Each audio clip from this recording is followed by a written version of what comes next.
Here we go! You just arrived home from a long day of work and tuned into the Riddle show on your TV. Take a look at this scene. Who do you think has the best chance at survival?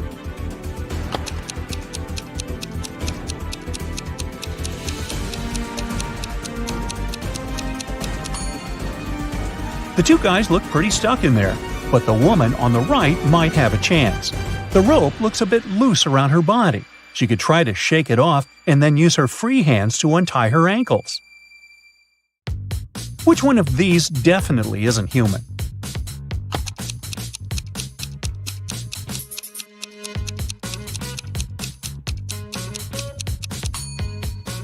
It's the guy on the left. If you look closely, you'll see that the skin around his eyes is green. Take a look at these three guys. Which one of them is going on a date tonight?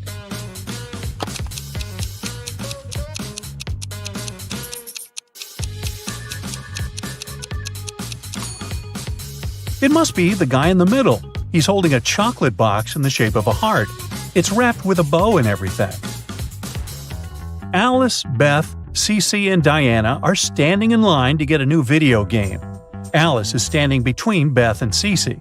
Cece is in front of two people, and Diana is standing in front of her. Can you say the exact order in which the girls are standing?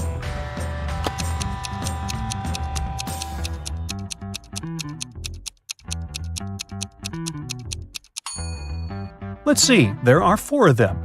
If Cece is standing in front of two people, and Diana is in front of her, then Diana is the first in line.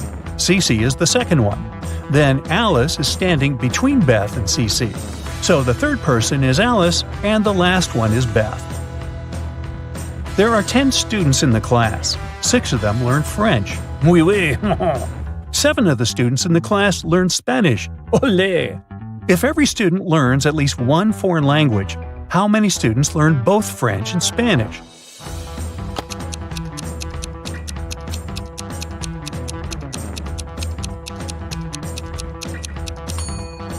This is pretty simple math. 6 plus 7 equals 13. If there are only 10 students in the class, that means that 3 students are learning both French and Spanish. A police officer was following a robber around the city. Suddenly, the criminal rushed toward a hospital and disappeared. When the police officer entered the building, he saw 3 people. One of them must be the robber, who had dressed up pretending to be a doctor. Can you tell who the criminal is?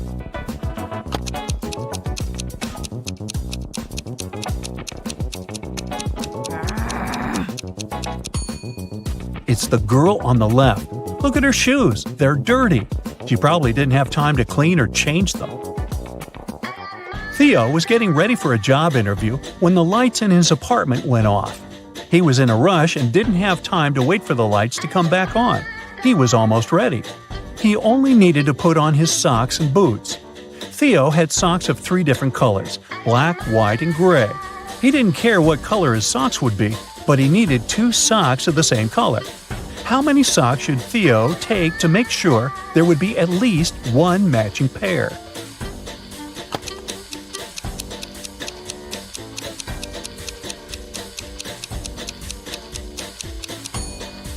He just needs 4 socks. Even if the first 3 socks are different colors, the 4th sock will probably be either black, white, or gray, matching one of the others. Devin takes showers every day, but on even days of the month, he takes a long bath. During 1 year's time, how many baths does he take?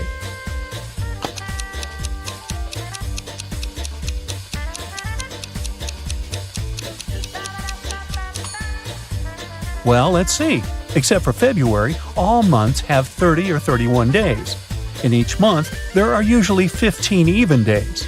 For starters, we should multiply 15 by 11, which gives us 165 days. If we count February as having 14 even days, then the total number of baths Devin takes in a year is 179. This is Allison, and one of these 3 men is her boyfriend. Can you tell who?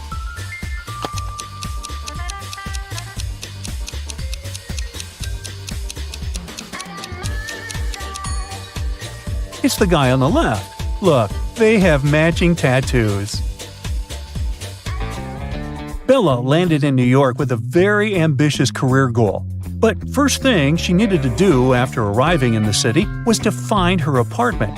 There were many options to get from the airport to her apartment, but Bella decided to save money and go by bus.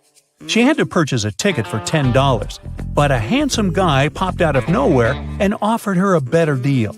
He said his plans had changed and he didn't need his bus ticket anymore. He offered to sell it to her for $6. Bella agreed and gave him the money, but it turned out to be a big mistake. Why?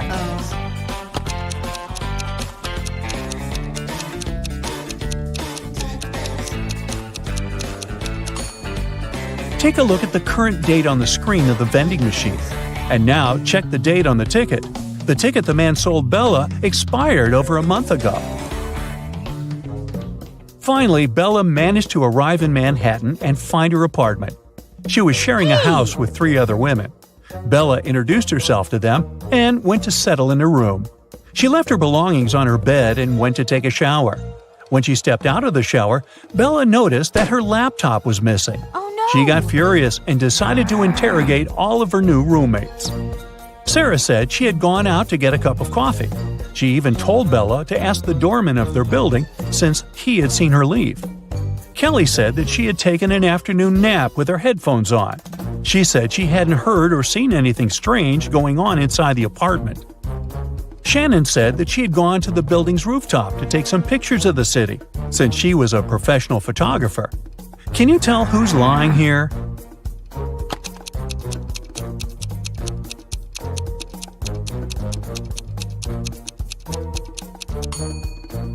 It's Shannon. Uh-oh. If you notice the sign on the lobby, the building strictly prohibits people from accessing the rooftop. Henry was backpacking through Italy by himself. One evening, around 8 p.m., he got very hungry and decided to look for a cozy restaurant to have some dinner. He walked into a traditional restaurant, only to find a customer and a waiter arguing over something. The customer was saying that he had ordered tomato soup, while the waiter was saying that he had only ordered a hot chocolate. Henry saw something that immediately showed him who was lying. Can you find out too?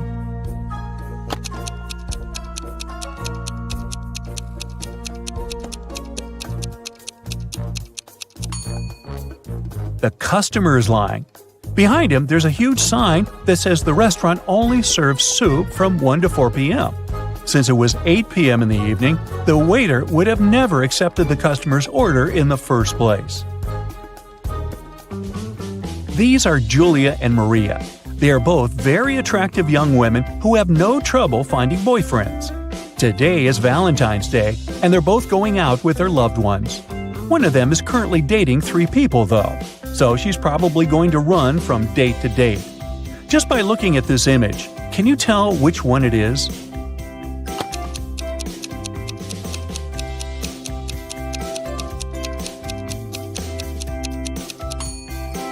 It's Maria, the one on the left.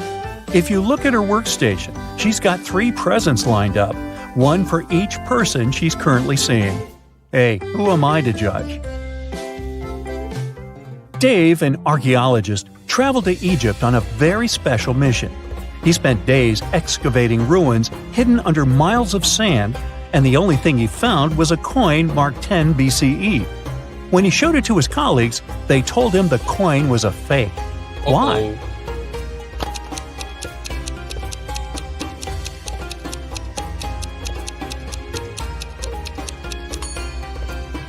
Well, because the designation BCE didn't appear until the beginning of our era.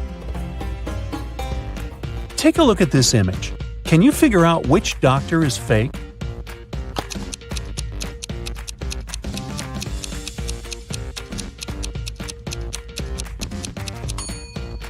It's the guy on the left.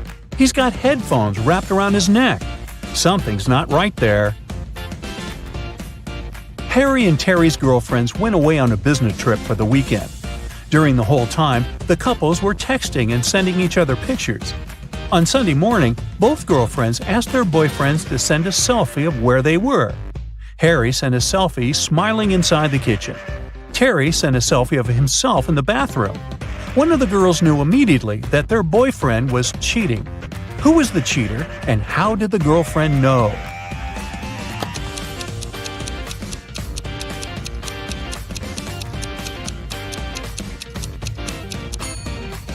It was Harry.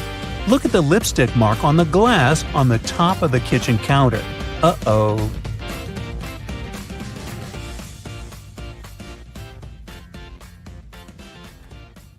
You suddenly wake up trapped in a dark room.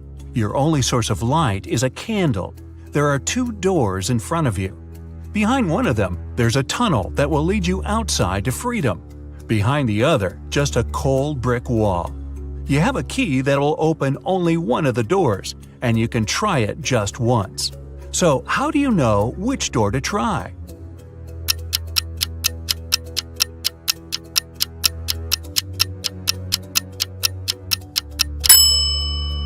Hold the candle up to each keyhole. The flame will move near the door that leads outside. You escape to freedom, but you need to send some important documents to your friend Beth. You can't mail them in a regular package because the precious papers will get stolen. So you put them in a box and lock it. But Beth doesn't have the key to this lock. How can you send the papers if you can't send the key to the lock separately?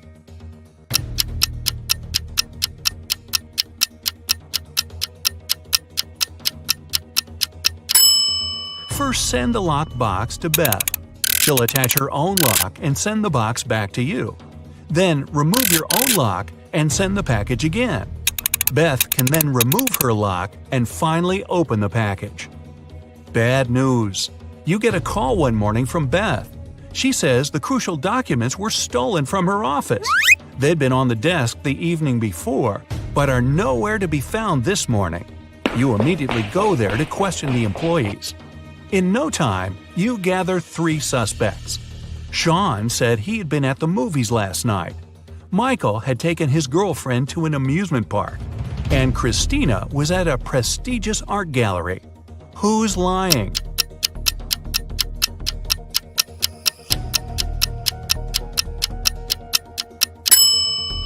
Sean. His movie ticket isn't torn. Having been caught red-handed, Sean makes a break for it. He hops in his car and drives away. Law enforcement are on the lookout. Sean sees a police car right ahead of him and starts driving toward it. Why would he do that?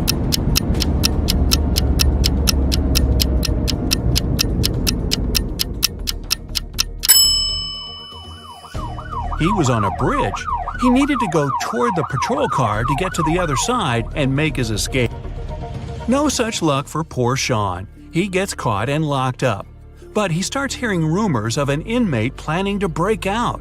The guards have 2 suspects. First, a quiet bookworm who spends most of his days with his nose buried in sci-fi novels. The second, a big burly tattooed guy who's always working out. Who should Sean become friends with if he wants to get out of here?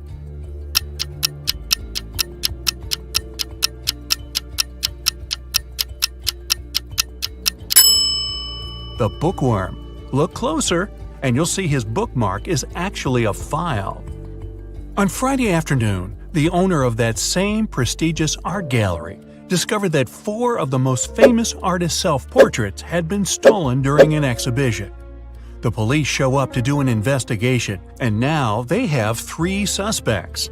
Sarah, the artist, said she disappeared into one of the studios to paint. John, the security guard, explained he was just waiting outside and had no idea the portraits were gone. Daniel, the caterer, stated he was at a nearby store picking up extra napkins when the robbery took place. So, who's the thief?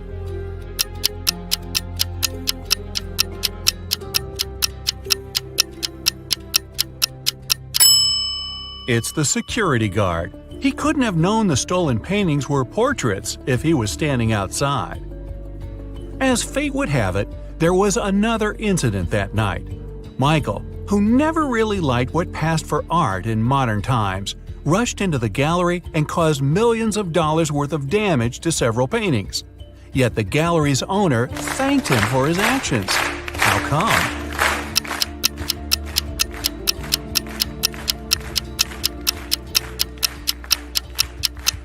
Michael is a firefighter.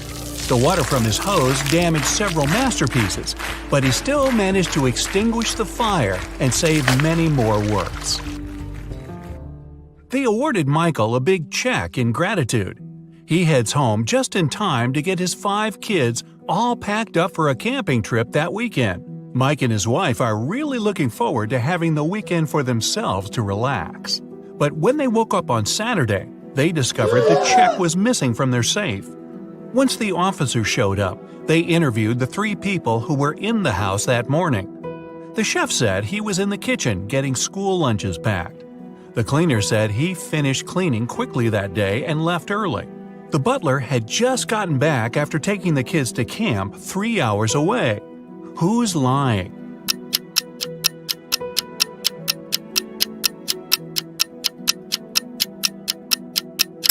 It's the chef. It's Saturday, so there's no school, and the kids have gone camping.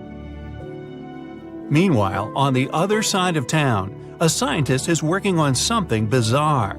He invites Kevin and Claire as blind test subjects for his new serum invention. He gives them each a glass of ice-cold lemonade. Kevin drinks his fast, but Claire apprehensively waits to see the side effects on him first. After 2 hours, nothing happens. So she drinks her glass. 2 minutes later, her skin turns green. If both the drinks had the serum, why was only Claire affected?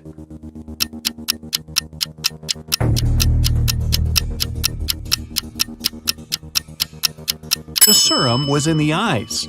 Since Kevin drank his fast, none of it got in the lemonade. Claire runs out of the lab in horror. She gets in her car and speeds off. As she's driving down a long, empty road, one of her tires pops off. Good thing she has a spare in the trunk. But here's the problem. She now has no lug nuts to put the spare on with. So what should Claire do?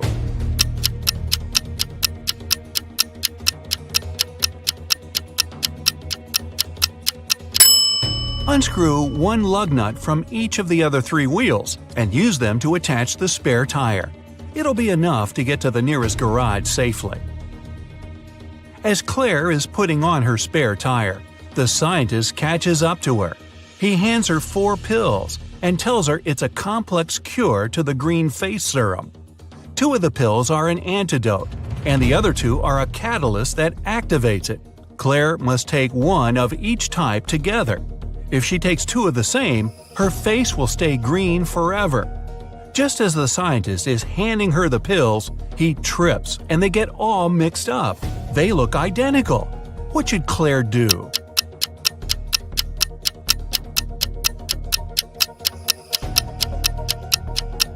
Grind the tablets up, mix all the powder together, and divide it in 2 parts. Each half will have the same amount of catalyst and antidote.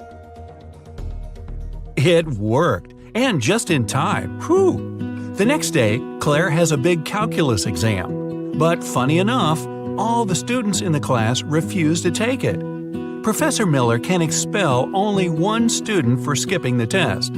All of them know each other's names. If a student knows they'll be expelled, they agree to take the test. How can the professor make all the students take it?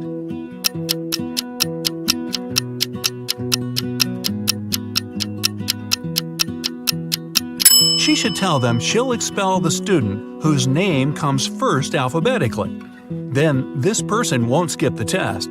The next person on the list won't skip either, and so on until the end of the list. Professor Miller grabs her cup of coffee, takes a sip, goes to set it down, and what's this? It's stuck to her hand. Somebody put glue on the cup, and she's got 3 suspects. Look carefully to find out which student is playing tricks on the professor.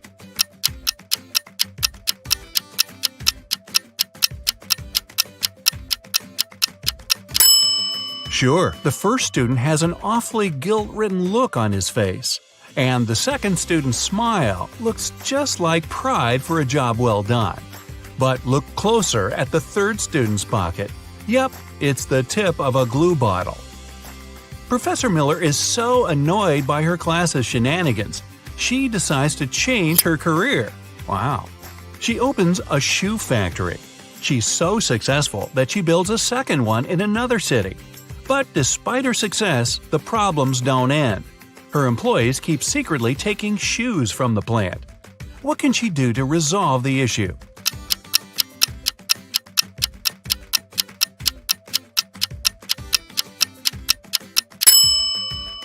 Have one of her factories start making only left shoes and the other only right ones. One of those shoe swipers is driving a semi-truck full of shoes to sell for a profit. He comes to a tunnel and there's a major problem. His truck is just an inch too tall. But he can still drive through the tunnel. How?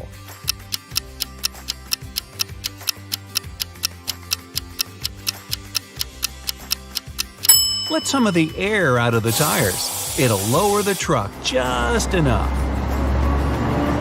When the shoe swiper gets through the tunnel, he comes to a fork in the road. One goes to the town, the other to never-ending wilderness. There are guides standing at each. The catch? One always tells the truth, the other always lies. The driver doesn't know who's who, and he's only allowed one question. What should he ask to find out which road goes to town?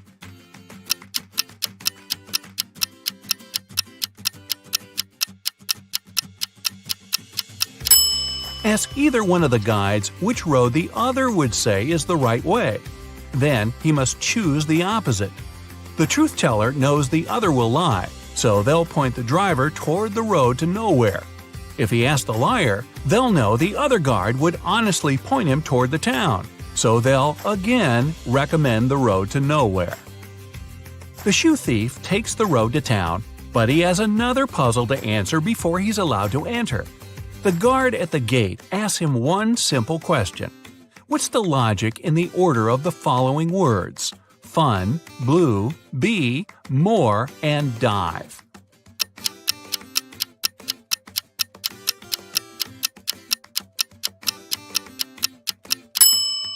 Every word rhymes with its number on the list. Fun 1, blue 2, bee 3, and so on.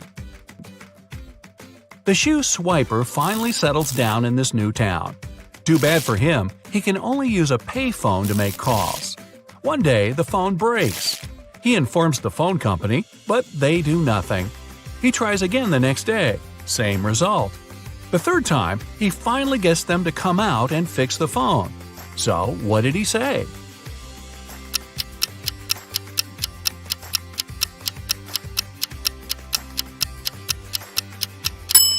He claimed that people were making calls without paying.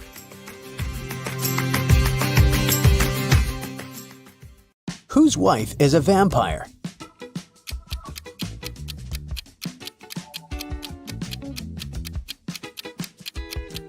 This guy's wife is a vampire because she only came to the party after sunset. Whose husband is a werewolf?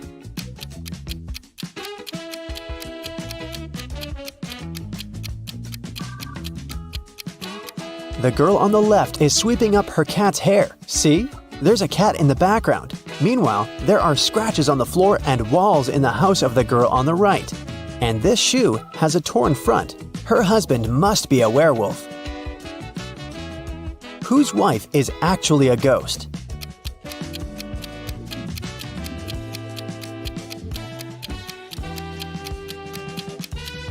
The woman on the right is wearing a ghost costume. It's Halloween. But the woman on the left is a real ghost because we can't see her legs under the sheet. Whose husband is actually a zombie?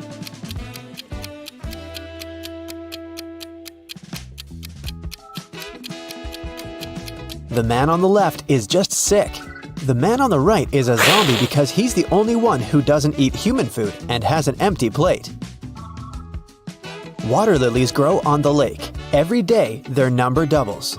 The lilies will completely cover the entire surface of the lake in 48 days. How many days will it take them to cover half of the lake?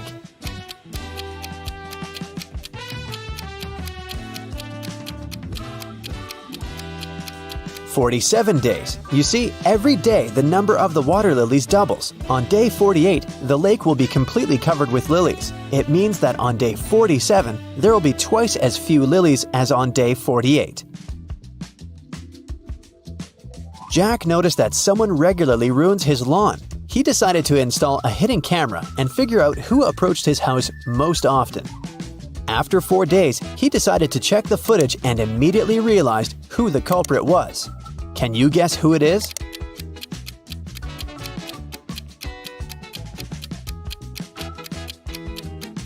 Jack's neighbor Karen ruins his lawn. She's present in all the photos, but she tries to disguise herself so that she can't be recognized. A woman didn't have her driver's license with her. She didn't stop at a railroad crossing when the barrier was lowered. Then, ignoring the stop sign, she moved in the wrong direction along a one-way street and stopped only after passing 3 intersections. Traffic police officers, seeing all this, decided not to interfere. Why?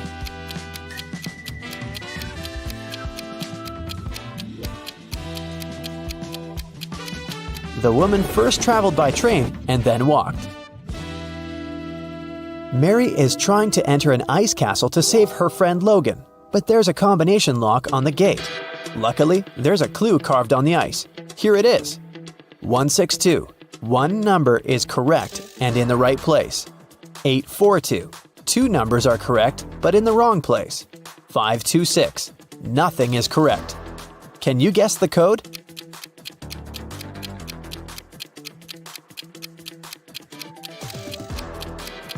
The passcode is 184. First, we exclude 2 and 6, since in 526, no number is correct. In 842, 2 numbers are correct, so 2 of the numbers we need are 8 and 4. The last number must be 1, and since 1 is in its place, we can easily figure out where 8 and 4 must go. Mary opens the gate and enters the castle. She walks down an icy corridor and comes across 3 doors. There's a severe snowstorm behind the first door. In the second room, there's a dangerous snow dragon. And behind the third door, there's a lake covered with a layer of dark blue ice. Which door should Mary choose?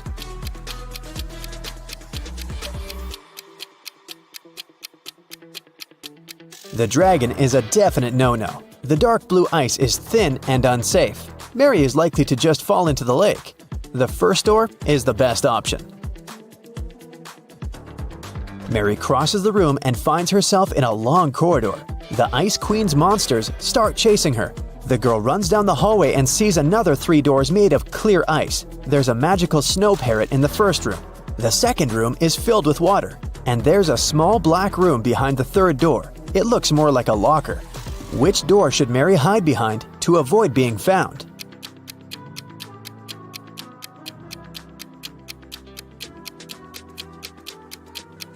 The Ice Queen's parrot behind the first door will scream when it sees Mary. The third door is a bad option because the doors are made of clear ice, so the monsters will spot her immediately. The second door is the best option. Mary swims away and finds herself in a big hall. She sees Logan, and they're about to run away together when the Ice Queen captures them in a cage. There are 3 levers next to the cage, and the Ice Queen gives Mary these hints. The first lever is going to open the cage, but they'll fall into a freezing cold underground lake. The second lever will open all the cages in the castle and release all the monsters that are inside. The third lever will open the cage, but only one person will be able to get out. What should the guys do?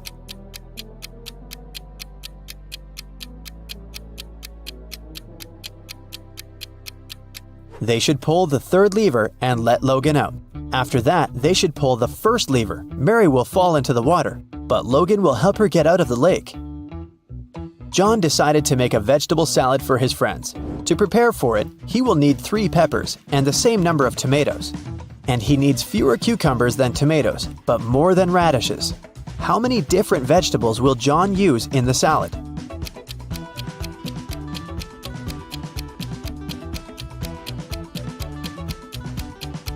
.3 peppers, 3 tomatoes, 2 cucumbers, and 1 radish.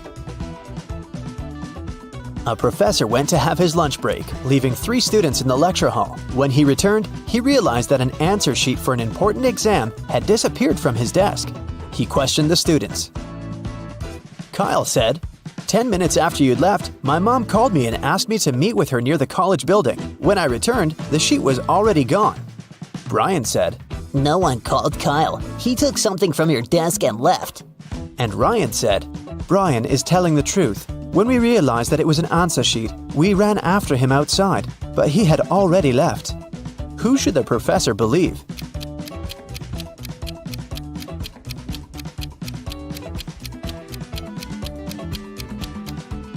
Ryan and Brian are lying. They said they had run after Kyle outside, but it was raining and they're both dry. Which of these artists is suspicious?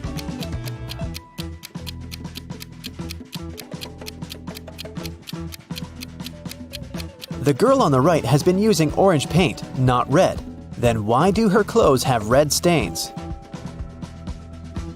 Who is suspicious at this party?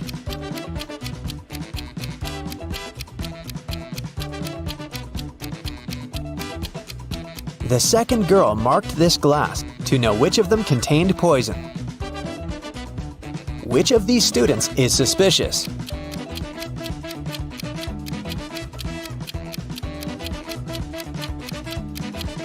Student 3 only pretends to be writing. He's actually reading a magazine. Which of these women is suspicious?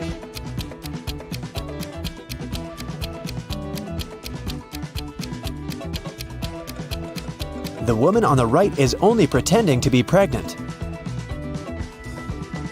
A prince married a simple girl and brought her to the palace. His mother, the queen, didn't like it at all.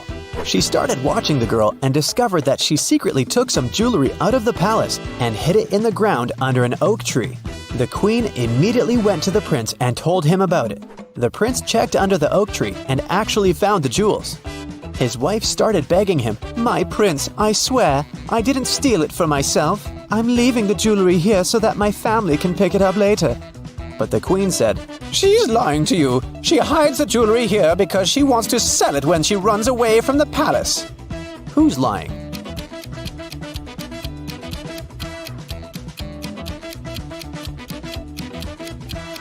The girl's lying. No one forbids her to visit her family or give them whatever they need openly. She hides it because she'll need the money after running away. John had a lunch break, so he went to the butcher to buy some meat. He asked the butcher to cut the meat in a specific way. The butcher asked if John was a firefighter. John said yes. How did the butcher guess John's profession?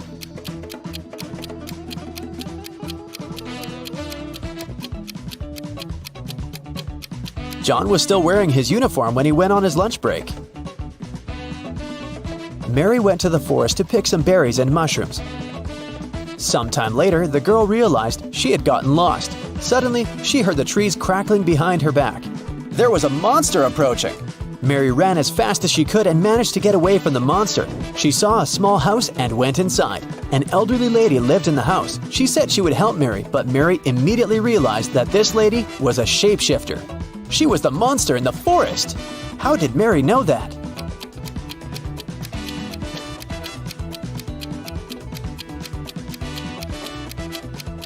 Have you noticed that the elderly woman has the same symbol on her hand as the monster had?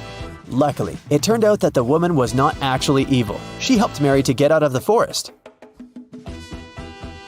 The elderly lady from the forest has 3 cats: Snowball, Bella, and Lisa. They usually sleep on 3 different pillows: yellow, pink, and blue. Bella likes sleeping on the pink pillow. Snowball never chooses either pink or blue. Think about it and try to guess which pillow each of the cats sleeps on.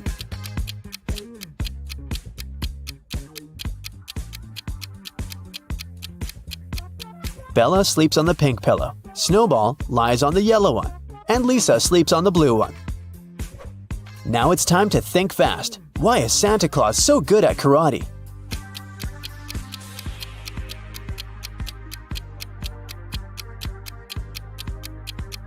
Because he has a black belt. Duh.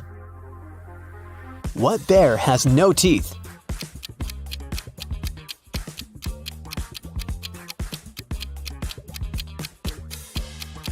marmalade bear.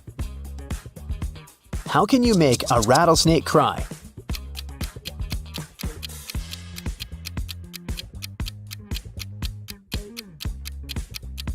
Take the rattle away. Brendan and Rachel are two archaeologists working on a digging site in the desert. One day, they came across a cursed artifact. Once they touched it, they magically got teleported into a room with no doors and no windows. How can they escape?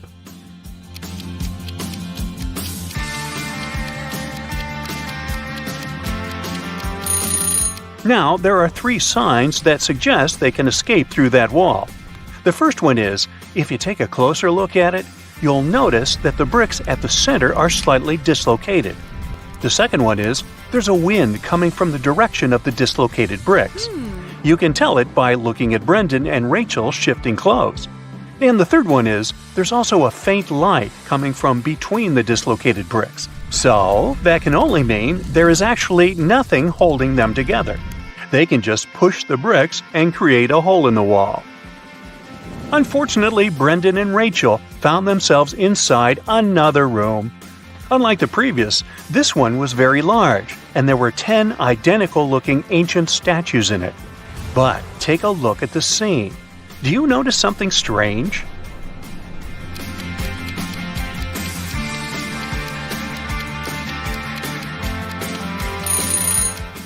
This statue's eyes are following Brendan and Rachel. It's alive. Once Brendan and Rachel realized the moving statue, it started speaking. "How dare you enter the chamber where I am resting with my brave warriors?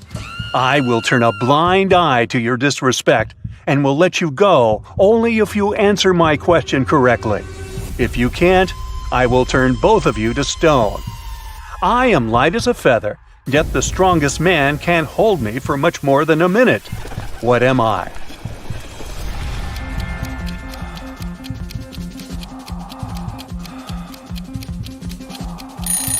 The correct answer is breath.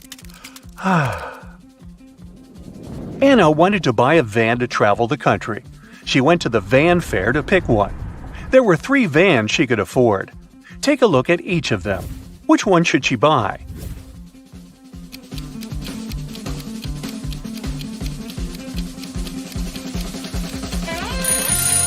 Did the wooden flooring of the first van catch your attention? It's all scratched and blistered, so this one is a pass. Now let's check the second one.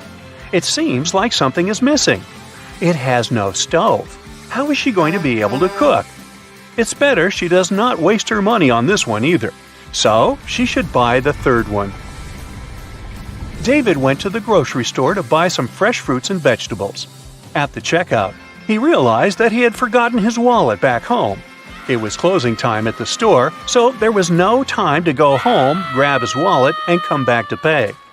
The store manager said, "I'll let you get all the food for free if you can answer my riddle correctly. What has a heart that doesn't beat?"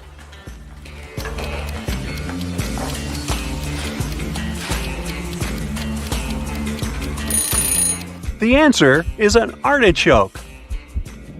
Jamie was riding his bike when he came across a junction. The first road was leading to a forest where it was raining acid all the time. The second road was leading to a pitch-black tunnel where nobody could see where they were going. And the third road was leading to a highway where it was so hot that even the concrete road was melting. Which one should he choose?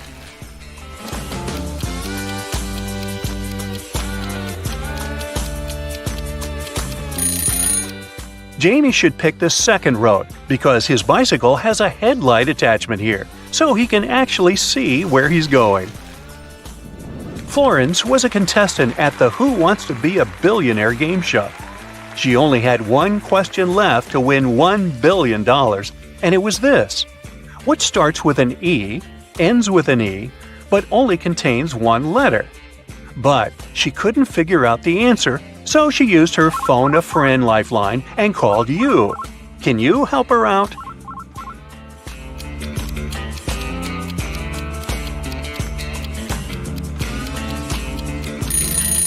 The answer is an envelope. The Rodriguez family went on vacation to a remote cabin in the woods. They brought a large supply of food with them, including several cans of soup. However, when it was time to open a can and start preparing the dinner, they realized they didn't have a can opener. Yet still, Mr. Rodriguez was able to open it. How did he do it?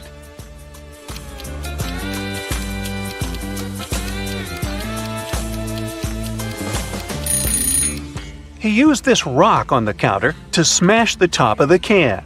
Yes, the rock was a can opener. Mrs. Rosie was knitting a sweater in front of the fireplace on one snowy winter night. Suddenly, somebody threw a snowball at her window, which caused the glass to shatter to pieces. Mrs. Rosie immediately could tell this was one of those 3 mischievous kids who lived in the neighborhood. They were brothers with the names of Robert McDuffie, Henry McDuffie, and Mark McDuffie. The next day, a paper note was left on Mrs. Rosie's doorstep. It had this cryptic message written on it. ? McDuffie. He threw the snowball. After reading it, Mrs. Rosie could immediately tell which McDuffie brother threw the snowball. Can you?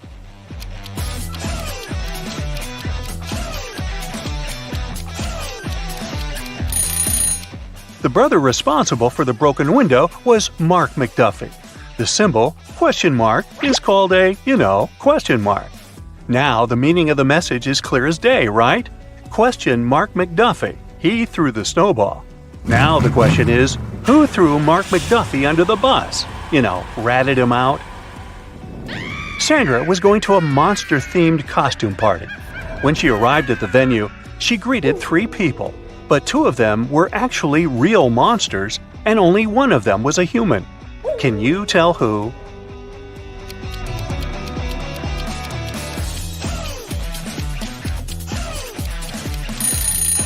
The first guy is a real human because he is wearing a mask. You can see the ribbon of it tied behind his head. Sophia was an extra who acted in the season's most anticipated movie. She was invited to the premiere among the other cast members and crew. She wanted to look her best for the event and decided to hire a professional makeup artist to do her makeup. She found 3 makeup artists on social media to choose from. Take a look at their profiles.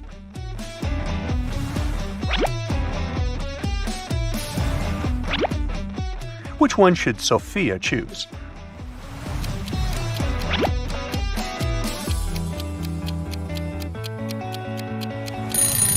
Well, the makeup the first makeup artist is wearing is not so flattering. How is she going to do Sophia's makeup if her own looks that unprofessional? And did you see that the social media bio of the second makeup artist says only bridal makeup? So, the best option is the third makeup artist. Princess Madeline was going to have a crowning ceremony, and all kinds of important people were invited. However, on the day of the ceremony, her newly crafted royal crown got stolen from the vault. The head royal guard examined the security footage and boiled down the suspects to 3. When he questioned them, the first suspect said she had just arrived at the palace at the time the crown was stolen, so she didn't do it. The second suspect said she had spilled a drink on her dress and went back home to change it, so she didn't do it. And the third suspect said even if she was a thief, she would not be interested in stealing a crown made of emeralds. Who do you think did it?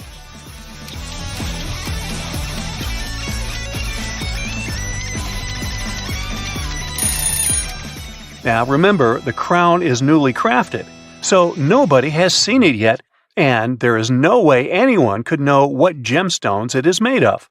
So it's the third lady who stole it. Simon was going to propose to his longtime girlfriend. He wanted the ring to be special, so he engraved his and his girlfriend's initials along with a heart shape inside the ring. However, when his girlfriend saw it, she immediately broke up with him. Can you tell why?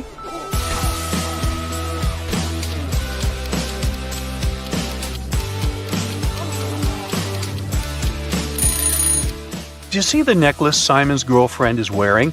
It says Beatrice on the pendant, so that must be her name. But the engraving inside the ring says S loves D. This probably means Simon is cheating on her with another girl whose name starts with D, and he mixed the names up. Simon says, find somebody else. Anthony was going to start working at his dream company. To celebrate the good news, his dad wanted to get him a new luxury watch as a good luck gift. He went to the store to pick one. The salesman showed him 3 different watches. Which one should he buy?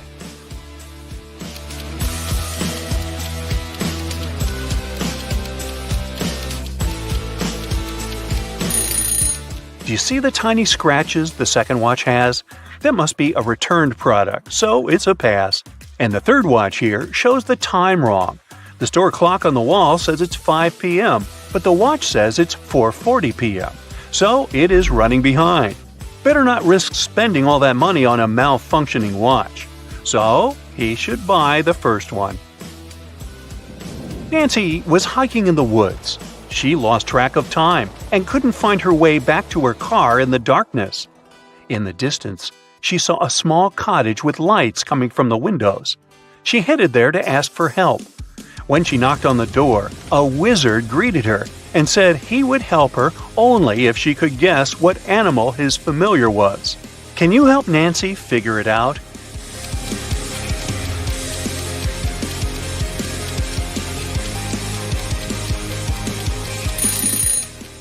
Take a look at the magic staff the wizard is holding. The head of it is raven-shaped, so his familiar must be a raven. Amir's favorite band was in town to give a concert. After it ended, Amir rushed backstage to catch the band members before they left and asked for an autograph. But the security guard stopped him. After Amir begged him and told him this was his biggest dream, the security guard said, "I will let you meet the members if only you answer my riddle correctly. What comes once in a minute, twice in a moment, but never in 1,000 years?" Come on, the security guy. Anyway, do you know the answer?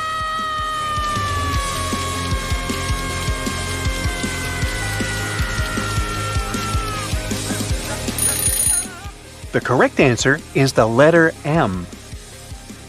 Penny's new favorite hobby was bird watching. She was trying to observe all the birds in her region and take notes about them. One day, she saw a rare species of bird and wanted to learn everything she could about it. Can you help her figure out which of these trees in the forest is this bird's home?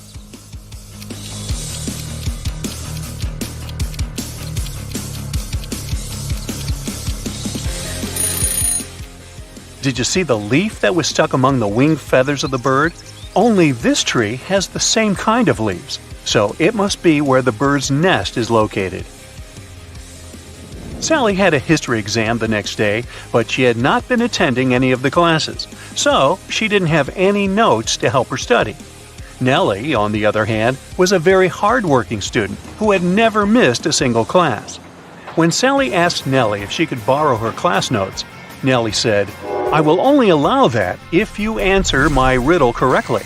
What has 4 letters, sometimes 9 letters, but never has 5 letters? Can you answer it?"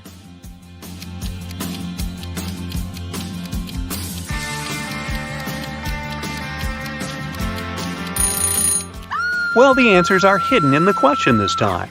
This riddle isn't describing something, it's actually telling you how many letters each word has.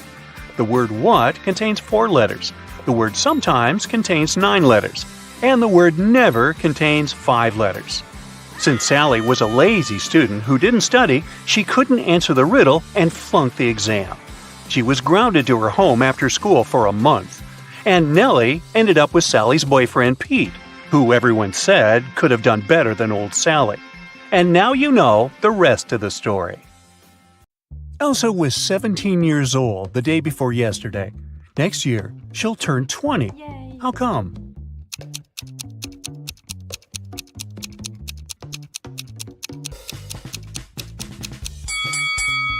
It's possible if the present day is January 1st, while Elsa's birthday is on the 31st of December. The day before yesterday, on December 30, she was still 17 years old. Yesterday, on the 31st of December, she turned 18.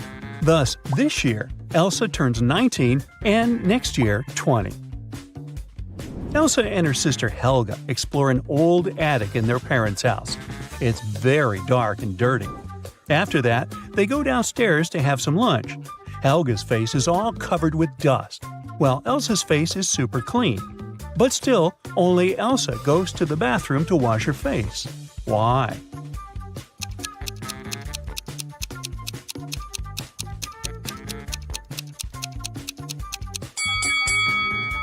Elsa noticed that her sister's face was dirty, so she thought her face must be dirty too. As for Helga, she saw that Elsa's face was clean and assumed that her own face was clean too.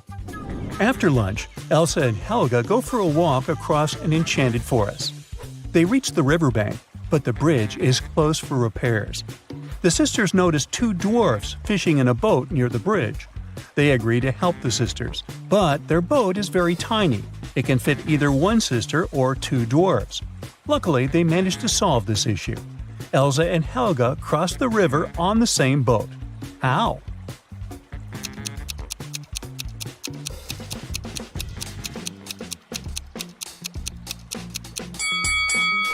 Well, first of all, one of the dwarfs brought his fellow on the opposite bank.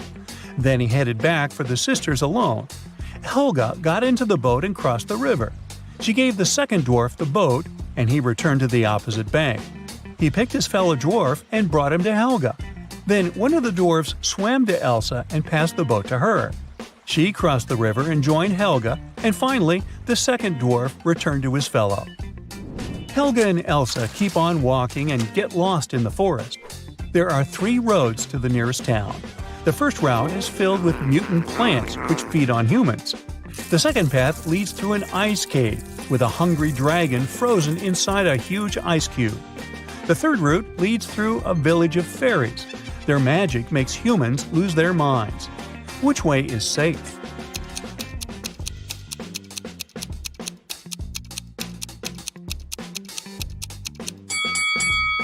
Well, the dragon is trapped inside the ice cube, so it's not that dangerous. Finally, the sisters reach the town. They're walking down the main street.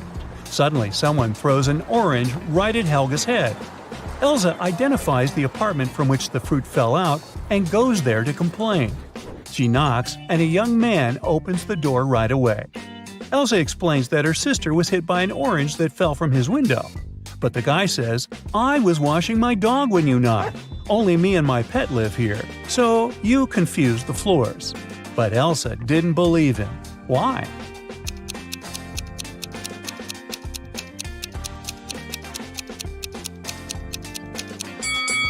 According to the man, he was bathing his only pet, but the dog's hair is dry. Therefore, his story is fake. Elsa and Helga enter the local home decor shop. Helga takes a picture of her sister standing in front of the mirror. Can you spot anything odd in this photo?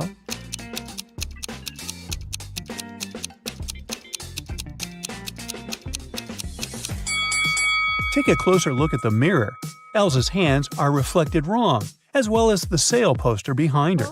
She must be a vampire. Just kidding.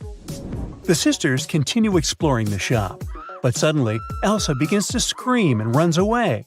That's because one of these ladies is not alive. Can you guess who?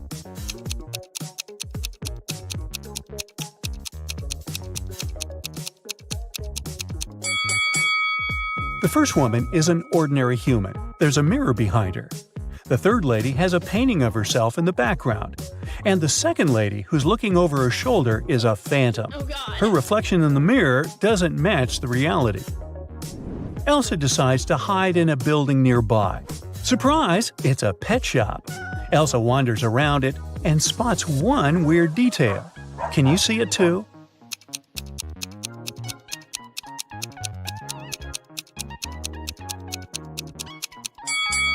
The turtle is wearing sunglasses.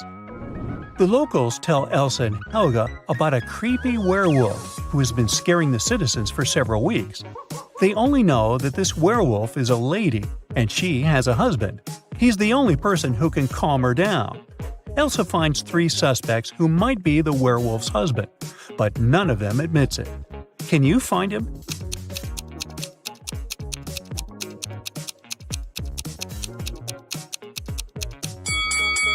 He's the second guy. There are suspicious brownish hairs on his clothes, although his own hair is blonde. The next day, Helga has a birthday party. Elsa goes to the bakery to purchase a cake for her. She's late, so she rushes over and bumps into a waiter. Elsa hits her head and forgets what cake Helga asked her to buy. She remembers just 3 things. It shouldn't have any green elements, the cake frosting shouldn't include more than one color, and it must have at least one berry. Can you help Elsa find the correct cake?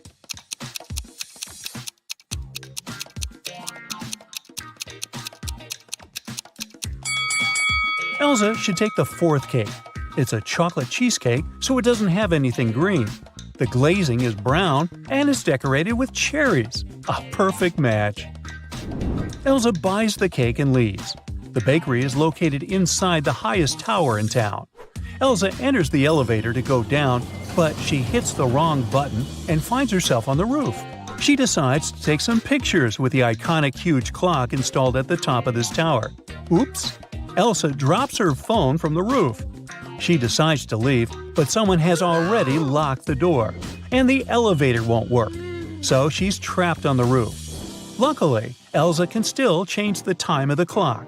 What time should Elsa set on the clock to make someone notice and rescue her?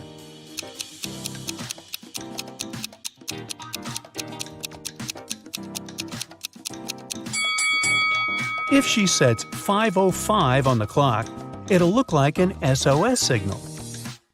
Finally, Elsa escapes from the tower and heads to the parking lot. Here's her car. Can you figure out the number of the place where it's parked?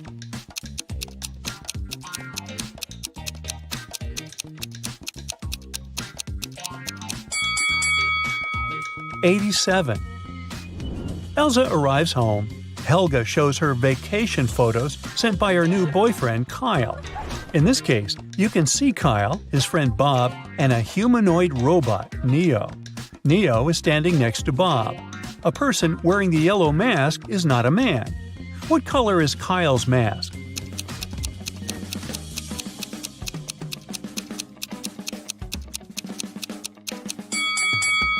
According to the terms, only the 3rd guy can be Kyle, so his mask is blue.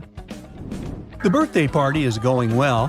It's almost midnight, so Elsa goes to the kitchen and adds candles on the birthday cake. Suddenly, she remembers that the only lighter in the house is upstairs in her room. She leaves the cake at the table for a minute.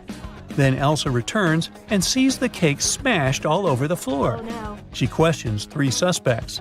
Lauren says, "I was in the living room all night. I don't know who did it." Wendy says, "I went outside to watch the full moon. It's so beautiful tonight."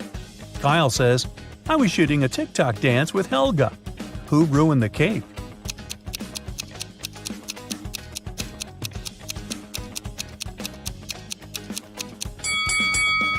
Wendy. Take a look out the window. The moon is not full. Busted. The next morning, Helga wakes up earlier than Elsa and checks her feed. Breaking news: a legendary thief ran away from a nearby prison and now creeps around the town. He's a talented shapeshifter, so no one knows for sure what he might look like. Suddenly, Helga hears someone ringing on the door. She opens and faces 2 guys who introduce themselves.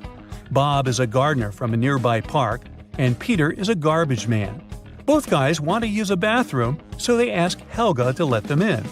But only one of them is safe to invite over. Can you guess who?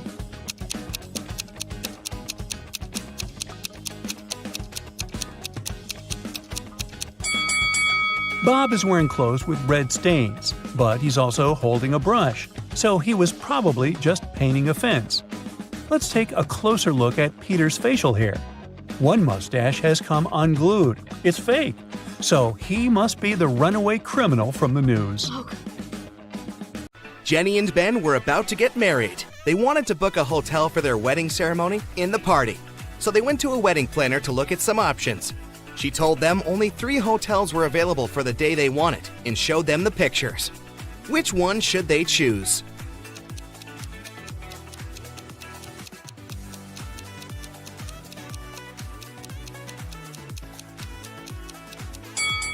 Take a closer look at the 3rd floor windows of the first hotel. In the last window on the right, there's a creepy shadow of a monster that appears and disappears. 5 stars or not, no one would like to get married in a haunted place unless they're an Addams Family member. In the third hotel only has 2 stars. It probably doesn't have the facilities to host a wedding, so the best choice is the second hotel.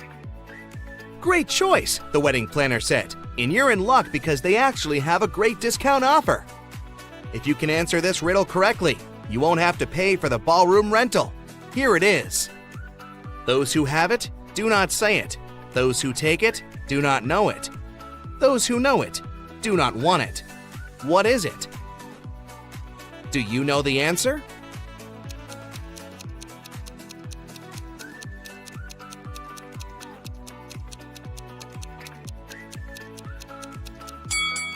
It's fake money.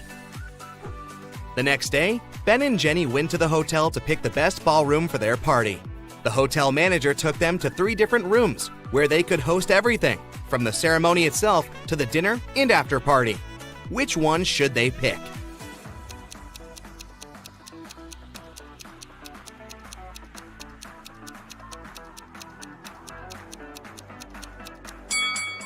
Do you see a little mouse hole in the corner of the first ballroom?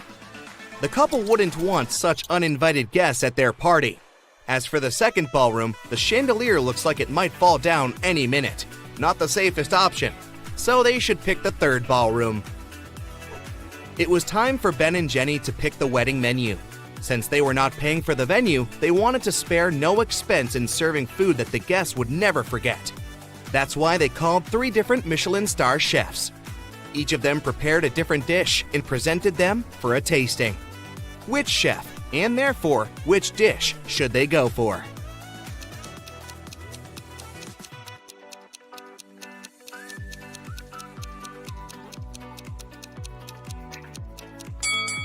Even though the dish the second chef made looks perfectly fine, do you see a rat's tail hanging from his chef's hat? There must be some ratatouille situation going on there. So that's a pass. The third dish looks like spaghetti, right? Well, look again. Those are actually very thin snakes. Exotic flavors might not be the best option, so they better go with the classical burger that the first chef made. Before they made their wedding vows, Jenny had to say yes to a dress. So, she went to a couture store to check their wedding gown collection. She explained to the designer the style of the dress she wanted for her ceremony. The designer said he had just the perfect gown for her and would bring it to her if she answered his riddle correctly. He asked, if a gown takes an hour to dry, how many hours will it take 6 dresses to dry?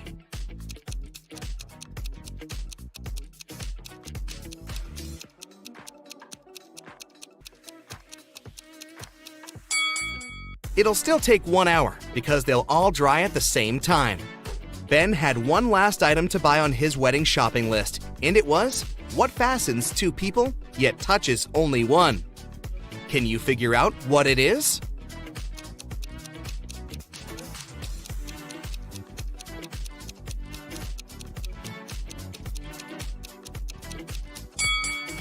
It's a wedding ring, of course. Ben headed to a jewelry store to get something blue for his bride. The store owner showed him 3 different wedding rings with blue gemstones. Which one should he buy?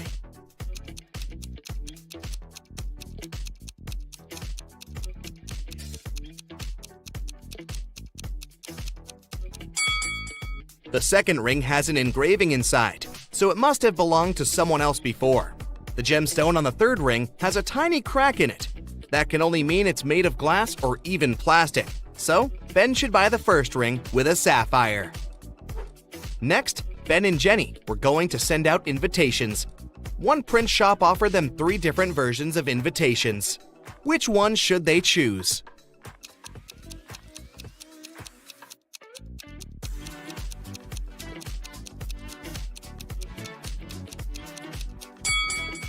Do you remember the name of the hotel they booked? It was Sunrise Lodge.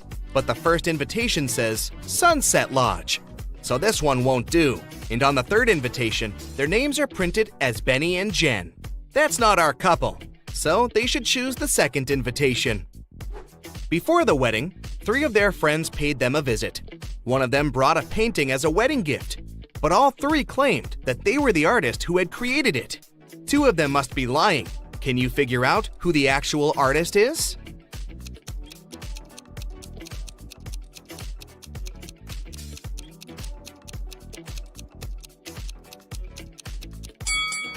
Take a look at the signature on the painting.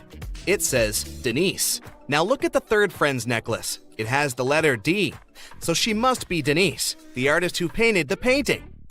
It was finally the day of the wedding, and Ben and Jenny's guests started to arrive. However, the hotel security spotted three suspicious-looking people who could be uninvited.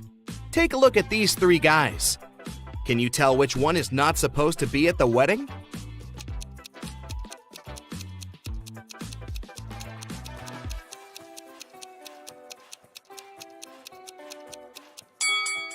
Do you see the hotel wristbands that say Ben and Jenny, that the second and the third guys are wearing? That can only mean they are actually invited. So it's the first guy who's crushing the wedding. Sorry, dude, no free drinks for you. After the vows were exchanged, it was time to party.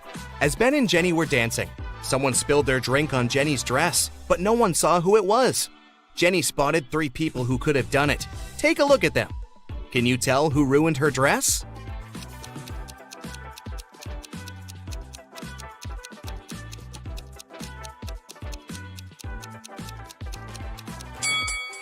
The first guy has spots on his shirt that resemble stains from the spilled drink, but they are actually part of the pattern, so it can't be him.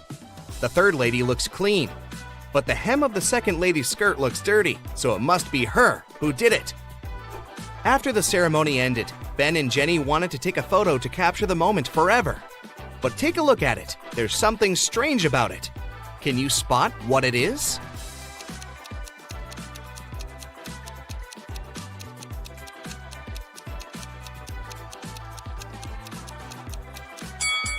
Can you see a woman hiding behind the trees watching them? She is wearing a witch hat, but it's a wedding ceremony and not a costume party. Creepy. Right before leaving, Jenny suddenly vanished. Then the witch suddenly appeared in front of Ben and said, "You may only kiss the bride if you figure out with whom you really tied the knot. Ha ha!" Then two Jennys appeared in front of Ben. Can you tell which one is his real wife?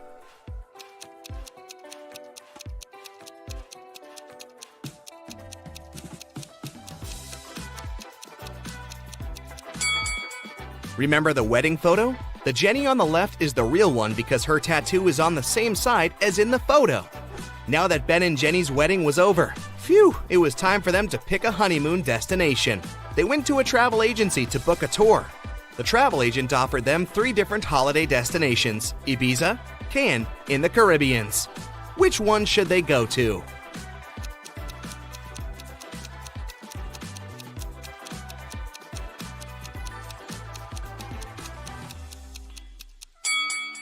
Have you noticed the weather forecast on TV in the office? It states that the weather in Ibiza is going to be windy in the upcoming days, and in Cannes, it's going to be rainy.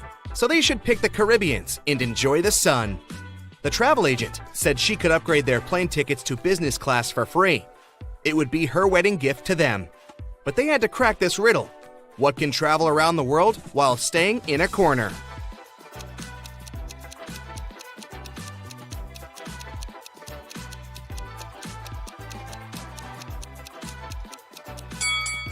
It's a stamp. Adding large numbers in your head when you don't even have a piece of paper can be difficult. I have a method for you that will make it way easier. Just make all the numbers you need to add a multiple of 10. Let's take 2 3-digit numbers as an example. 543 plus 339. Even adding these numbers on paper can be challenging, but rounding them up will make it much more manageable. In this case, 543 is rounded up to become 550, and 339 turns into 340. Now, adding these two is not much of a problem, so let's do it. 550 plus 340 equals 890. Cool, but that's not the answer to the original equation. To determine that, we need to remember how much we added to the initial numbers. That would be easy. We just need to subtract the original numbers from the rounded up ones. The results look like this. 550 minus 543 will be 7, and 340 minus 339 will be 1. Now add 7 and 1, and you'll get 8. That's how much extra we have in our rounded up sum. So the only thing left to do now is subtract 8 from 890, and you'll get your final result. 890 minus 8 is 882. And the answer is 543 plus 339 is 882. Finding any percentage that can be divided by 5 of any number using just your head is actually no big deal if you know your times tables well enough. Say you see a 5% discount to something you want to buy in a store, and you'd like to know the exact amount of money you're going to save. Let's count. Let's assume your purchase without the discount is $142. You need to determine 5% of that sum. First, move the decimal point left by 1 digit, which would give you 14.2. Now divide this number by 2, and you'll get 7.1, which is also the answer to your question. The principle is simple. Finding 10% of any amount is easy, because you only need to move the decimal point left by 1 place, which we did in our first step. And 5% is 10% divided by 2, right? So that's why we divided the resulting sum by 2 as well. Finding any percentage that's a multiplier of 5 can be done in a more or less similar way. Let's take 35% of 324 as another example. Again, move the decimal point left by 1 place, getting 32.4. Now, you need to do 2 different actions with this number. First, multiply it by 3, which will get you 97.2. Second, divide the same number by 2, resulting in 16.2. And now, all that's left to do is add these numbers. 97.2 plus 16.2 equals 113.4. That's your answer. 35% of 324 is 113.4. Let me explain in case you didn't get all these calculations. First things first, you divide the number by 10 and move the decimal point left. Then, you need to multiply your number by 3.5. It's not easy to do it in your head, so you separate the numbers before and after the decimal point. First, you multiply your number by 3, and then by 0.5. To multiply any number by 0.5, you actually need to divide it by 2, since 0.5 is half of your number. And then, when you're done with all the multiplications, just add the results to get your initial number multiplied by 3.5. This might sound complex at first, but if you practice this method a bit, you'll find it very easy to apply. Now let's get away from complex calculations and have some fun instead. You've been told otherwise, but you can prove that 2 plus 2 might actually equal 5. Here's the simplest method to do so. Disclaimer, don't try to do this in your math class. So, we have the universal truth that 0 equals 0. Now, 0 can be a result of subtracting a number from itself. Let's take numbers 4 and 10 for our case, and we'll have this equation. 4 minus 4 equals 10 minus 10. Taking it one step further, 4 can be written as 2 to the power of 2, and 10 can be written as 2 times 5. In the end, we get this equation. 2 to the power of 2 minus 2 to the power of 2 equals 2 times 5 minus 2 times 5. Next, in math terms, we can simplify it by using brackets, and here's what we get. 2 minus 2 times 2 plus 2 equals 5 times 2 minus 2. Again, according to the rules of math, we can cancel 2 minus 2 on both sides, and the result will be 2 plus 2 equals 5. Yeah, that's how you prove the impossible. Math can do incredible things. Okay, getting back to real math tricks. Squaring numbers after 10 can be a pain, but there's an easy way to square any 2-digit number that ends in 5. Let's take 45 as an example. First, you need to multiply the first digit by itself plus 1. That is, 4 plus 1 is 5. So you need to multiply 4 by 5, getting 20. Now add 25 at the end, and you get 2025. That's it. Here's your answer. 45 squared is 2025. Check it with a calculator if you don't believe me. A simple way to multiply any, and I mean any at all, number by 5 has probably never been mentioned to you at school. There's a slight difference in methods depending on whether the number is even or odd. Let's start with even numbers. Say you have to multiply 3,566 by 5. First, divide the number by 2, getting 1,758. Now add a 0 to it, and you've got your answer, 17,580. Now let's try odd numbers. We'll take 2,463 as an example. First of all, subtract 1 from the number, getting 2,462. Now divide it by 2 again, resulting in 1,231. And then, instead of a 0, put a 5 at the end, which will get you 12,315. This is your answer. 2,463 times 5 equals 12,315. All right. Now I've got a puzzle for you. See if you can solve it in 10 seconds. You have an equation made of matchsticks, which reads 2 equals 6. You need to move just one matchstick to make the equation true. The timer is set.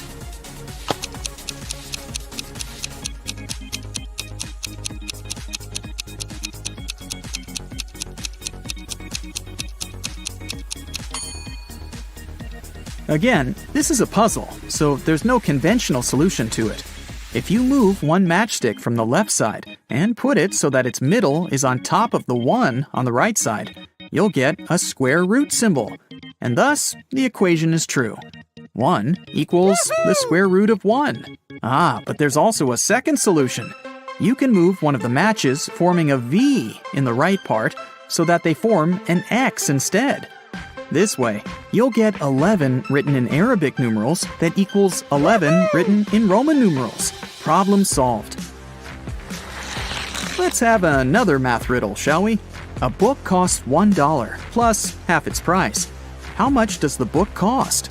I'll give you 10 seconds again, or just pause the video if you need more time.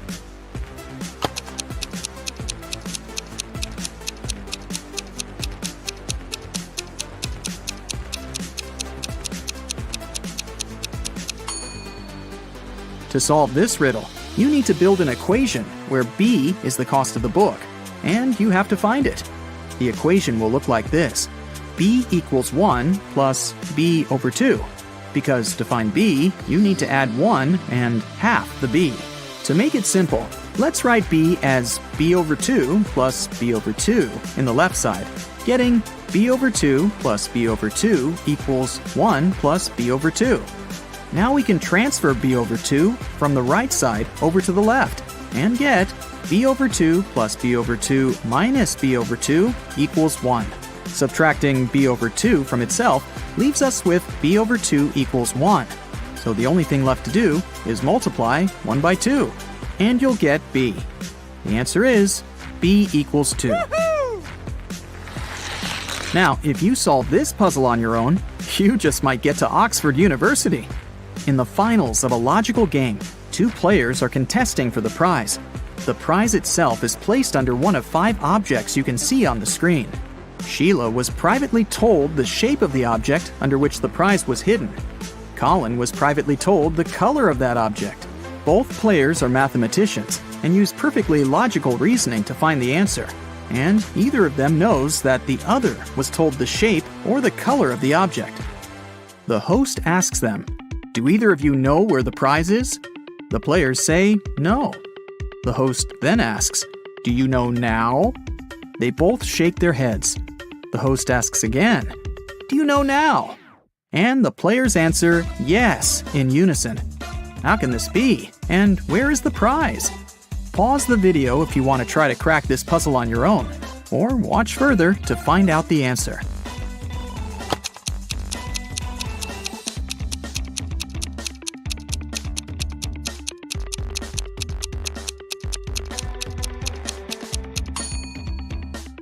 So Sheila was told the shape of the object.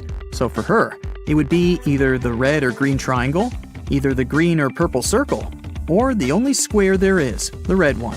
Colin was told the color of the object, so for him, it's either the red triangle or square, either the green triangle or circle, or the only purple circle there is.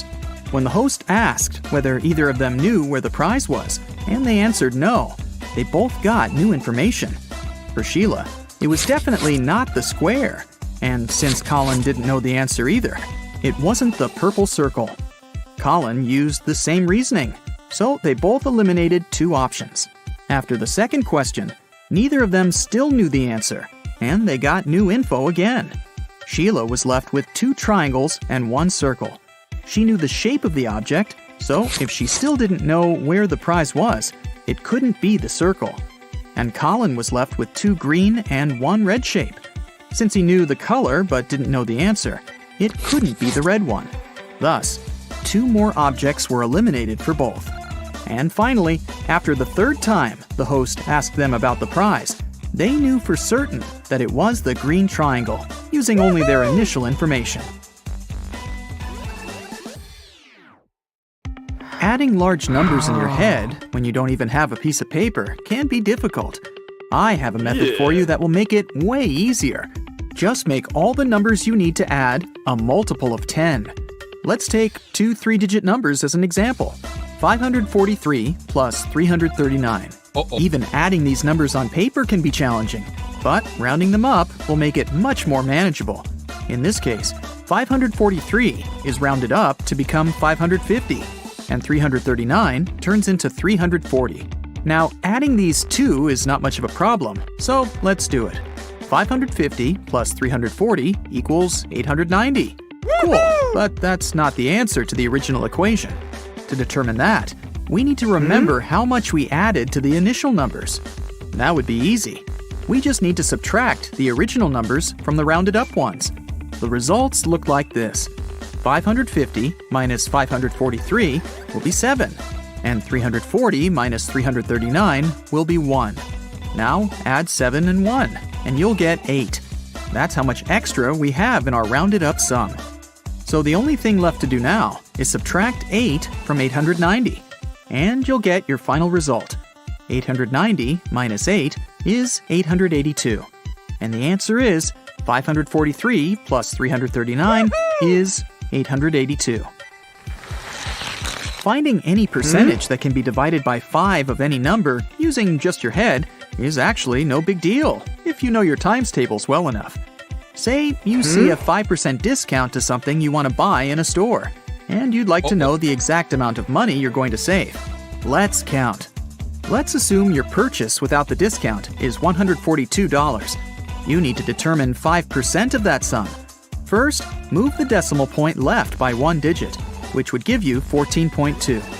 Now divide this number by 2, and you'll get 7.1, which is also the answer to your question. The principle is simple. Finding 10% of any amount is easy, because you only need to move the decimal point left by 1 place, which we did in our first step. And 5% is 10% divided by 2, right? So that's why we divided the resulting sum by 2 as well. Finding any percentage that's a multiplier of 5 can be done in a more or less similar way. Let's take 35% of 324 as another example. Again, move the decimal point left by 1 place, getting 32.4. Now, you need to do 2 different actions with this number. First, multiply it by 3, which will get you 97.2. Second, divide the same number by 2, resulting in 16.2. And now, all that's left to do is add these numbers. 97.2 plus 16.2 equals 113.4. That's your answer. 35% of 324 is 113.4. Let me explain in case you didn't get all these calculations. First things first, you divide the number by 10 and move the decimal point left. Then, you need to multiply your number by 3.5. It's not easy to do it in your head, so you separate the numbers before and after the decimal point. First, you multiply your number by 3, and then by 0.5. To multiply any number by 0.5, you actually need to divide it by 2, since 0.5 is half of your number. And then, when you're done with all the multiplications, just add the results to get your initial number multiplied by 3.5. This might sound complex at first, but if you practice this method a bit, you'll find it very easy to apply. Now let's get away from complex calculations and have some fun instead. You've been told otherwise, but you can prove that 2 plus 2 might actually equal 5. Here's the simplest method to do so.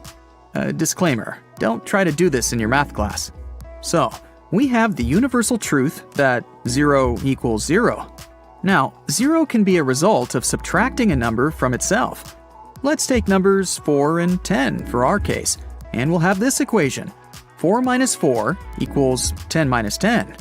Taking it one step further, 4 can be written as 2 to the power of 2, and 10 can be written as 2 times 5. In the end, we get this equation. 2 to the power of 2 minus 2 to the power of 2 equals 2 times 5 minus 2 times 5. Next, in math terms, we can simplify it by using brackets, and here's what we get. 2 minus 2 times 2 plus 2 equals 5 times 2 minus 2.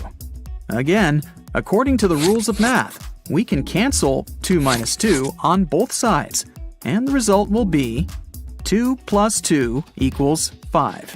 Yeah, that's how you prove the impossible. Math can do incredible things. Okay, getting back to real math tricks. Squaring numbers after 10 can be a pain, but there's an easy way to square any two-digit number that ends in 5. Let's take 45 as an example. First, you need to multiply the first digit by itself plus 1. That is, 4 plus 1 is 5. So you need to multiply 4 by 5, getting 20. Now add 25 at the end, and you get 2025. That's it. Here's your answer. 45 squared is 2025. Check it with a calculator if you don't believe me. A simple way to multiply any, and I mean any at all, number by 5 has probably never been mentioned to you at school. There's a slight difference in methods depending on whether the number is even or odd. Let's start with even numbers. Say you have to multiply 3,566 by 5. First, divide the number by 2, getting 1,758. Now add a 0 to it, and you've got your answer, 17,580. Now let's try odd numbers. We'll take 2,463 as an example. First of all, subtract 1 from the number, getting 2,462. Now divide it by 2 again, resulting in 1,231. And then, instead of a 0, put a 5 at the end, which will get you 12,315. This is your answer. 2,463 times 5 equals 12,315. All right. Now I've got a puzzle for you. See if you can solve it in 10 seconds. You have an equation made of matchsticks, which reads 2 equals 6. You need to move just one matchstick to make the equation true. The timer is set.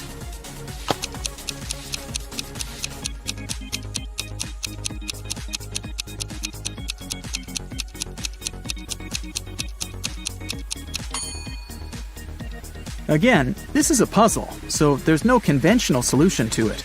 If you move one matchstick from the left side and put it so that its middle is on top of the 1 on the right side, you'll get a square root symbol, and thus the equation is true. 1 equals the square root of 1. But there's also a second solution. You can move one of the matches forming a V in the right part so that they form an X instead. This way, you'll get 11 written in Arabic numerals that equals 11 written in Roman numerals. Problem solved. Let's have another math riddle, shall we? A book costs $1 plus half its price. How much does the book cost? I'll give you 10 seconds again, or just pause the video if you need more time.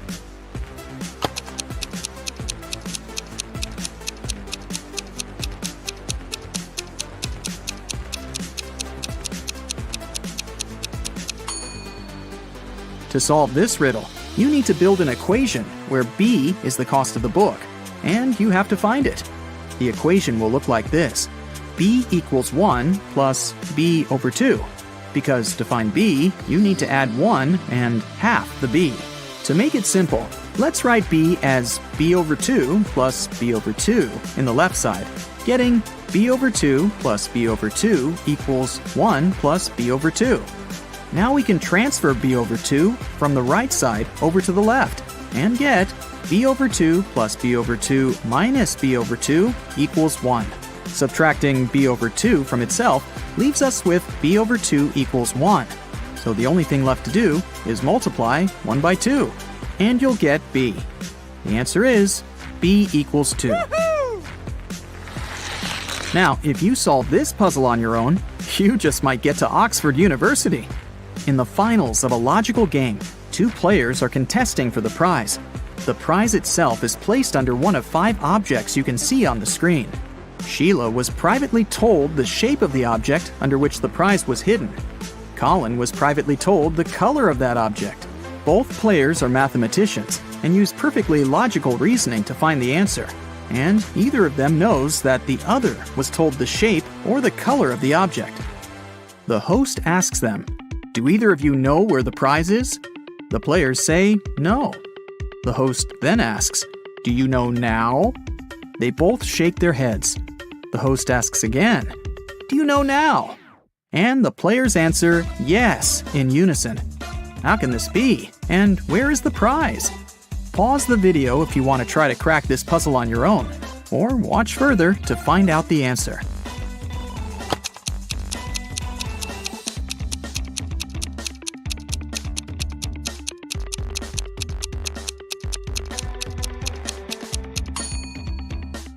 So Sheila was told the shape of the object. So for her, it would be either the red or green triangle, either the green or purple circle, or the only square there is, the red one. Colin was told the color of the object. So for him, it's either the red triangle or square, either the green triangle or circle, or the only purple circle there is. When the host asked whether either of them knew where the prize was, and they answered no, they both got new information. For Sheila, it was definitely not the square. And since Colin didn't know the answer either, it wasn't the purple circle. Colin used the same reasoning, so they both eliminated 2 options.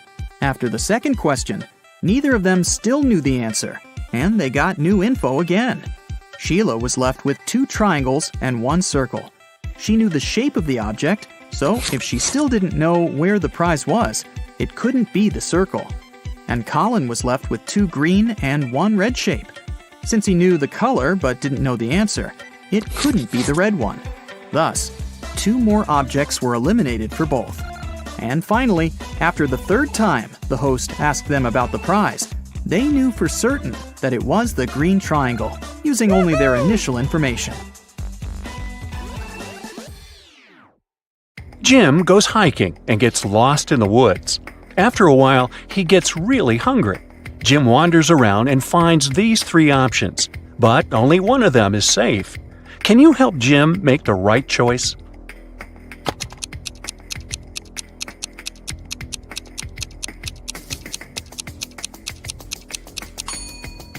All the footsteps are leading to this berry bush, but not a single animal walked away from it, so the berries are probably poisonous. There's a scorpion creeping around these delicious bananas, so Jim should choose the apple tree. Timmy is packing bags for a hike in the mountains. Can you sort out extra items?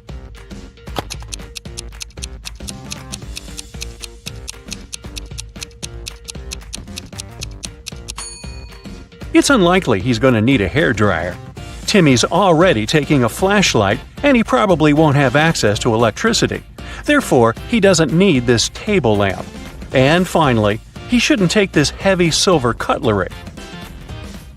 A frog is at the bottom of a well. The well is 30 feet deep. The frog climbs up 5 feet every day, but it slips back 4 feet every night. After how many days will the frog be free?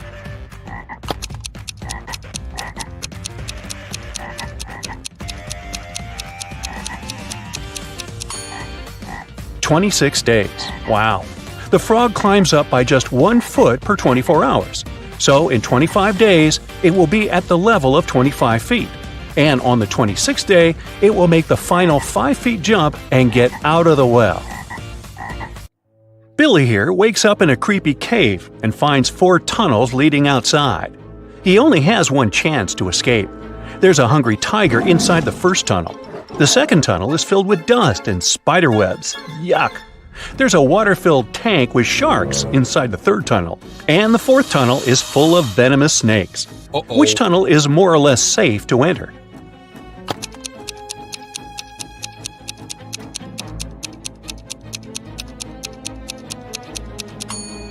Billy should choose the second tunnel. There are no spiders in this picture, only the webs. Crawling through them might be unpleasant, but at least he'll stay safe. 3 tourists go hiking and get into trouble. Surprise, surprise. Can you guess who has more chances to survive?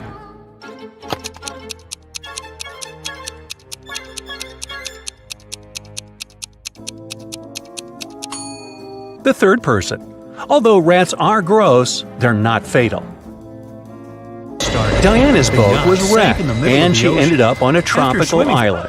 The locals speak an unknown language, so Diana can't understand them. But still, she managed to spot this guy's wife right away. Can you see her too?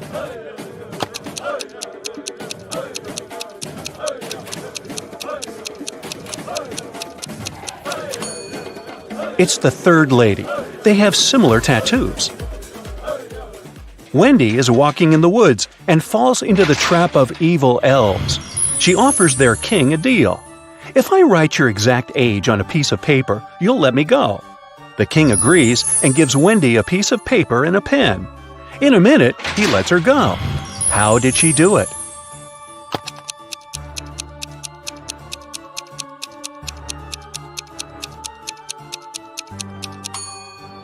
Wendy literally did what she said. She wrote your exact age on the paper. Ah, clever girl. Stan is walking home in a haunted city. He finds a nice spot to shoot a TikTok. But unfortunately, he falls into a basement. Stan looks around and finds 4 doors out. There's a hungry dragon behind the first door. The second way is filled with intense fire. There's a desert filled with hungry piranhas behind the third door. And venomous snakes are waiting behind the fourth door. Which way is the safest?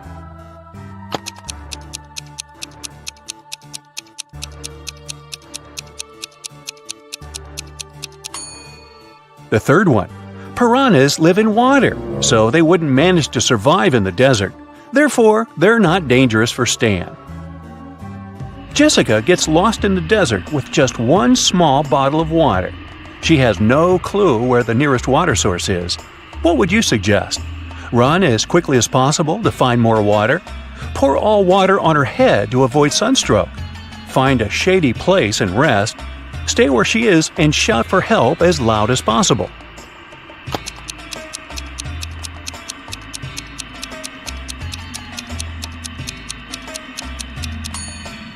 The third option is the best. When it gets darker and cooler, she can walk further and find help. Tilda is boarding a private jet. The crew greets her, and she spots an imposter among the crew members right away. Can you see this person too?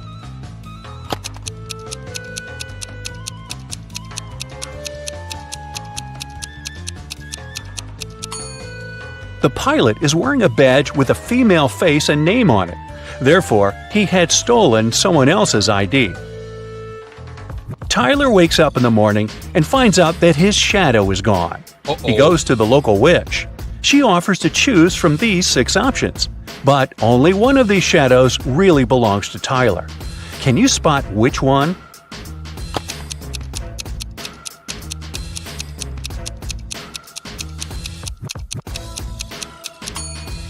Only the first shadow fits perfectly. Nina and Sarah are both fond of swimming, but one of them is making a big mistake. Can you guess who?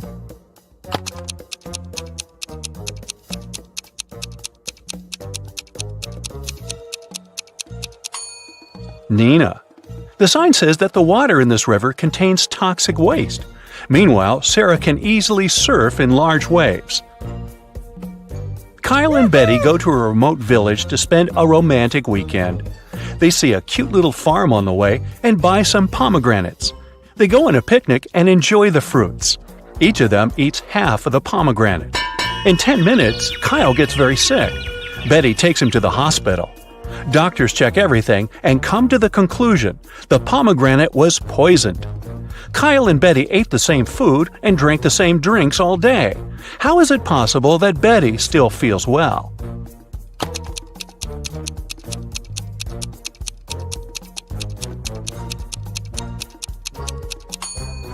The poison was in the white seeds. Kyle ate them whole, while Betty only the red part.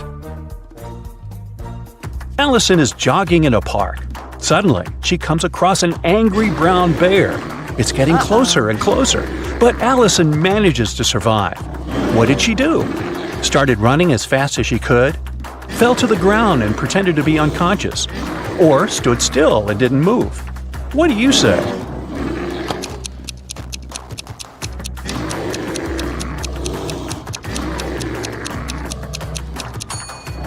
Usually, brown bears only attack people when they're surprised or feel threatened. Allison fell to the ground, and the bear didn't consider her dangerous. Peter is hiking in the middle of nowhere. Suddenly, he sees a mountain tiger in the distance. He's trying not to panic and begins to look for a place to hide. There are 3 possible options, but only one of them is more or less safe. Can you help him make the right choice?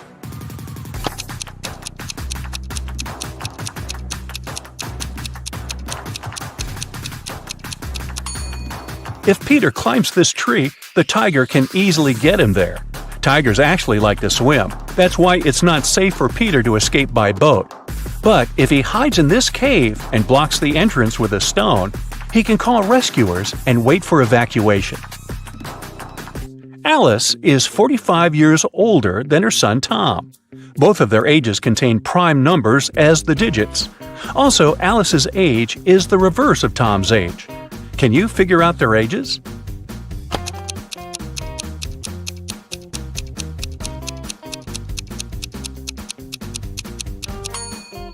The only single-digit prime numbers are 2, 3, 5, and 7. Here's a list of possible age combinations: 32 and 23, 52 and 25, 73 and 37, 53 and 35, 75 and 57. 72 and 27, but only the last combination meets the first requirement. The age difference should be 45 years. Therefore, Alice is 72 and her son is 27. Polly is an archaeologist.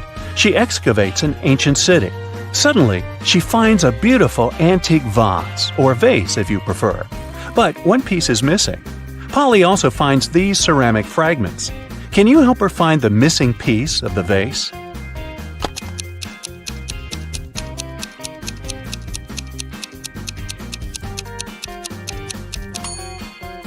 The fourth fragment fits perfectly. Dan lands with a parachute in a field in the middle of nowhere. Been there, done that. He finds the nearest bus station to get back to the city, but only one of these 4 buses will arrive at the station. Can you guess which one?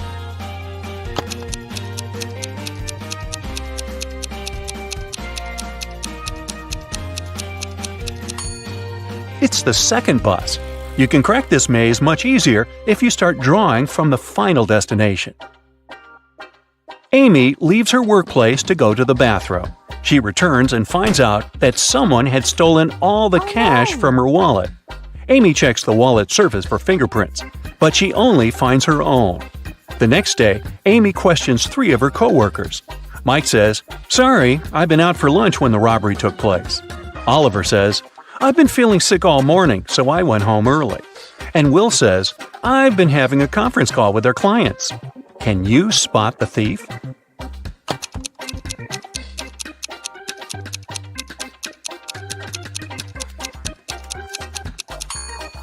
It's Oliver. Take a look at his trash bin. He used gloves to steal the cash and then left them in the trash. He's the clumsy culprit. There was an incident in a secret laboratory. One of the scientists released a substance that turned people into vampires. Detective Reed arrived at the scene to interview 3 witnesses. The first scientist, Michael, said, "I stopped by the lab this morning to pick up some notes. The machines were working just fine, and I didn't see anyone. I took the papers and left." The second scientist, Lindsay, said, "I closed the lab at night. One of the PCs was faulty, but I was very tired and decided to leave it till the morning. Unfortunately, I overslept." And the third scientist, Jennifer, said, "I got up early and went to the lab to check the devices. No one seems to have entered the room. I fixed one of the computers and left." Which one of them was lying?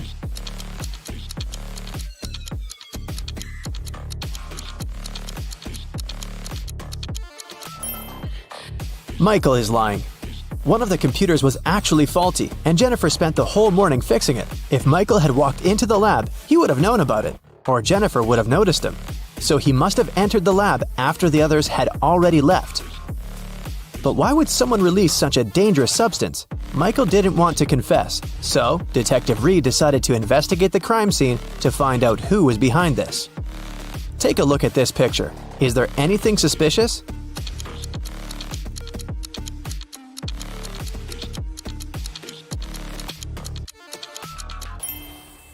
It looks like Michael dropped an ID card. And look, it doesn't belong to him. The name on the card is George Wilson. Let's ask him about the incident. Detective Reed went to Mr. Wilson's office to ask him about the incident. "Oh yeah, I gave my pass to Michael," Mr. Wilson said. "But that's only because I had left something in the lab. My glasses. I didn't have time, so I asked Michael to pick them up." Well, that's not a very clever excuse, but how can you prove the man is lying?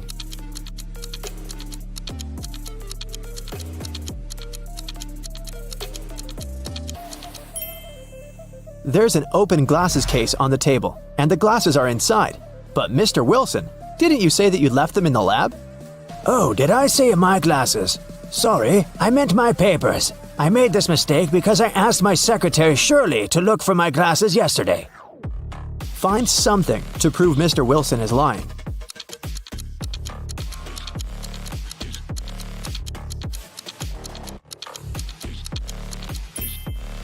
There's a calendar on Shirley's desk. Yesterday was her day off. It's marked red. Mr. Wilson is lying. Mr. Wilson was arrested, but people have already begun to turn into vampires. Can you guess who's actually a vampire?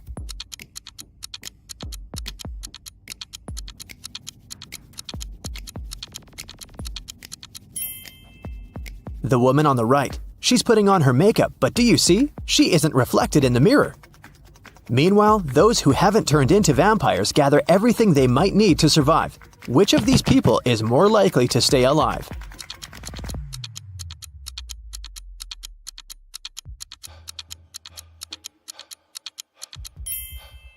All these supplies won't protect the guy on the right from vampires. As for the girl on the left, she's stocked up on what she can to defeat the vampires. She has a higher chance of survival. Let's check out the subway. There are 2 women here. Which of them is not pregnant?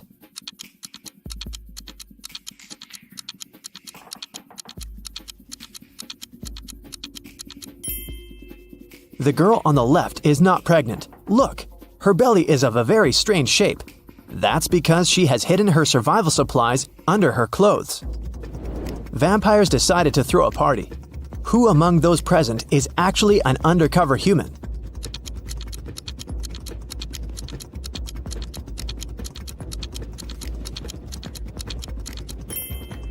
The guy on the left is a human.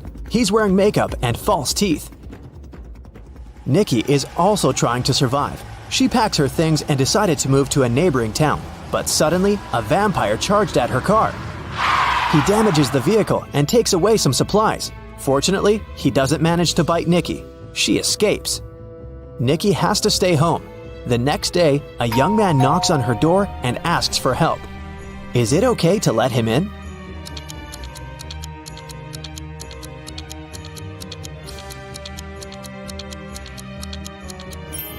Nope. He has the same scar on his cheek like the vampire from the day before. Nikki continues to hide at home. One day, some girl starts knocking on her back door. "Please help! A pack of vampires is chasing me!" Nikki opens the door. The girl is out of breath, but she manages to say, "They're almost here. Can I come in?" Is it safe to let her in?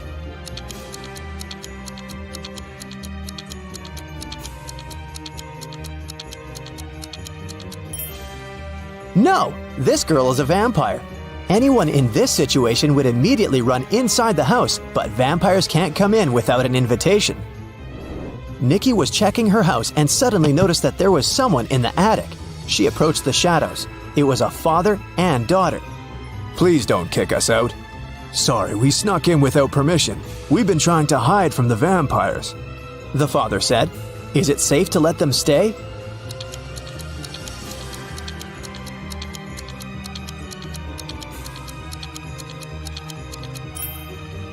Yes, firstly, they're sitting in the sun, but their skin seems to be okay. Secondly, they managed to enter the house without an invitation. That means they're humans. Nikki let them stay. Let's take a little break. Time for some quick riddles. Think fast. A vampire lived in a one-story black cottage. He had a black cat, a black fish, a black computer, a black armchair, a black desk, and a black phone. Everything was black. What color was the staircase?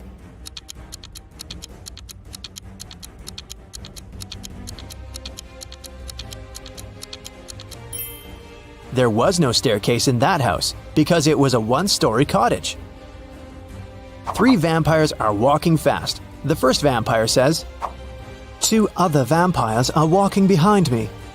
The second one says, One vampire is walking behind me, and one is walking in front of me. and the third one says, "Two vampires are walking in front of me, and two are walking behind me." How is that possible?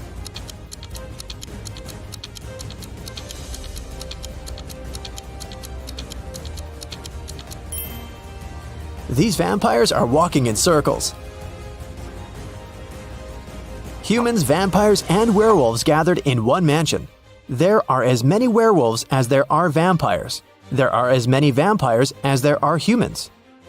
How many creatures are there if three of them are werewolves?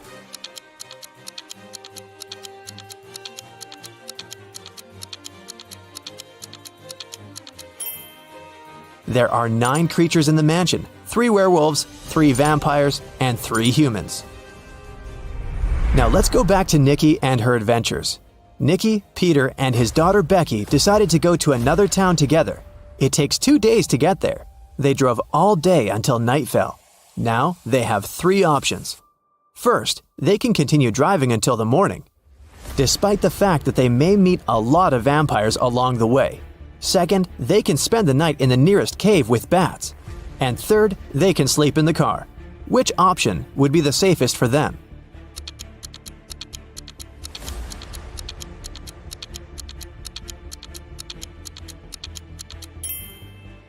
Sleeping in the car is a bad idea. Vampires can sneak up on them in the middle of the night.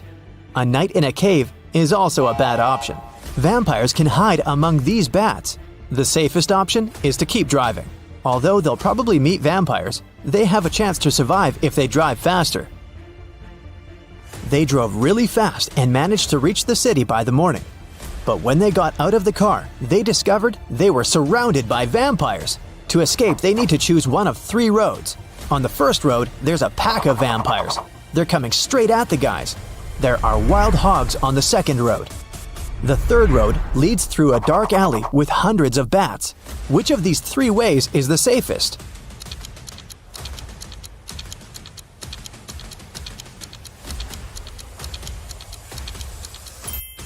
The second way is the best option because the sun illuminates it, so vampires can't follow Nikki and her new friends. Plus, these dogs don't look too unfriendly. The guys reach 3 stores. Now they need to decide which of the stores is safe to enter. Nikki, Peter, and Becky look through the windows to see what's inside. The first store is empty, but it seems to be full of traps. The second store is full of survivors, but they look dangerous. And the third store seems empty as well, but it's completely dark there, and you can't see anything except for dozens of bats. Where should Nikki lead her friends?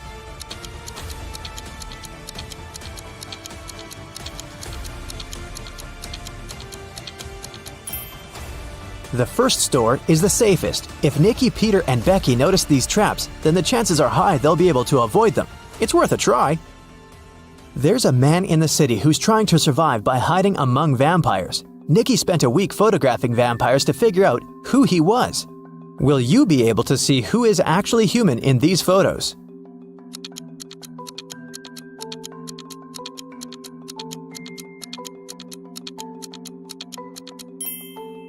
You can see this man has all 4 photos. In one of the photos, he's eating garlic bread, and in this one, his leg is exposed to the sun. He's only pretending to be a vampire. Nikki and the others decided to invite this man to join their group. The man was delighted and said that his name was Douglas. He was a journalist looking for safe places for people. He suggested creating a password that only humans could figure out. They came up with this one: HAWUH. Can you guess why?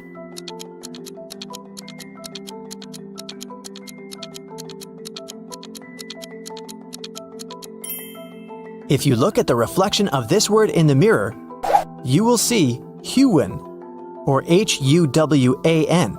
Flip the letter W and you get the word human. But only those who get reflected in the mirror will be able to solve this puzzle. Nikki and her friends settle down in this town. Can you guess which of these houses belongs to Nikki, in which Peter and Becky live, and in which Douglas has chosen?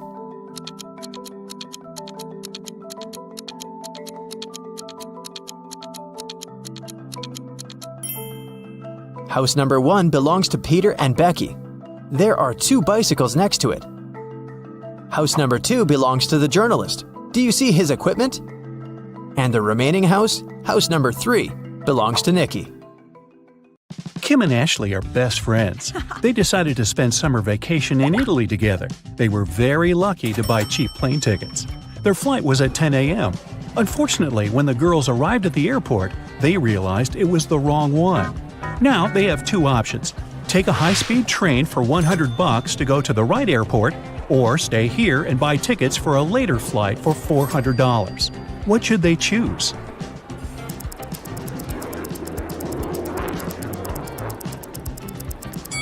The second option. Look at the clock on the wall. It's 9:55 a.m. The boarding for their flight is already over. They won't make it even if they take the high-speed train. Kim and Ashley bought new tickets. They went to the airport restaurant to drink coffee. But one weird detail scared Kim away. She suggested they should leave that place as soon as possible. What did Kim see?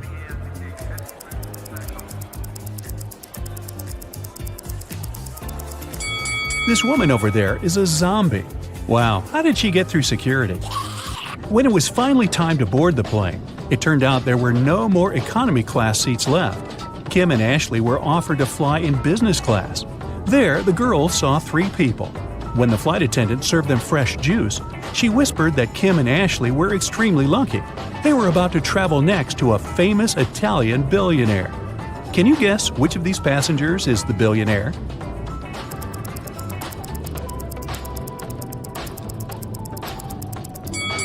This glamorous lady is a good candidate, but it's very unlikely a billionaire will wear a 100% polyester coat. This guy's business suit is very elegant, but look at his shoes. They seem quite cheap and worn out. This funny gentleman must be the real billionaire. Although his outfit is rather casual, his gold watch looks very expensive. The glamorous lady began to chat with Kim and Ashley. She told them she had recently visited an exotic island with her friends. Then she showed the girls some pictures. When the lady went to the bathroom, Ashley whispered to Kim, "This woman is a liar. She photoshopped this picture." How did Ashley know that?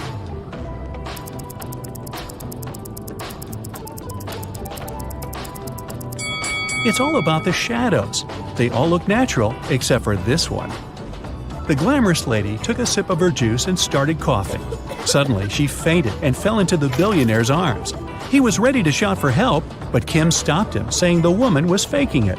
How did she know that?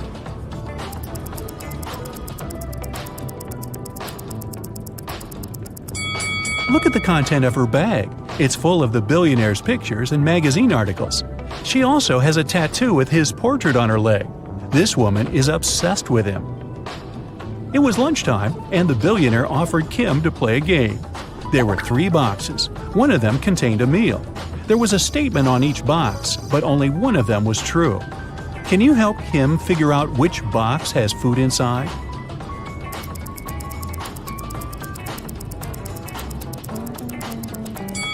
If the food is in the first box, there are 2 true statements. And if the food is in the third box, there are also 2 true statements. But we need just 1 true statement. That's why the food can only be in the second box. Kim opened the box. She saw a delicious meal and a bank card. The billionaire said, "Congratulations, you've won $5 million. Enjoy your trip." Kim and Ashley landed in Rome and went to get their luggage. It turned out that Ashley had had the same suitcase as 2 other passengers, and they had a little quarrel. Can you help distribute the 3 suitcases among these people?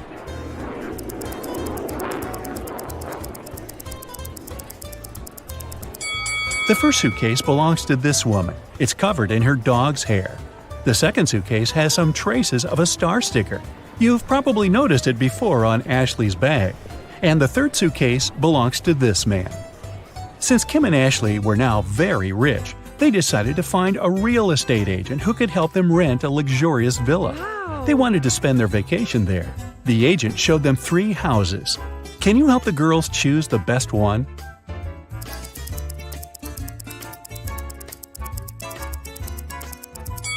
There are cockroaches in the first house. They won't make very pleasant neighbors. The second house is too old. There's a crack in the wall, which doesn't look safe. And the third house looks pretty good. As for the pool, it can be easily cleaned. Yes! Kim and Ashley left the villa and went sightseeing. When they returned, they found out that someone had stolen their passports from the safe. The girls called the police and they interrogated 3 suspects. The chef was too busy making dinner for Kim and Ashley. The cleaner was dealing with the pool all day, and the gardener said he had been outside planting flowers. He didn't notice anything suspicious. Who's lying?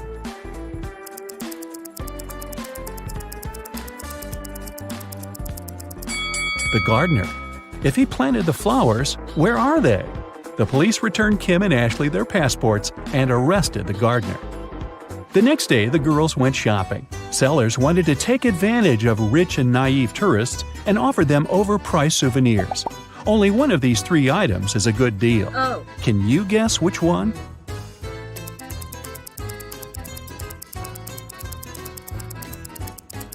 Take a look at this Venetian mask. It says "Made in China," which means that this mask can't be real. This magnet is of very low quality. The word Italy is spelled with an error. It simply can't cost $100. This blue cheese doesn't look fresh, but it's normal for this kind of product. This delicacy is the only thing that Kim and Ashley can buy here for a fair price. The ladies went to the local museum and got lost in its corridors. They found a strange basement with 3 doors. There was a time portal to the Middle Ages behind the first door. Behind the second door, there was an evil mummy. It cursed anyone who bothered it. Finally, the third door was protected with a laser alarm system. It cut through anything that touched the laser beams. Which door should the girls choose?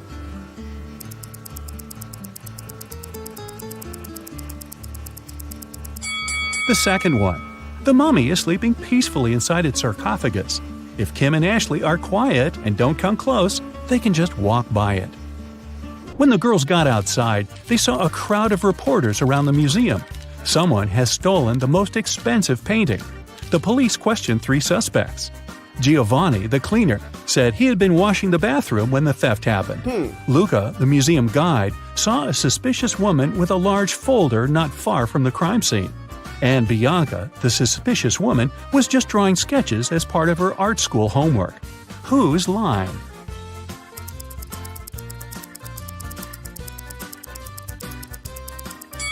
Luca. He has a rolled canvas under his shirt. Kim and Ashley came to a restaurant to enjoy the local cuisine, but they noticed a vampire among the visitors, so the girls decided to leave. Which visitor is the vampire?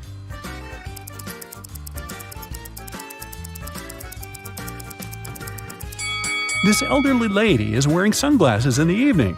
Also, she doesn't have a shadow. Then Kim and Ashley took a boat trip. A local photographer took their picture and printed it on 2 similar t-shirts. Then he offered the girls to buy these souvenirs. But Kim noticed 3 differences between these pictures. Can you see them too?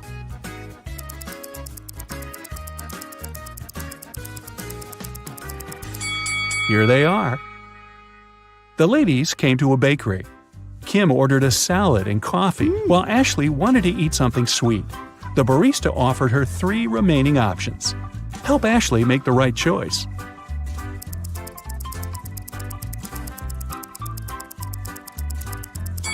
Someone has already tasted this cupcake. Ants live inside this donut. It's probably not very fresh. But this croissant is safe. The green color is pistachio glaze, not mold. In the evening, Kim and Ashley arrived at the villa. The owner was there and he was furious. He hadn't received any rental payment because Kim and Ashley's card presented by the billionaire was blocked. Suddenly, they heard breaking news on TV. Some scammers had robbed the billionaire. All his accounts were empty. 3 people commented on the situation. The billionaire's driver said his boss had many enemies. The billionaire's girlfriend complained that now she couldn't even afford a new haircut, and his PA said they would try to return the money soon. Ashley knew for sure that one of them was hiding something. But who?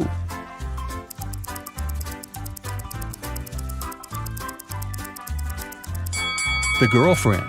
If she had no money, how come she left the boutique with so many purchases? The owner of the villa offered Kim and Ashley a deal. If you manage to prepare my favorite cocktail, I'll forget about your debt. The girls had no choice, so they agreed. The man gave them the recipe, but the last ingredient was coded. Can you guess what ingredient it is?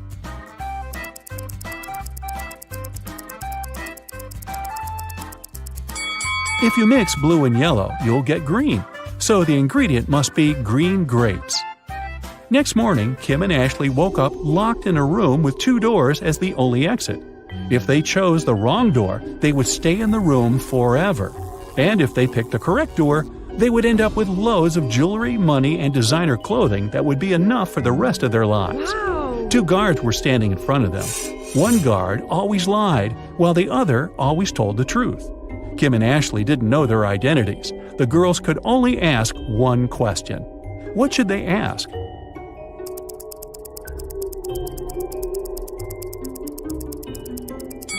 The question should be, if I asked the other guard which door leads to the treasures, what would he say? If they asked the guard who always tells the truth, he would say that the other guard would point to the wrong door. And if they asked the liar, he would point to the wrong door too. In either case, both guards would point to the wrong door. So Kim and Ashley should just choose the other door. Mr. and Mrs. Luce have 7 daughters. Each daughter has 1 brother. Can you tell how many people there are in the family?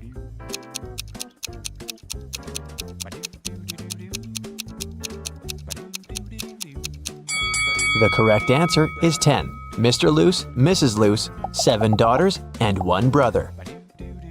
Dr. Luce is a world-famous chemist. Wow. He has just arrived in London to attend an international science seminar. The next morning, the lab cleaner found Dr. Luce unconscious on the floor. One of the 6 lab assistants poisoned the chemist. The names of the 6 assistants are Austin, William, Oscar, Leo, DJ, and Robert. To solve this case, lab managers called the local detective, Mr. Smith. Dr. Luce left this mysterious note on the table. Here's what he wrote: 76, 20, 44, 79, 16, 22, 7. After reading the note, Mr. Smith asked the police to arrest 2 criminals. Who are the criminals?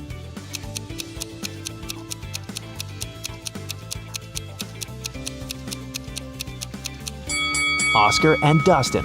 Remember that Dr. Luce is a chemist? He encrypted the names of his enemies using the periodic table hanging on the wall. Dr. Luce got better and returned to his work in the lab. He invited a young scientist, Oscar, for a job interview. His resume was too good to be true, so Dr. Luce decided to check Oscar's logical thinking. He offered Oscar to solve this number puzzle. Oscar cracked this task right away. What about you? Here's a little hint. You should read this puzzle from left to right and from top to bottom. Question 1. What are the next 2 rows of numbers? And question 2. Why?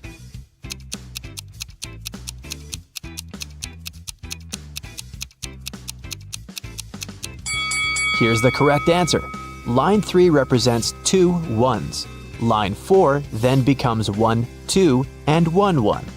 Line 5, therefore, is 1 1, 1 2, and 2 1s. Using the same logic, we can now decode line 6, 3 1s, 2 2s, and 1 1. Line 7 is 1 3, 1 1, 2 2s, and 2 1s. Dr. Luce hired Oscar and took him to the basement of the lab, but someone has changed the password on the door. Can you help the guys guess the code?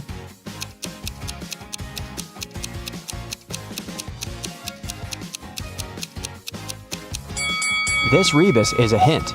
The correct password is summary. Dr. Luce offered one more riddle to his new employee. How can a man go 8 days without sleep? Can you help Oscar crack this one?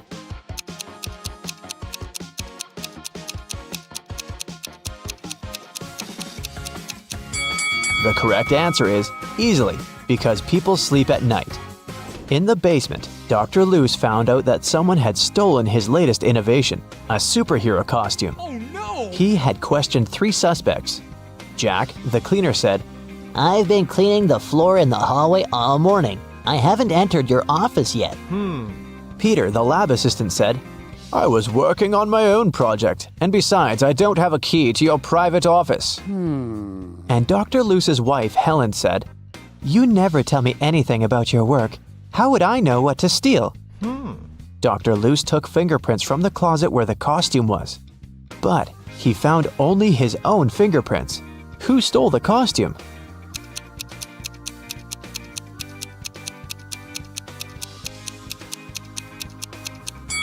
It was Helen. She's the only one who's wearing gloves. Oh. After a short interrogation, Helen confessed that she had sold the costume to Dr. Luce's major enemy, Dr. Phillips. Dr. Luce went to his lab to take his invention back. A creepy guard stopped Dr. Luce at the entrance and asked for a password. Can you help Dr. Luce find out the code? See the sign on the wall? You should rearrange these letters to spell just a single word.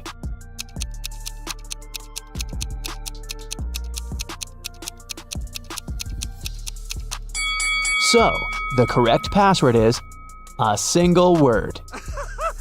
Dr. Luce entered the building and found himself in a strange place guarded by 2 people. One of the guards always says the truth, while the other one always lies. Dr. Luce doesn't know who is who. He can only ask one question to escape. What should he ask?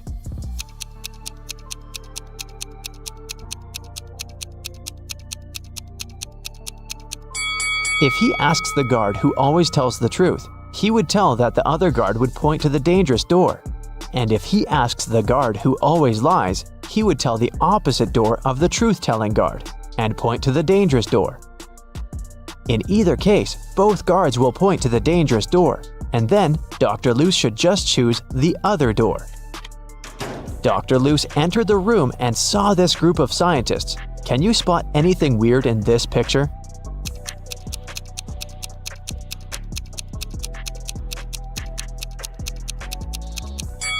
The scientists are holding 4 slices of pizza in their hands, but only 3 pieces are missing from the pizza box.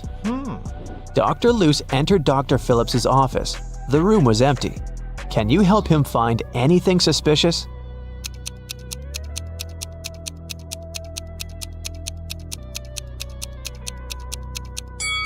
Someone is hiding in the ceiling vent. Suddenly, Dr. Luce saw Dr. Phillips flying around in the superhero costume. He grabbed Dr. Luce, took him to the top of a mountain, and left him there alone. Dr. Luce wandered around and found 3 tunnels. There's an angry, hungry lion in the first tunnel. There's a huge fire in the second tunnel. And the third tunnel leads through a dinosaur lair. Which way should Dr. Luce choose?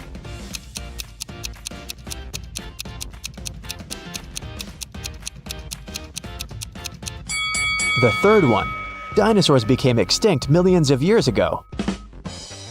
Dr. Luce came to a village and asked the local farmer, Rick, for a glass of water. Rick told him that he'd been struggling to divide his entire land between his two sons. Both of the sons have been very good to him, and now Rick's only wish is to treat his sons fairly and divide his land equally between them. But the problem is that the land has a weird shape, and thus there's no way to split it into two equal halves. Dr. Lou said, I have an idea. It can guarantee that the land will be divided in a manner that will satisfy both sons. Can you guess what's on his mind?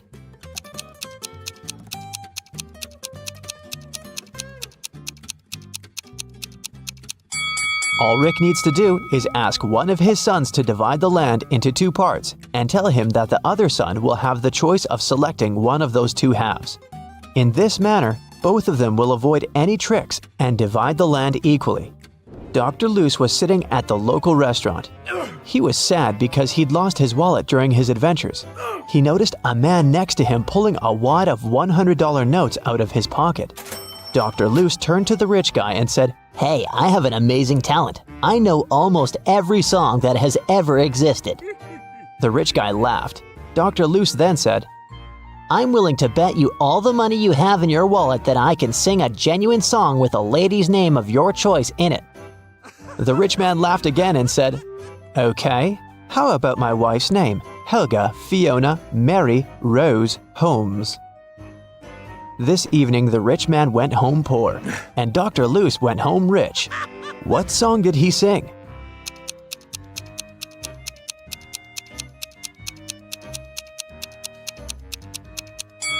The Happy Birthday Song. The villagers told Dr. Luce mystical legends about the local forest. He liked creepy stories and decided to go there and see it for himself. He set off at night and soon got to the forest. He noticed a small shop nearby. The seller said, Hey bro, don't go to this forest unequipped. Take this magic potion. It will make any creepy monster fall asleep for 10 hours. Dr. Luce took one bottle and continued the journey. He wandered there for several hours, but he didn't see anything mysterious. Dr. Luce was about to leave right before dawn. Someone appeared in front of him. A pair of vampires that feed on humans and a siren who hunts people using her singing. So there are 3 enemies, but Dr. Luce has only one potion. What should he do?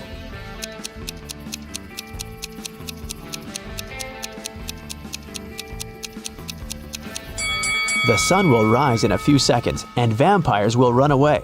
That's why he should pour the potion at the siren. Dr. Luce found an abandoned castle. As soon as he entered, someone locked the door.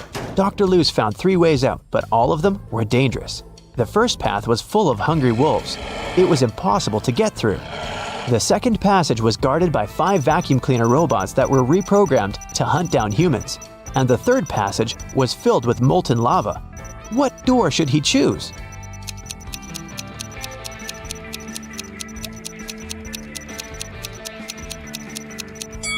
The second one. The vacuum cleaners might go after him, but they're pretty harmless.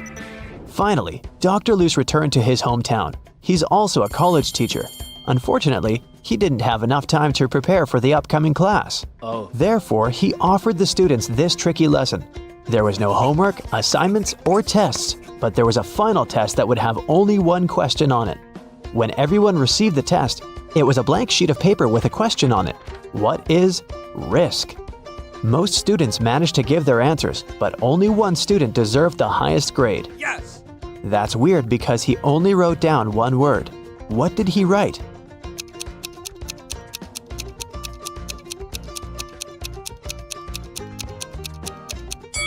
His reply was this. Dr. Luce went on a business trip to Vienna. He felt very nervous because he was about to meet a lady he used to date in college, Jane. She's also a scientist who's currently working on immortality pills. That's why she asked Dr. Luce to come over and help her. As soon as he entered her office, he knew that something had gone wrong. 3 zombies were standing in the room. Can you tell which one is his ex-girlfriend?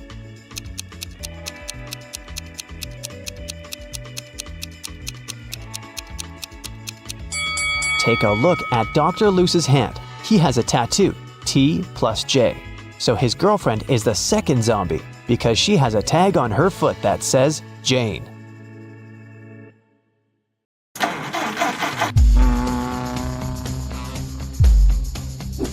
cab driver Bobby was moving in the wrong direction on a one-way road. A police officer was standing nearby and noticed the driver, but he didn't stop or find Bobby. Why?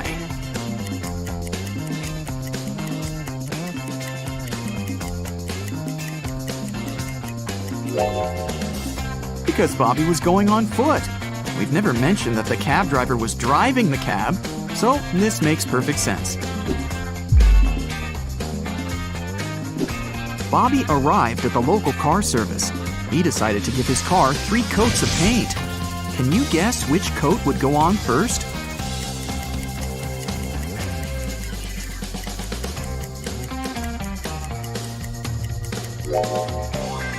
The second, as it's the only coat that can go on the first coat. The mechanic told Bobby, "Hey bro, I'm gonna give you a discount if you manage to crack my riddle, so listen carefully. They are the 5 precious gems of an everyday sort, and all can be found on a tennis court. What are they? Can you solve this mystery?"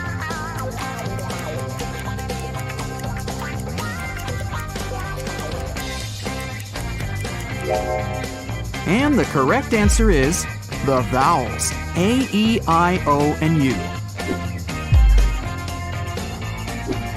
Bobby was having a cup of tea when he called the waiter and told him that there was a fly in his tea.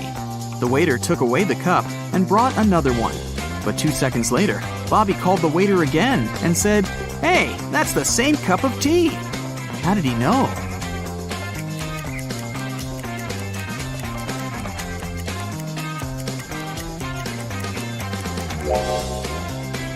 Bobby had already put sugar in his tea. Bobby's friend Bill joined him during lunch and offered a bet. "If you solve my riddle, I'm going to pay for food. But if you fail, you're the one to pay." Bobby liked riddles and agreed. Bill put some matchsticks on the table and said, "Okay, here's the task. I've arranged matchsticks in a grid so that the first and second row, as well as the first and the third columns, contain 12 matchsticks each. Can you remove 4 matchsticks and rearrange all the remaining ones so that we're still left with 12 matchsticks in the first row, the second row, the first column, and the third column? Can you help Bobby save some cash?"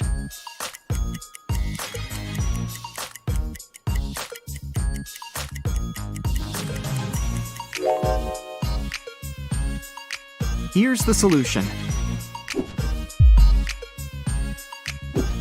Bobby went to the restroom after lunch. Unfortunately, the door got locked automatically. Now Bobby needs to enter a password to get out. He found this hint hanging on the wall. "A word I know, 6 letters it contains. Subtract just 1, and 12 is what remains. What am I?" Can you crack the code?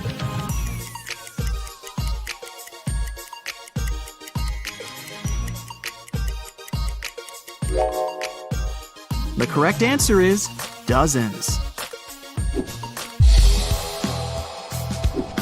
Bobby was visiting a historical museum.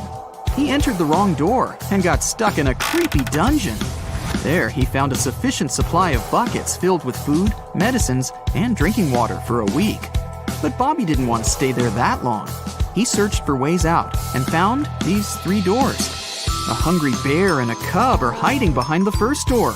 The second door leads to a wall of fire, and the third door leads to a lake filled with crocodiles. Can you help Bobby choose the right door?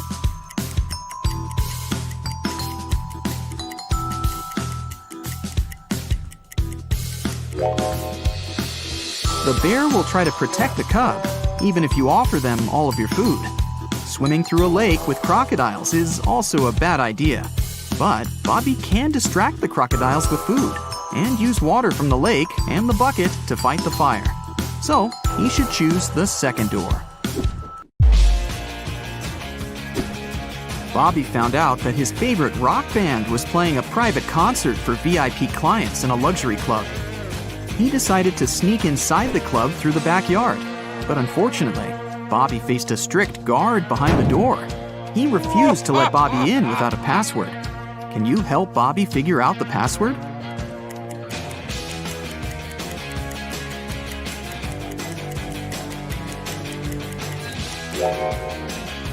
Take a look at the guard's t-shirt. It's a rebus. The password is to infinity and beyond. Bobby's friend Mike is an expert on paranormal activity. He invited Bobby for ghost hunting in a creepy old hotel. Their equipment indicated strong signs that a ghost was hiding behind one of the 4 doors. Each door has an inscription. The sign on door A says, "It's behind B or C." Door B says, "It's behind A or D." Door C says, "It's in here." And door D claims that the ghost isn't here. Mike's psychic powers have told him that 3 of the inscriptions are false and 1 is true. Can you guess which door leads to the ghost?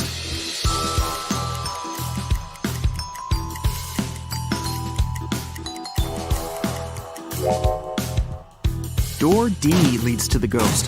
Why? Well, if the ghost is behind door A, then both B and D are true. If the ghost is behind door B, then both A and D are true. If the ghost is behind door C, then A, C, and D are all true. But if the ghost is behind door D, then the statements on all the other doors are false, except for that on door B.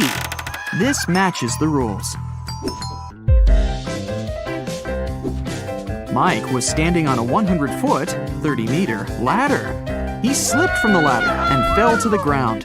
But after the fall, he was absolutely fine and not injured. How could that be?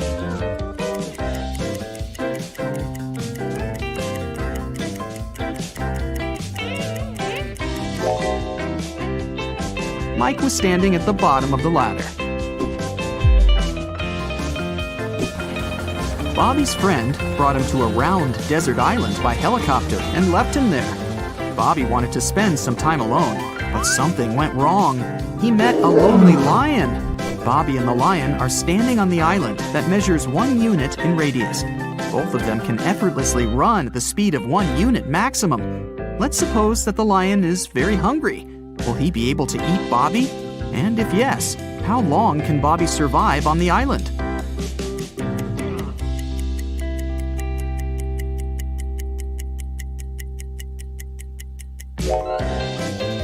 There are 2 possibilities. If Bobby decides to run on the perimeter of the island, the lion will eventually catch him. And here's the second possibility. Bobby doesn't run on the perimeter. This way, he will be using an escape strategy that will work for an infinite time.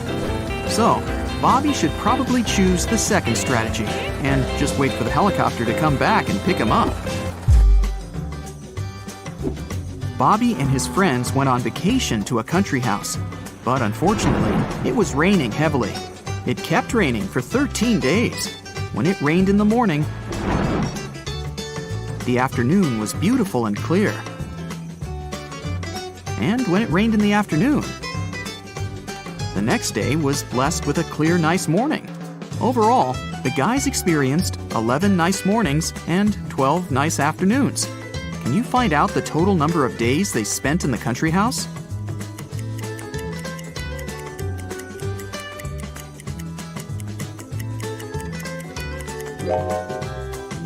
The correct answer is 18, and here's why.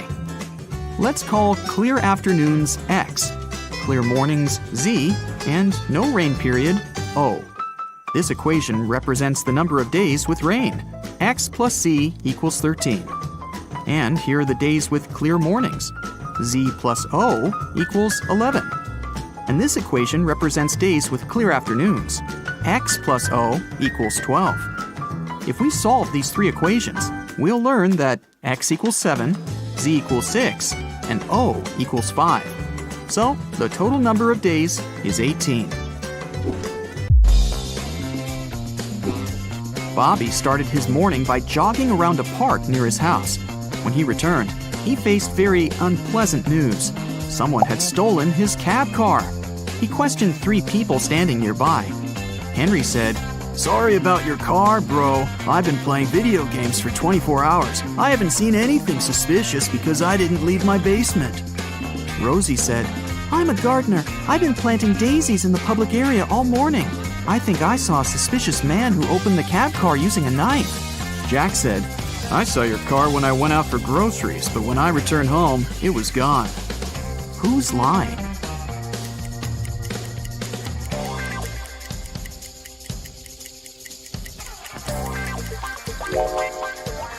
Rosie. She said she'd planted daisies, but there are only rose bushes in this area. Police Officer Frank received an anonymous text message. It revealed an address where Frank could find one of the most dangerous criminals. The police went to check the area. They didn't know what the criminal looked like, but they knew that his name was Dirty Jack, and he was inside the house. The police busted in on a carpenter, a truck driver, a mechanic, and a fireman. All were playing poker. Without any hesitation or communication of any kind, they arrested the fireman. How did they know that he was the criminal?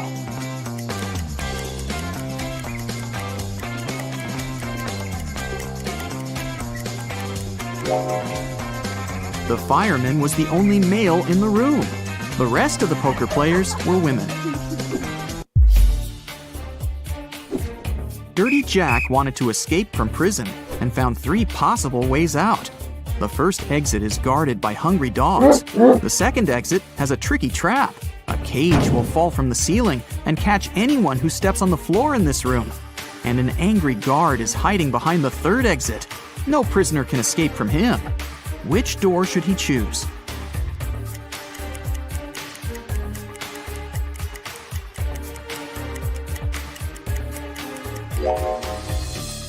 The second one. He can throw his boot to activate the trap and then just walk around it. Dirty Jack got out of prison and found himself in the middle of the ocean. He landed in a cave underwater and got trapped. Stones are hanging above him, and he has only 2 options to escape. A huge jellyfish is waiting on the first path, and a hungry shark is waiting on the second path. Which way should he go?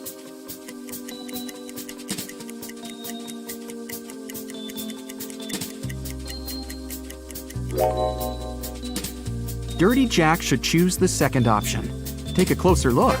This shark has a Go Vegan tattoo. Therefore, it won't hurt a human. So he can easily climb up through the hole in the cave above and escape.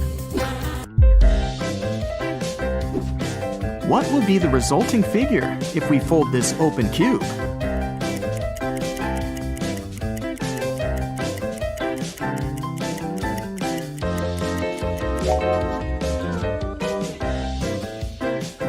The correct answer is A. Regina and Claire went to a shopping mall on the weekend to buy some clothes. Regina saw an escalator going down with a big banner that said, "Huge sale! Everything 99% off." Of course, they hurried there. Who wouldn't? But as soon as they headed there, everything faded out.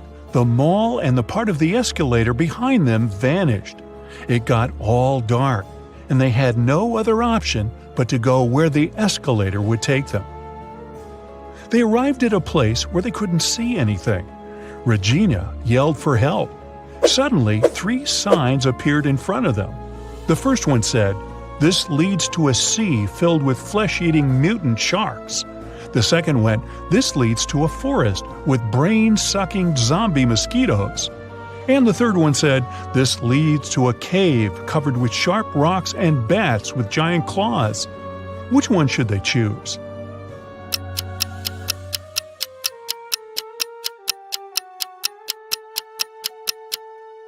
Well, bats are harmless until provoked, whether they have small or big claws.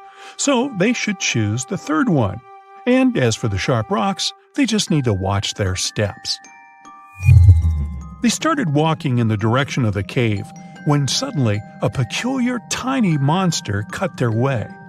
"Welcome to the underworld, home of all monsters. We hope you enjoy your stay. Even if you don't, you can't ever leave here anyway." And it vanished out of sight. That's when a scary-looking city started to appear around them. "What does it mean that we can't leave?" Claire asked. "There must be someone who can help us," Regina replied. "Psst, over here." A creepy monster said from the corner of the street, "Crack my riddle and I'll tell you who can help you. What goes around the house and into the house without ever touching the house?"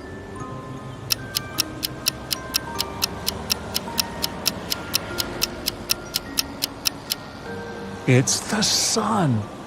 So, if you want to see it again, go to the restaurant called Cantina Hella and find the only human there.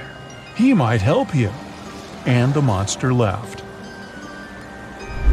Regina and Claire found it, but a bodyguard stopped them at the entrance. "Password?" "We don't have it," Regina said. The bodyguard handed them a piece of paper with these numbers on it. The number that comes next is the password. Can you figure it out?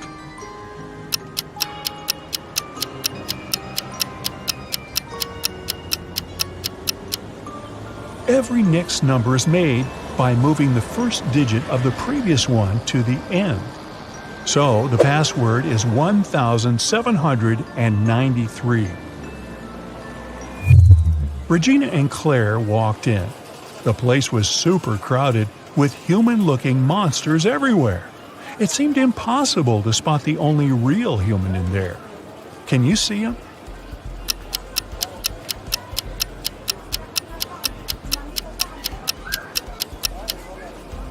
Well, the others may look human, but if you take a closer look, you can see their tails, fangs, horns, and all that.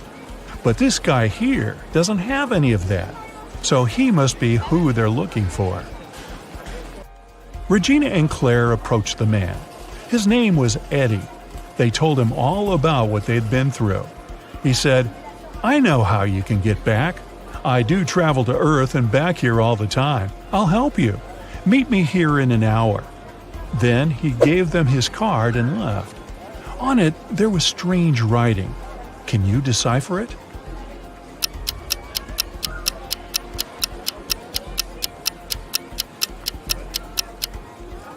You need to replace all the letters with the previous letter that comes before them in the alphabet. So it says police station. Regina and Claire got hungry, so they decided to order something to eat. The waiter brought them 3 different desserts. Which one should they choose?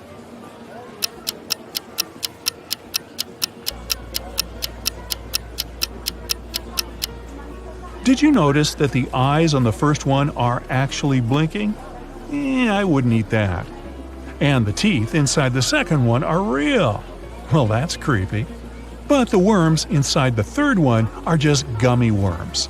And what looks like dirt is actually chocolate crumble. So they should definitely eat this one.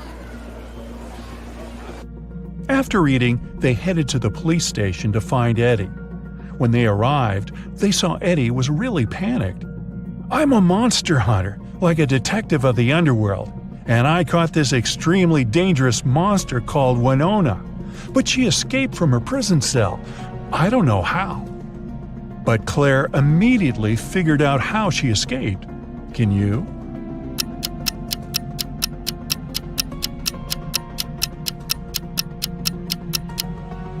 Look at the poster on the wall. It's moving slightly. There must be an airflow behind it that is coming from a tunnel. Suddenly, a guardian rushed next to them and said, "Sir, someone claimed they spotted Winona at the gym." Everyone rushed there. The receptionist silently pointed them in the direction of the changing cabins. They saw the feet of 3 different monsters in 3 different changing rooms. One of them was Winona. Can you tell which one?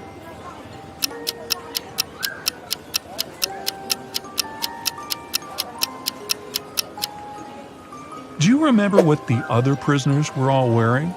The monster in the third cabin is wearing the same thing, so she must be Winona. Eddie kicked the door of the third cabin, and there she was. Yet Winona looked extremely calm for a monster who was about to go back to jail. Not so fast, she said, and created 4 clones of herself. Now there were 5 Winonas in front of them. I I will give you a hint about who the real me is and let you take me back to jail only if you agree to place me in the most luxurious cell. All the Wynonas said at the same time. Eddie had no choice but to accept. The first and fourth clones said that number 5 was the real Wynonna. The second and the third clones said that number 1 was the real Wynonna. And the fifth clone said that number 2 was the real Wynonna. Only one of these statements was true, and the other 4 were lies. So, can you tell which clone is actually the real one?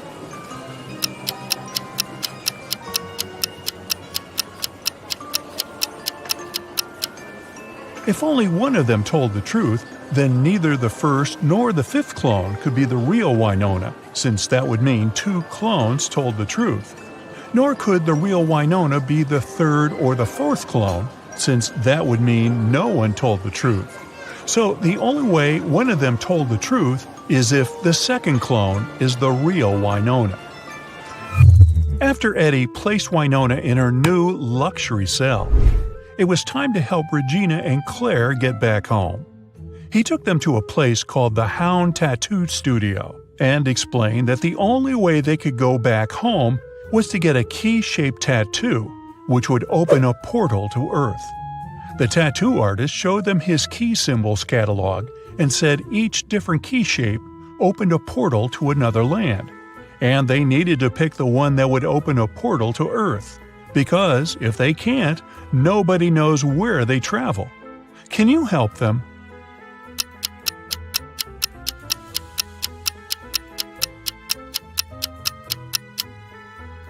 Remember, Eddie told them that he travels to the Earth all the time. Then he must have the Earth portal key tattoo as well. Now, let's take a closer look at all his tattoos. Here is the key-shaped one, and this key on the catalog is the same. So it must be the one that will help them go back home. After their tattoos were complete, Eddie activated their magic to send them home. Regina and Claire felt dizzy, as if falling through a rabbit hole. Then, suddenly, they woke up in their bedrooms at home. Wait, none of that was real? How do you think they can tell if this was all a dream or not?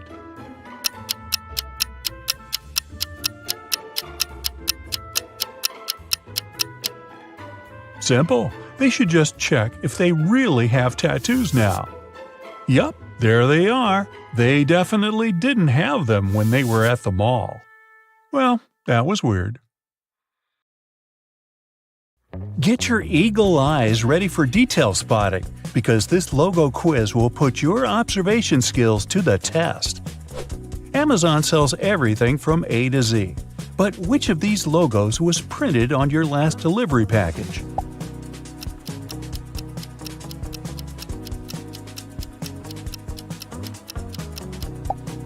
Yup, Amazon keeps its Z the same color.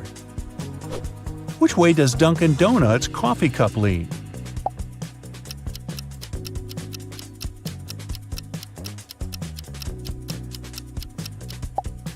Away from the words. Hey, good to know. We all use Google every day, but do you recognize its real logo?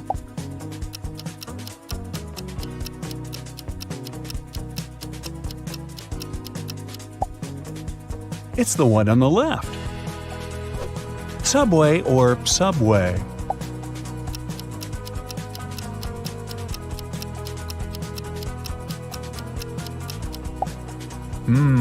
This Subway. When I eat chips, I don't pay close attention to the logo on the bag. Do you?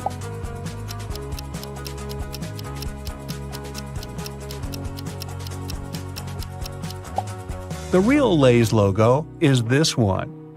This one is subtle. Can you spot the difference?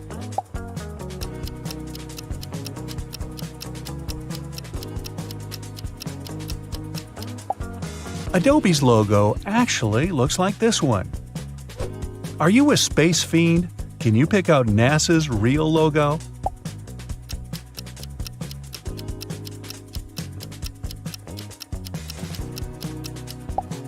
The answer is the one on the left. This brand makes cold, creamy treats. Which one of these logos is correct?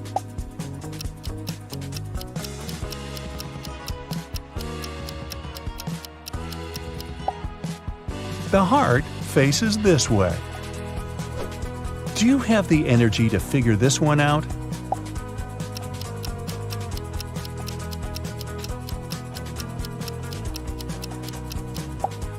You betcha! Monster's logo is this one. Now, look closely. Can you distinguish the real shape of Pizza Hut's logo from the fake one?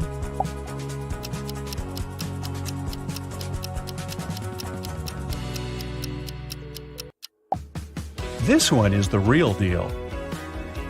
Does the eBay logo start with red or blue?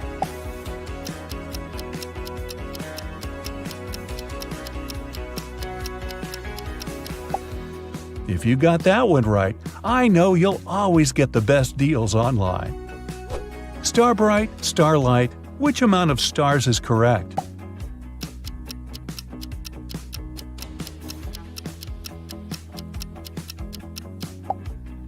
The one and only. Which of these nests belongs to Nestle?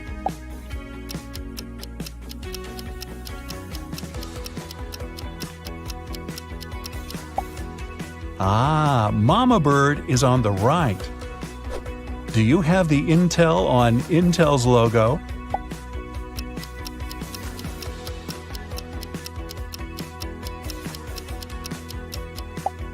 Exactly, it's on the left.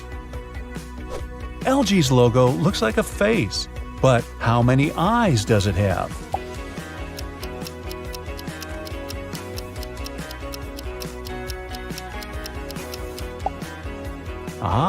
Just one. You know this one. It's where you watch all your favorite channels. Brightside.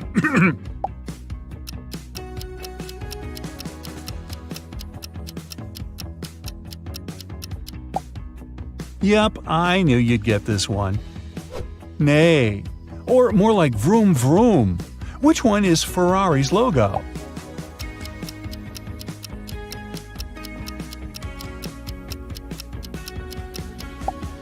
Right on. It's on the right. Speaking of driving, how well do you know Drive's logo?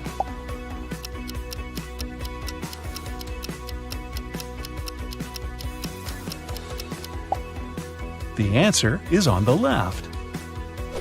Are you a coffee or tea person? Coffee lovers, this one's for you.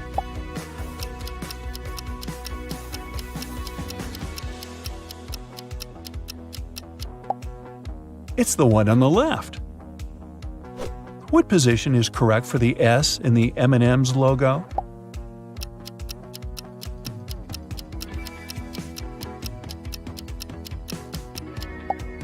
Yeah, the one on the right just looks better, doesn't it? Dell's slanted E sure has a lot of character, but which way does it droop?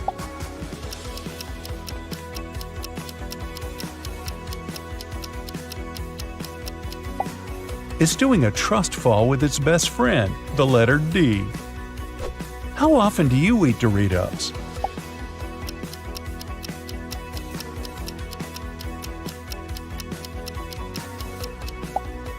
If you got this one right, they must be your favorite.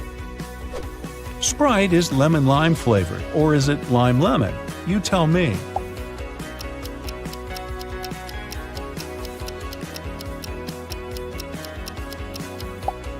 Lemon lime, so the answer is the logo on the left.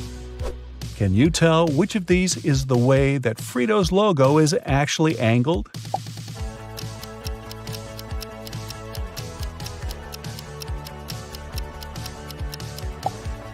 Spot on, it's on the right. Pringles' mustache mascot looks like,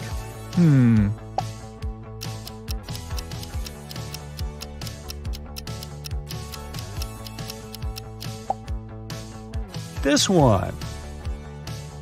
Which of these Cheetos logos is the big cheese?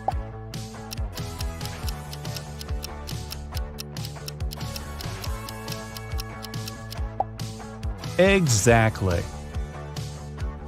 If the sun rises in the east and sets in the west, and the wind is blowing from the northwest, then which of these is SunChip's real logo?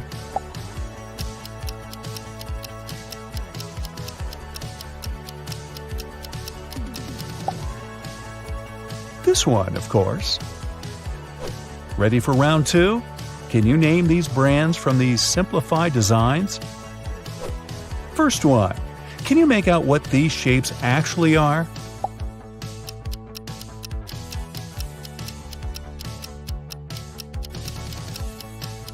Here's a hint. A long time ago in a galaxy far, far away. It's Star Wars. These circles aren't just circles. They look like a cute panda.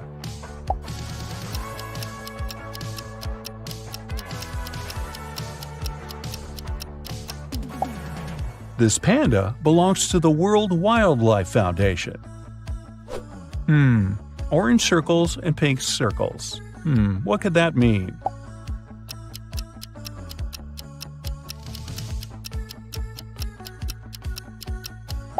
Dunkin' Donuts! Now that I think about it, I could go for a donut right about now.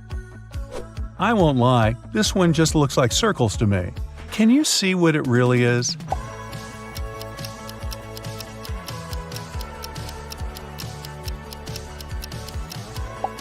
Oh, it's Kellogg's.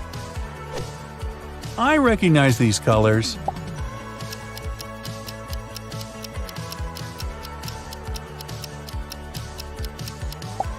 It's FedEx, of course. What else is blue and orange? These colors are even more iconic. Do you know them?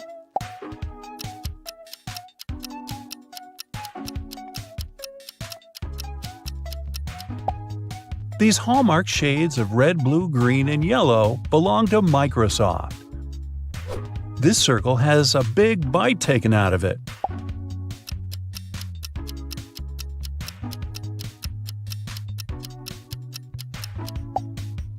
Oh, it's an apple, not a circle. That makes more sense.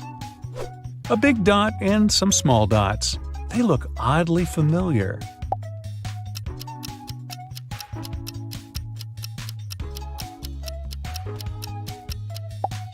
Google's logo is distinct, no matter how simplified.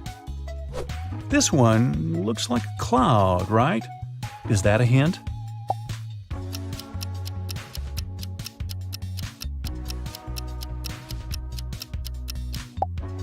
The answer is Skype. This logo is black and white, but it's hard to tell what it is.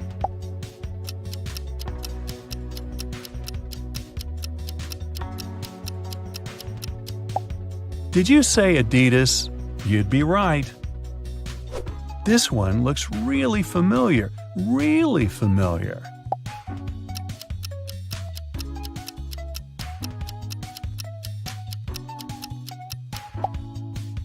YouTube.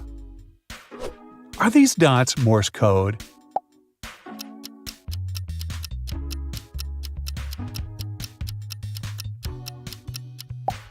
Far from it. They're Facebook's logo.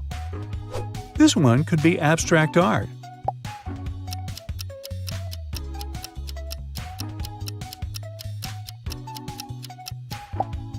But it's actually just the web browser Firefox.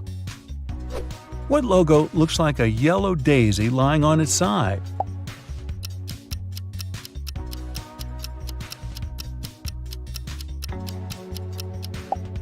Walmart. I never noticed that it looked like a flower. Are these two caterpillars in love?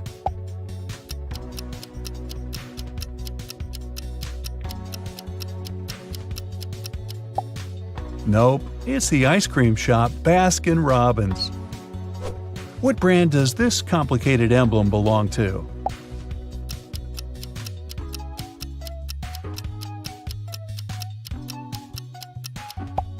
You guessed it, Harley-Davidson. If you love Brightside, I'm sure you'll also love science facts, so you'll know this one.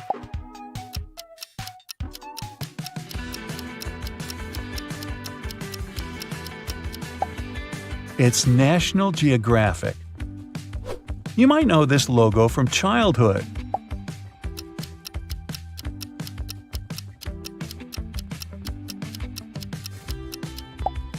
Yup, it's Lego. I love Lego as a kid. But now that I'm older, I don't want Lego. I want one of these.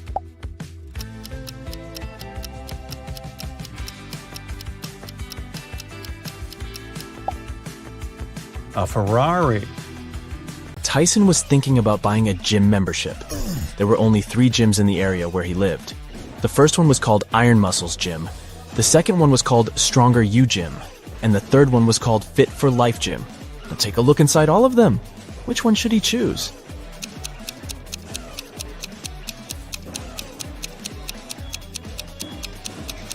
Do you see the clean towels wardrobe inside the Stronger You Gym? They don't look clean at all. It's not the best option unless he loves germs.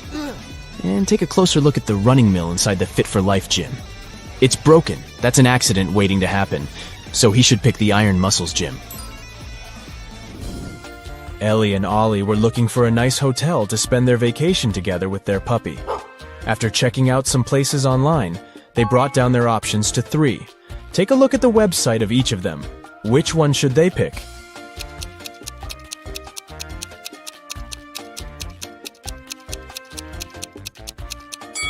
Do you notice the small stock photo sign on the photos of the first hotel's website? That can only mean they are scamming people. The second hotel seems like a good option since it's a 5-star one. But do you see the small sign on the website that says, "No pets allowed"? They can't go there with their puppy, so they should stay at the 3rd hotel. James and Jonathan went camping in the woods. As they were searching for the perfect place to set their tents, they came across a river that only had one bridge to cross to the other side. However, as soon as they stepped on it, a troll appeared in front of them and said, "I'll only let you pass if you answer my riddle. Until I am measured, I am not known. Yet how you miss me when I have flown. What am I?"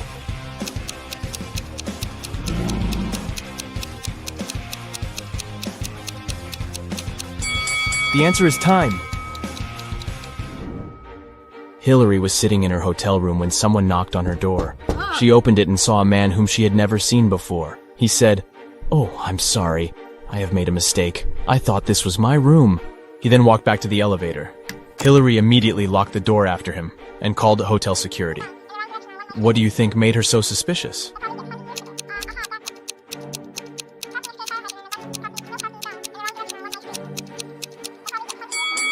Nobody knocks on their own hotel door, but the man did that. Captain Bluebeard was traveling the sea with his crew. At one time during their voyage, 2 of his sailors were standing on opposite sides of the ship. One of them was looking west, and the other one was looking east. But at the same time, they could see each other clearly as well. How was that possible?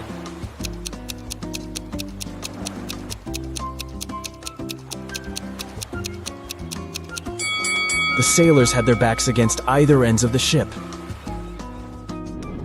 Newton and Curie were 2 history professors from Planet Q.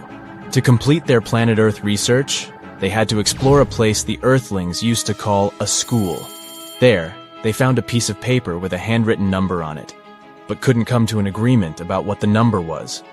Newton was saying it was 6, and Curie was saying it was 9. Who is correct?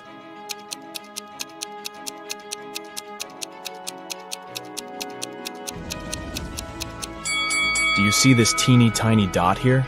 That can only mean the number is 9. So, Curie is right. Yeah. The Foggy Mountains region of the Kingdom of Endolia was occupied by the most vicious dragon. The king called Knight Samuel to go on a quest to defeat it and take all the gold it stole from the people back. Yeah. So, Knight Samuel hopped on his horse and reached the mountains after a long journey. Once the dragon saw him, it said if Knight Samuel knew all 3 of its riddles correctly, it would leave the mountains as well as all the gold. The first one was, "Soft and fragile is my skin, I get my growth in mud. I'm dangerous as much as pretty, for if not careful, I draw blood. What am I?"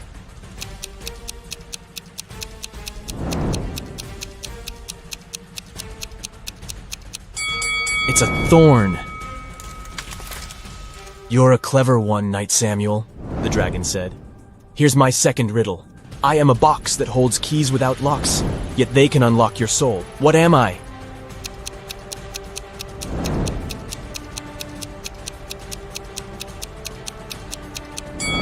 The answer is a piano. I have only one riddle left for you, but be very careful. If you can't answer it correctly, this kingdom shall be mine. When you went into the woods, you got me. You hated me, yet you wanted to find me. You went home with me because you couldn't find me. What was it?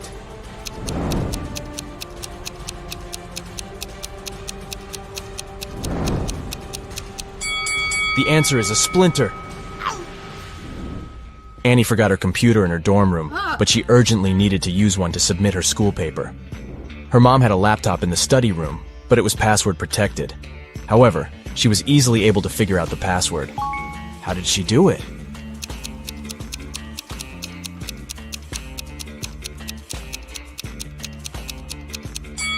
Take a closer look at the bookcase inside the room. Some of the books have letters instead of their titles on the side labels. This book has the letter A, this one has N, another N here, there's an I on this book's label, and this one has an E. So the password is Annie. Professor Guillermo was the headmaster of the Academy for Superheroes. He was also responsible for holding examinations to select new students for the Academy. There were only 3 students left who successfully made it to the last part of this year's exam. To pass it, they all needed to show Professor Guillermo their special power. The first student's power was going invisible. The second student could make objects fly. And the third student could bend metal with her mind. However, Professor Guillermo realized that one of them was an imposter. Which one is it?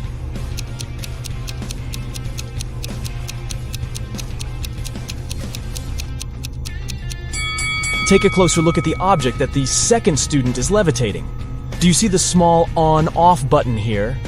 That can only mean it's actually some tech device that can fly on its own. So he is the imposter. Jane was competing at Who Wants to Be a Billionaire? And she was only one question away from the $1 billion prize.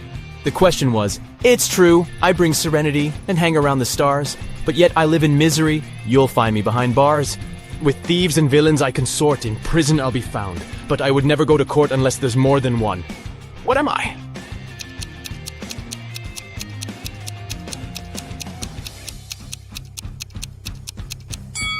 It's the letter S. Dylan was going to buy a new car. The salesman showed him 3 options. Which one should he choose?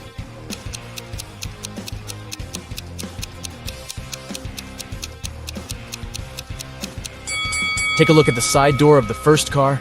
The paint on here is chipped. It's not wise to get a car that's already damaged. The third car's left tire rim is cracked. This one is also a pass.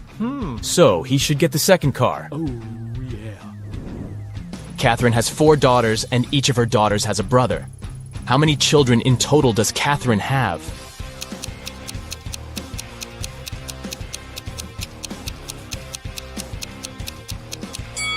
Each daughter has the one and the same brother, so she has 5 kids. Rachel and Ashley were best friends, but one of them was living in Japan, and the other in the United States. Rachel had purchased a BFF bracelet for Ashley and wanted to mail it to her.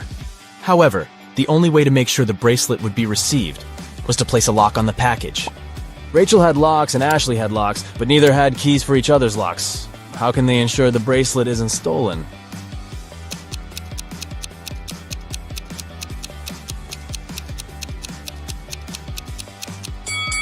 Rachel should place a lock on the package and send it to Ashley. Ashley then should place one of her locks on the package and send it back to Rachel.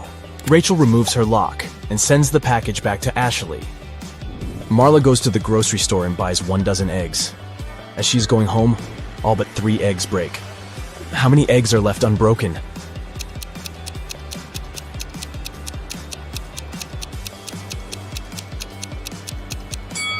The answer is hidden in the question. She has 3 eggs left.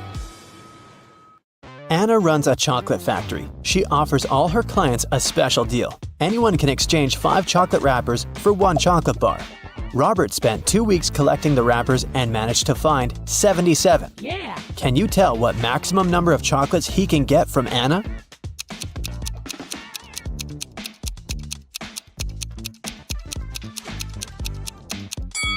Robert can get a total of 19 chocolates. Here's how it works. First of all, 77 wrappers can be exchanged for 15 chocolates with 2 wrappers left. After unwrapping the new 15 chocolate bars, Robert will be able to exchange 15 wrappers for 3 more chocolates. Now he can use the remaining 2 wrappers and the new 3 wrappers to get 1 chocolate bar. 15 plus 3 plus 1 equals 19. Henry is an astronaut from Earth. He landed his spaceship on another planet in an unknown galaxy and began to explore the city and its citizens. Very soon, Henry felt a desperate need to go to the restroom, but when he saw these 2 doors leading to the ladies' and gentlemen's bathrooms, he got really confused. The problem is that Harry doesn't speak the local language, and he can't ask which door is for men and which is for women. Thankfully, he met a local guy, Mo, who could understand English. But he can speak only his native language. What 2 questions should Henry ask to figure out the right door?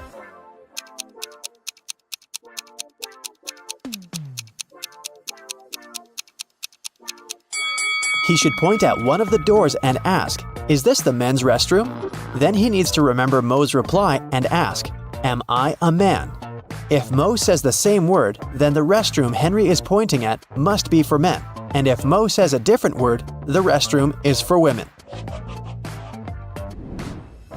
There were 9 candies in a box. 9 people took 9 candies, but 1 candy is still in the box. How can it be possible?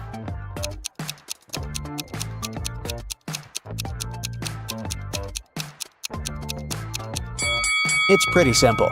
The last person took a candy and the box. This way, 1 candy remained in the box. On a cold night, 4 friends were roaming around the neighborhood. At one point, they tried to get under one umbrella, but the umbrella was too small. However, all 4 of them managed to stay dry. How can that be possible?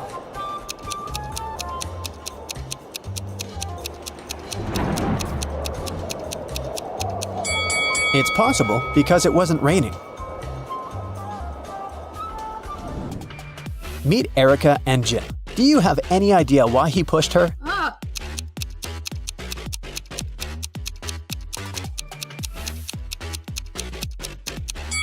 Because they're shooting a movie. Do you see that cameraman reflected in the window? Billy organized a betting game for his friends. According to the rules, he will place 2 candies, 1 yellow and 1 red, in a dark box. If the player picks the red candy, they will get $5,000. But if they pick the yellow candy, they will have to pay $500. Unfortunately, Billy's a liar. He put 2 yellow candies in the box instead of 1 yellow and 1 red. Billy's friend Wendy watched the players losing the game one by one. But when it was Wendy's turn, she won $5,000. How did she do it?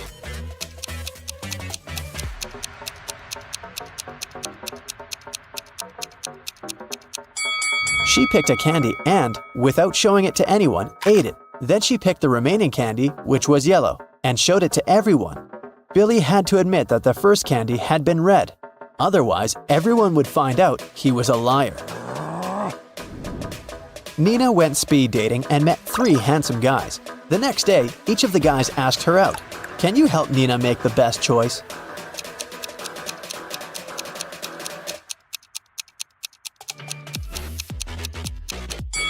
Brad didn't even ask the girl if she wanted to go to the restaurant or not. Besides, he's pretty rude and bossy. She barely knows Rob. It's not safe to go to his place alone, so Nina should choose David. He looks nice and polite. Hello. Amy has 2 strings. The only thing she can say for sure is that when you light one end of either string, it takes exactly 1 hour to burn. Can you help Amy measure 45 minutes with the help of the strings?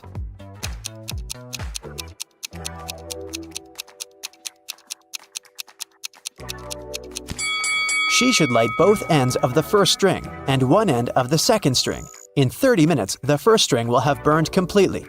To measure the remaining 15 minutes, she should light the second end of the second string. When it's fully burned, we'll know for sure that 45 minutes have passed. Adam is a famous opera singer. He's going to perform for the king and queen for 7 days in a row. In return for his work, they should pay him 1/7 of a gold bar per day. Adam doesn't accept prepayments. He requires a daily payment, which is 1/7 of a gold bar. What's the fewest number of cuts they should make to be able to pay Adam each day?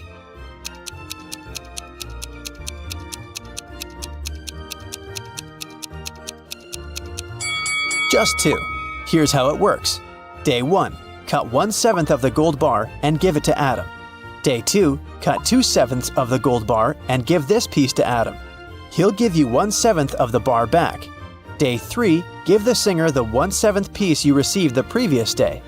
Day 4. Give Adam 4/7 of the gold bar and he will give you the 1/7 and 2/7 pieces as change. Day 5. Give Adam the 1/7 part of the bar.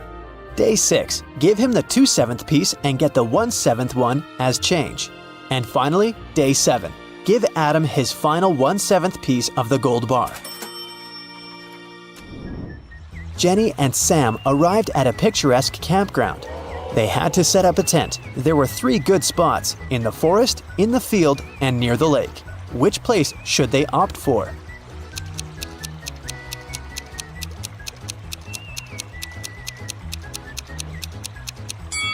The best option is to choose the field. Wild animals live in the forest. As for the lake, look, a zombie is hiding in the bushes over there.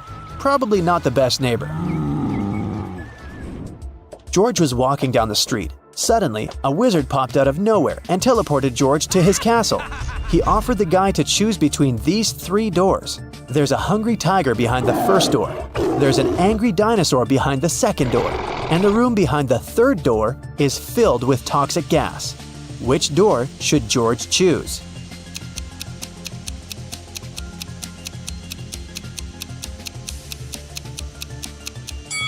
The second one. Dinosaurs went extinct millions of years ago. Jerry has an apple tree. The number of apples on his tree doubles every week. After 30 weeks, the tree is completely covered with fruit. Can you guess how many weeks the tree needs to get half covered with oranges?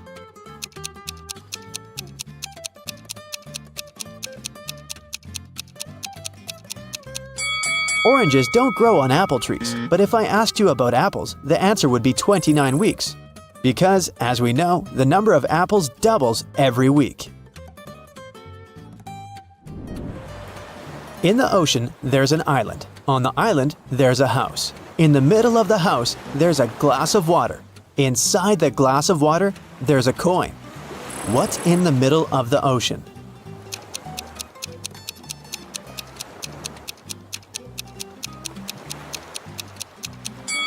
The correct answer is simple, the letter E. Harry went to a party. He liked these 4 ladies. He wanted to talk to one of them. Which one should he choose?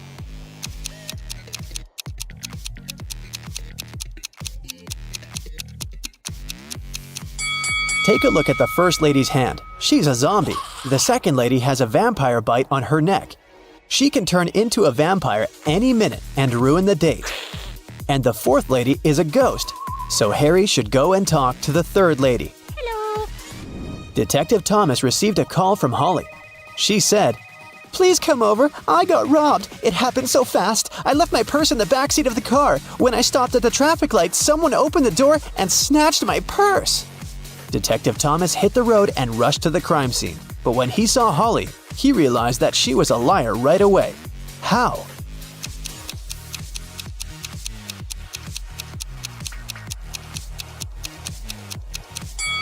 Holly has a 2-door car. How could a thief steal something from the back seat? There are 3 houses. One of the houses seems very weird. Can you tell which one of them looks suspicious?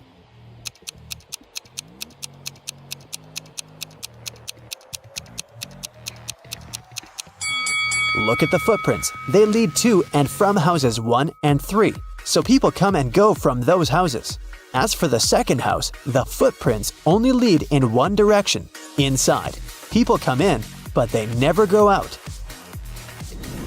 Take a look at this messy floor. Can you count the number of laptops that you can charge with the help of these extension leads?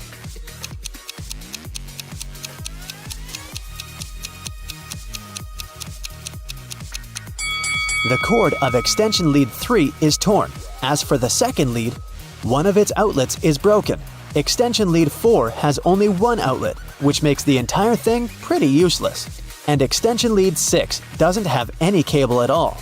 Now let's see what we can do about it. Connect extension lead 1 to the wall outlet. Then connect extension lead 2 to extension lead 1. This way, you can use 2 outlets from the first extension lead to charge 2 laptops. One outlet of extension lead 2 can be used to connect the 5th extension lead, and one of them is useless anyway. Now we can use 2 outlets from extension lead 2 and all 4 outlets of the 5th extension lead to charge 6 laptops. So the total number of outlets in use will be 8. Simple! Danny and Diana are spouses. They jog in the park every morning. To match every 2 steps Danny makes, Diana needs to take 3 steps. If both of them start with the right foot, how many steps would they make before their left feet are in the front at the same time?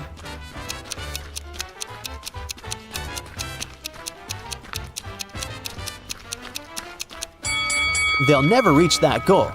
Here's how it'll go. I'm a 5-letter word under you. Remove the first letter and I'm above you. Remove the second and I'm around you. Who am I?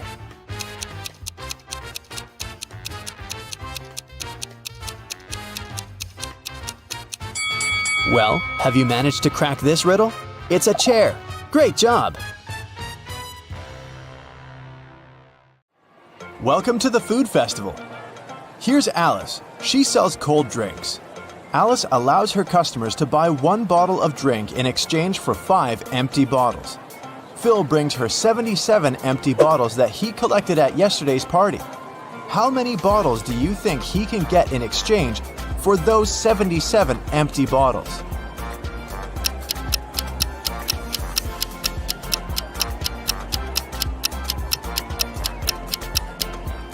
Bill can get a total of 19 new bottles. First, he returns 75 empty bottles to Alice and gets 15 bottles. At this point, he'll still remain with 2 empty bottles. When the new 15 bottles of drinks get empty, he can return them as well. This way, he will get 3 more bottles, and after finishing them, he'll still have a chance to get 1 more bottle because he has 2 bottles in stock. Bobby is selling fancy ice cream at a huge discount. That's why he has a rule: only 1 ice cream per customer. Bobby has only 2 flavors left: vanilla for €1 and cherry for €2.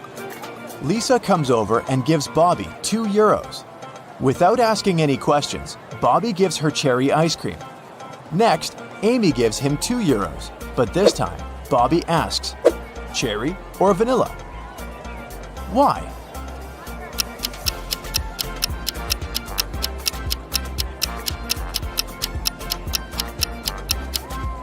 Lisa bought a couple of €1 coins. This indicates that she wanted to buy cherry flavor. If she needed vanilla ice cream, she would have paid just €1. Meanwhile, Amy put only 1 single €2 coin.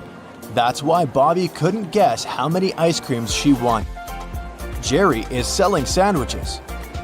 There are 4 available flavors, but only one of them is safe to eat. Can you spot which one?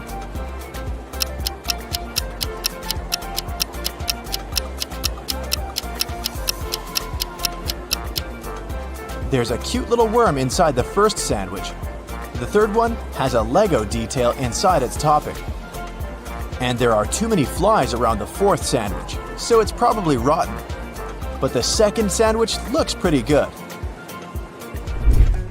The police arrested these 3 ladies suspected of stealing money at the festival. Take a look at them very attentively. Can you spot the one who intends to escape?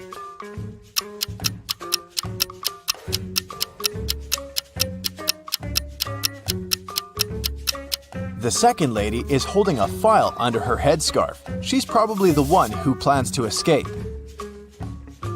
The food festival hosts a legendary pastry competition every year. Its 14th and 16th champions have the same father, and their mother is also the same. Both champions were born on the same day and time, but they are not twins. None of them were adopted, and both are females. How is that possible?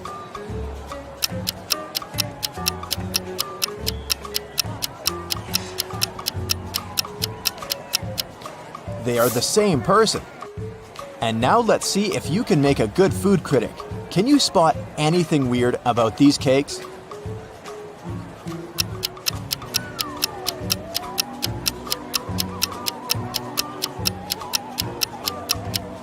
This one is mirrored. How about these delicious cakes? Can you see any odd details?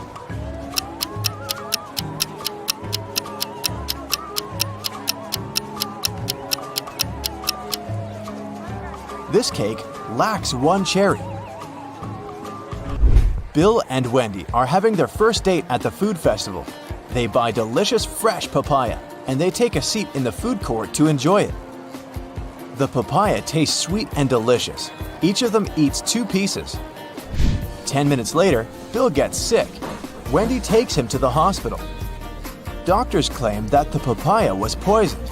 Bill and Wendy ate the same food and also drank the same drinks.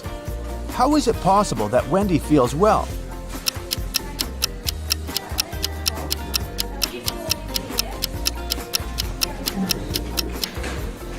The poison was in the seeds. Wendy threw them away, while Bill ate them all. Alex is observing a sitting lady, but he can't sit at her place if she stands up and leaves. Where is she sitting?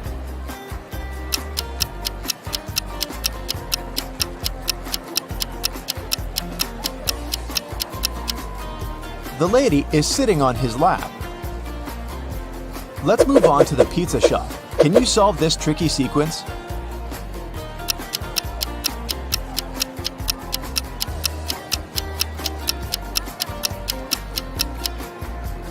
Every segment in the new circle moves 90 degrees clockwise, so the third answer is correct.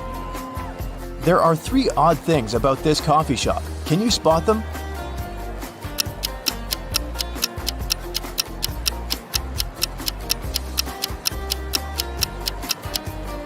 The barista has 2 left hands. The reflection in this mirror shows everything upside down. And finally, this customer doesn't have a shadow. Miss White is the key investor of the festival. In the evening, one of the guests finds her unconscious in the backyard of the festival location. Detective Jones arrives at the crime scene and questions 5 of Miss White's co-workers: Bobby, James, Sally, Sam, and Sebastian. He also looks around and finds 3 notes. The first note is in the storeroom. The second one is in the art lounge, and the third in the makeup room. All the notes have a similar message. The clues are where you find the notes. Can you help Detective Jones solve this mystery?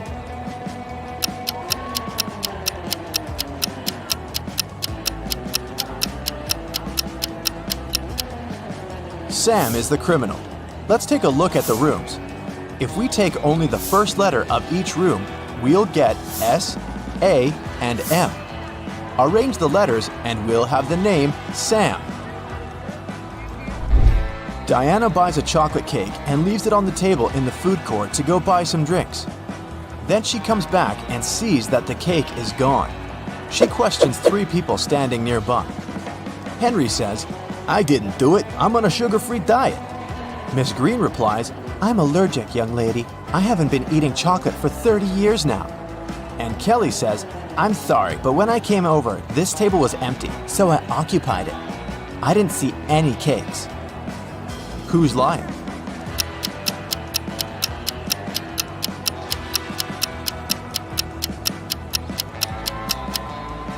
Miss Green lied about her allergy. She's drinking hot chocolate at this very moment. This evening, Mike plans to go to the movies with his friends, Mia, Dan, and Crystal. He buys a huge box of popcorn at the festival. Then, Mike puts it on the table and tells everyone, The film is about to start in 15 minutes. I have the time to go to the bathroom. Wait here and don't eat the popcorn until the movie starts. In a couple of minutes, Mike comes back and sees that the popcorn box is half empty. Mia says, "It was Crystal." Dan replies, "She's lying." And Crystal says, "Dan is lying." Can you figure out who ate the popcorn?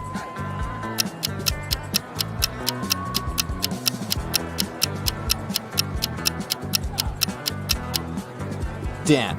He's the only one who has popcorn crumbs on his cheek. Meanwhile, Jennifer is drinking her tea alone on the opposite side of the food court. Suddenly, she gets a business call and goes outside to answer, leaving her glass on the table. A minute later, Jennifer comes back and gets very upset. Someone drank all the tea from her glass. There are 3 people standing next to the table. Can you figure out who's guilty?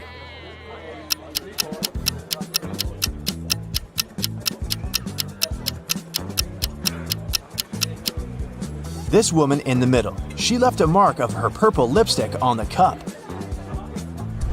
Can you spot a left-handed person among these 5 people?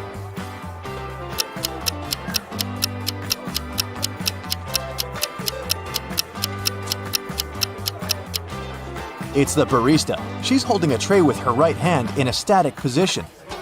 Meanwhile, she's serving the drinks with her left hand, so she's most likely the left-handed person.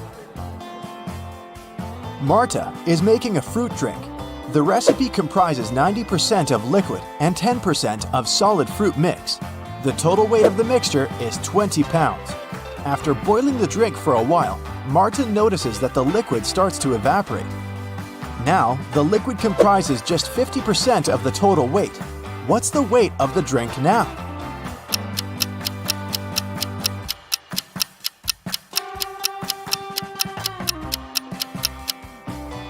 Initially, the liquid occupied 90% of the overall mix, which is 18 pounds. And the weight of the solid was 2 pounds. Earlier, the solid contributed 10%, and now it's contributing 50% of the overall weight, but its weight is still 2 pounds. Therefore, since the liquid is now contributing 50%, its weight should also be 2 pounds. So the overall weight of Marta's fruit drink is 4 pounds. Diana, Frank, and Quentin cook pasta. They start boiling water in 3 identical pots at the same time, but Frank's water gets boiled first. Can you figure out why?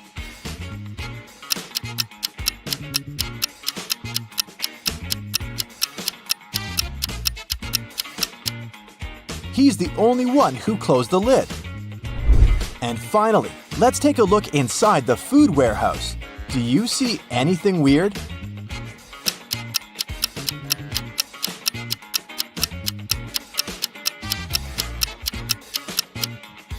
The cabbage has eyes. I have a math workout for you today, but first, let's have a little warm-up. How many ducks do you see in this picture?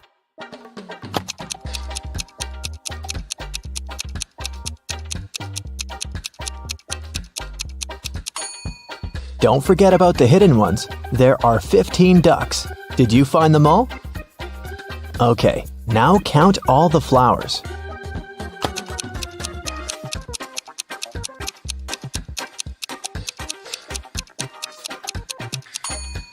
Right, there are 17 of them. Can you spot 3 differences between these photos?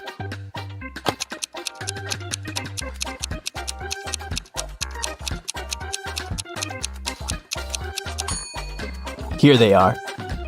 And another one. There are 3 differences again. Do you see them?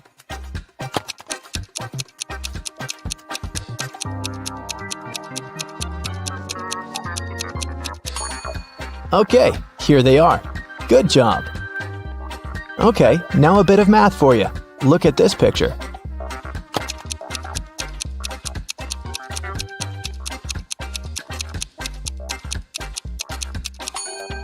The only number multiplied by itself that gives 25 is 5, so this shape equals 5.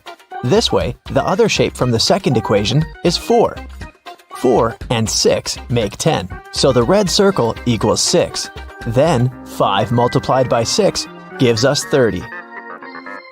This one is similar, but a bit harder, so be very attentive.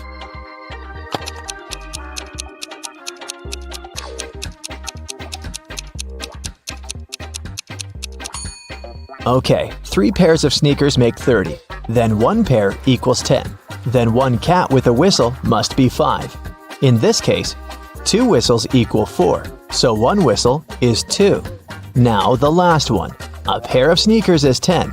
We know that a cat with a whistle is 5, but this kitty doesn't have a whistle. But since a whistle is 2, the cat without a whistle must be 3. And a whistle equals 2.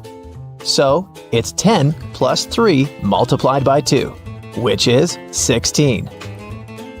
Ava and Dakota are sisters. When Dakota was 18, Ava was half her age. Now that Dakota is 26, how old is Ava?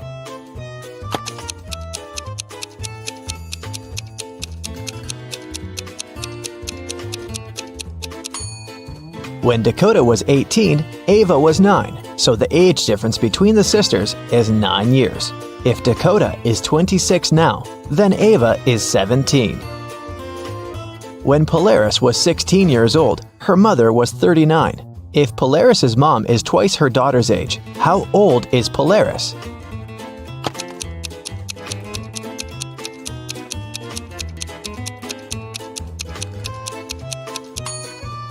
The age difference between Polaris and her mother is 23 years.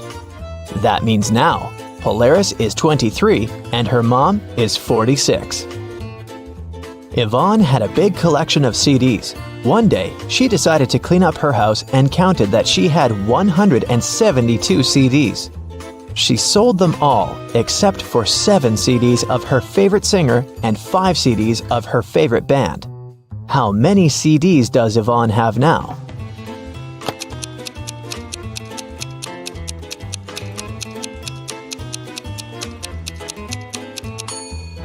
Well, if she gave up all but 7 plus 5, it leaves her with 12 CDs. In PE class, all students were standing in a circle. If the 5th student was exactly opposite the 12th student, how many students were in the circle?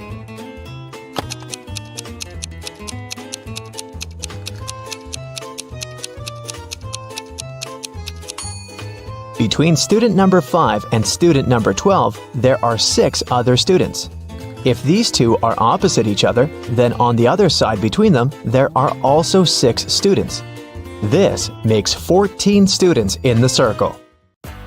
Danica owns a candy store. She sells candy for $0.12 a dozen. How many candy pieces can you get if you have $1?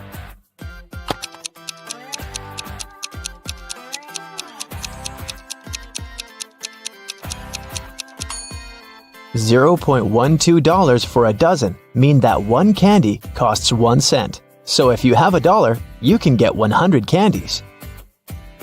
For casting a spell, Flora should put these stones in the correct order. She has 4 of them: purple, green, red, and blue. The instruction says, 1. The red one only has 1 stone next to it. 2. The green and purple stones aren't next to each other. 3. The green stone is the last one. Can you help Flora?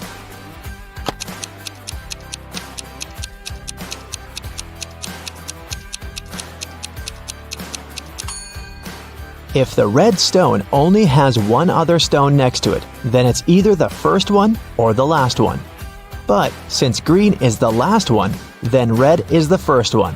If the green and purple stones aren't next to each other, then there's the blue stone between them. So, the correct order is red, purple, blue, and green. It was midday. Kaylin was exploring a big local forest. She found an abandoned mansion and entered it. The door closed behind her back and wouldn't open. Oh no! Kaylin got trapped inside. There were 3 other doors leading to freedom, but there was a catch. Behind the first door, there was a huge pit that would take her miles underground. Behind the second door, there was a magnifying glass that concentrated sunlight and burned everybody and everything that entered. Behind the third door, there was a hungry and dangerous lion that would eat anybody and anything that entered. Uh-oh. How can Kaylin escape?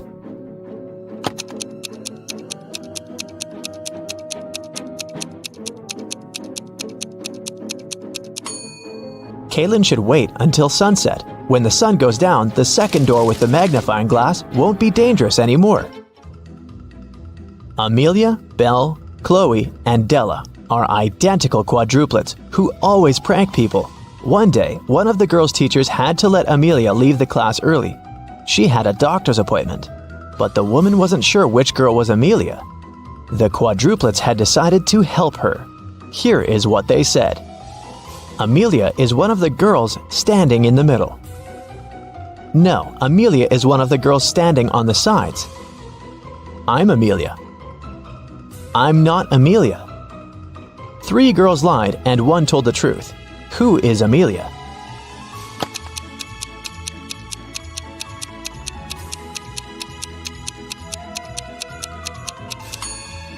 If Amelia is the first girl, then 2 girls told the truth, the second and the fourth ones. If Amelia is the second girl, then the first and the fourth girls told the truth. If Amelia is the third girl, then the first and the third ones told the truth. But if Amelia is the fourth girl, then only the second girl told the truth. So, Amelia must be the fourth girl. Esme was having a walk in the forest and got lost. She found a witch's house, petted her black cat, and asked the witch to send her home.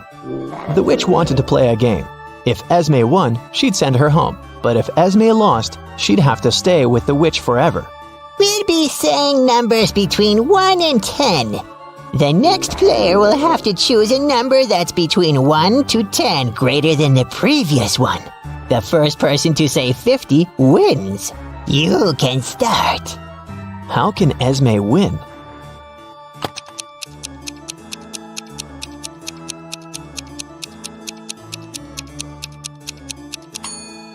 If she wants to say 50, she needs the witch to say a number between 40 and 49. So, before 50, she has to say 39. If she wants to say 39, the witch has to say a number between 29 and 38.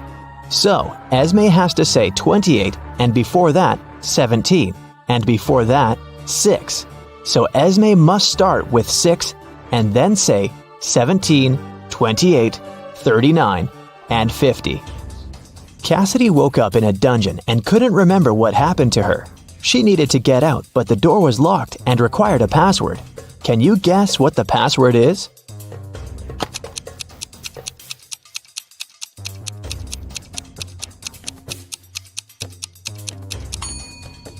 Every next number is made by moving the last digit of the previous 4 to the front.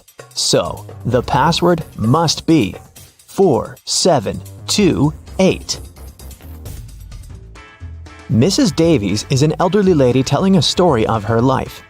After I lived 1/4 of my life, I got my first car. I married 1/12 of my life later. 1/6 of my life later, I started a business. 1/4 of my life later, I got my first granddaughter. She just turned 18. How old is Mrs. Davies?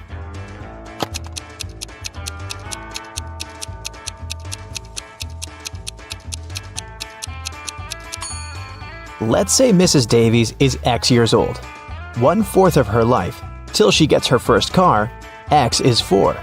Then we add 12 till her marriage. X till opening her business, 4 till the birth of her granddaughter, and finally 18 years from then till now. It should all be equal to X. If you solve this equation, you'll figure out that X is equal to 72. So, Mrs. Davies must be 72 years old. Esme was walking in the forest, and you know what? She didn't get lost this time. She knew how to get home, but the other road led to the witch's house, and the girl recently came up with a cool riddle for the witch. So, Esme decided to pay her a visit. She offered a deal. If the witch couldn't solve her riddle, Esme would get her cat. The witch agreed, and Esme gave her a square piece of paper, 4 inches by 4 inches, with a total area of 16 square inches. Turn it into a square with a total area of 8 square inches without a ruler. How can the witch do it?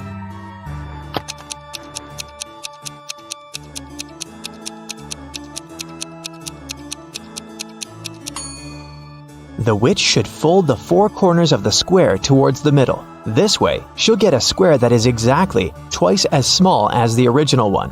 Apparently, the witch gets to keep her cat this time. There's a box filled with balls of different colors, 5 red ones, 8 blue ones, and 11 purple ones. Allison has a tricky task. Blindfolded, she has to keep picking up balls until she's sure that she has balls of at least 2 different colors. What's the minimum number of balls she should pull out of the box?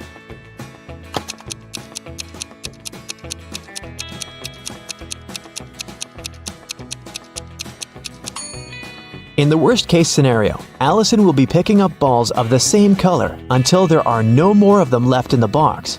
The majority of balls are purple, so if she picks up a purple ball every single time, it'll be 11 balls. And only after that will she get a ball of a different color, so she should pick up 12 balls. Kira is a very independent young lady. 2 years ago, she moved into a one-story house in Alaska. Since then, she's been living there with her dog. Her house is made of sandstone, and it's pretty cozy and warm. Can you guess the color of the stairs inside?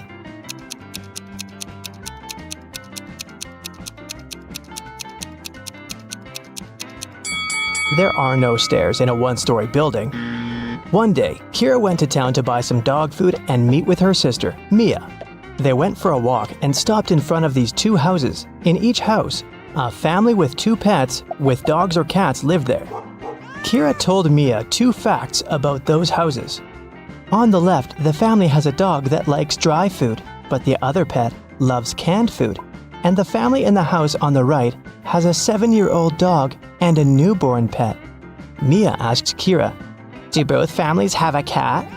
Kira replied, "I'm not sure, but if you manage to guess the house with the cat, I'll give you $100. Can you guess which family is more likely to have a cat?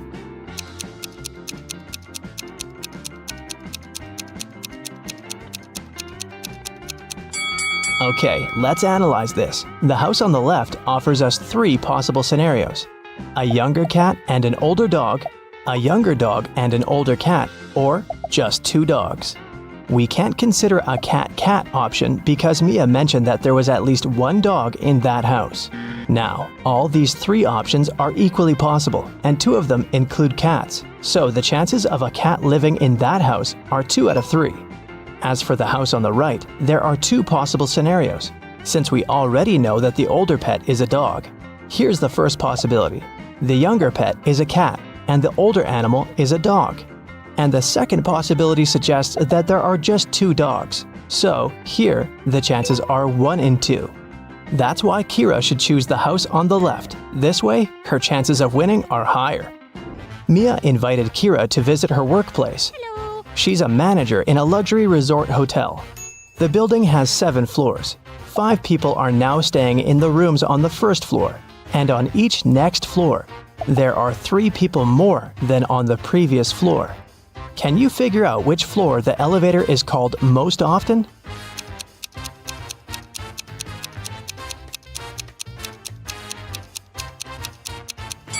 To the first floor. Any person living not on the first floor has to call the elevator to get to their room. Will is a famous billionaire. He decided to stay in the best room in the hotel. He's got 3 gold bars that weigh 4, 2, and 1 pound respectively. The charge for the room is 1 pound of gold per day, and the hotel staff don't accept any advanced payments. Will wants to stay at the hotel for 7 days. How can he pay for the room?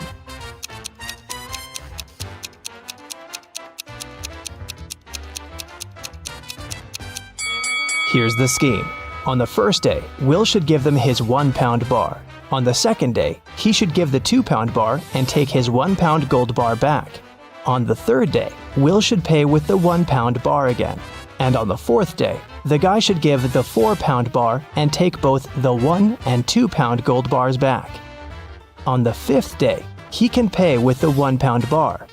On the 6th day, he can give them the 2 pound bar and take the 1 pound bar back. And finally, on the 7th day, Will should pay with his last 1 pound gold bar. Will offered Mia a deal.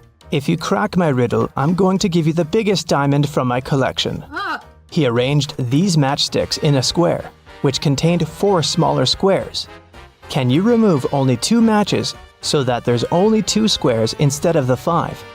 Mia nailed it right away. What about you?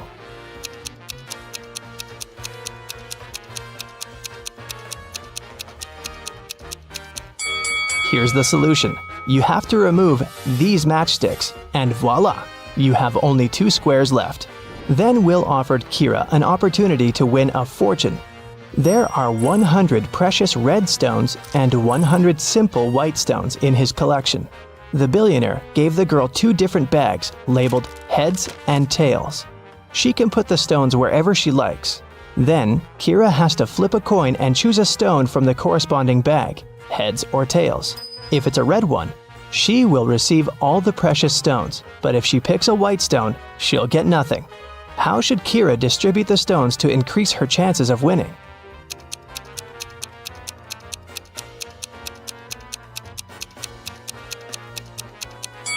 If she puts just one red stone in one bag and all the other stones in another, her chances of winning will be 3 and 4. Let's wish her luck. There are both humans and werewolves in the lobby of this hotel. They look very similar, so you can't identify who is who by their appearance. Both people and werewolves tell either only the truth or only lies. These 2 handsome gentlemen came up to Mia and Kira. Adam said, "Bill is a lying werewolf and I'm a human." And Bill said, "Adam is telling the truth." Can you help Kira and Mia decide who these 2 guys really are?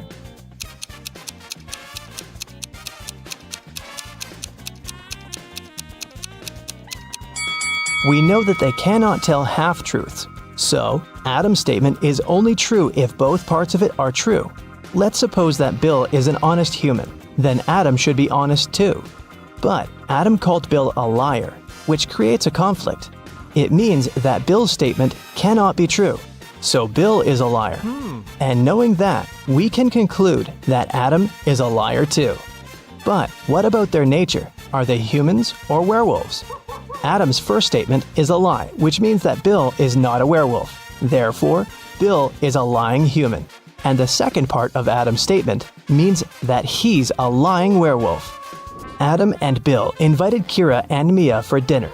When they asked the ladies about their parents, Kira replied, "We have the same father and mother, and we were both born on the same day." Adam asked, "Are you twins?" Mia replied, "Nope, no we're not." How can this be possible? Have you guessed?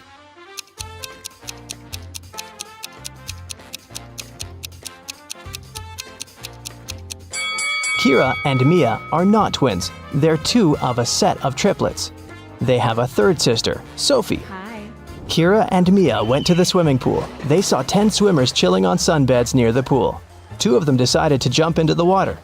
How many swimmers remained near the pool at that moment?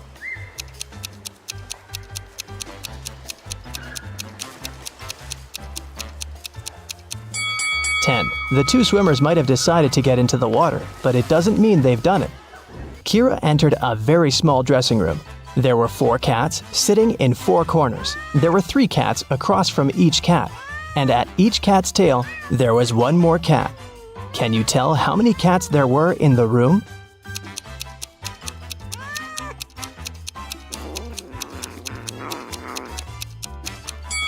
The room was very small. Each cat was sitting near the tail of the cat from the neighboring corner. In the ladies' room, Mia met this weird woman standing in front of the mirror and applying some lipstick on her forehead. Can you guess what's going on?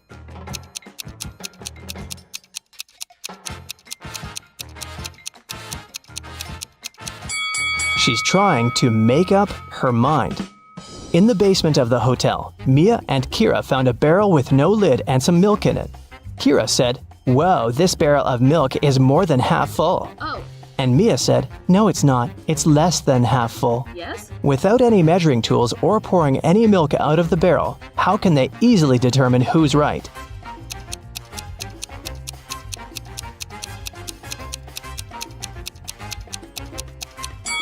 They should tilt the barrel until the milk touches its lip. If the bottom of the barrel is visible, it's less than half full. And if the bottom is still completely covered with the milk, then it's more than half full. A large group of students came to a scientific conference held at the hotel. 280 students study chemistry, 254 students study physics, and 280 students study biology. At the same time, 97 students study both chemistry and physics, and 138 students study both physics and biology.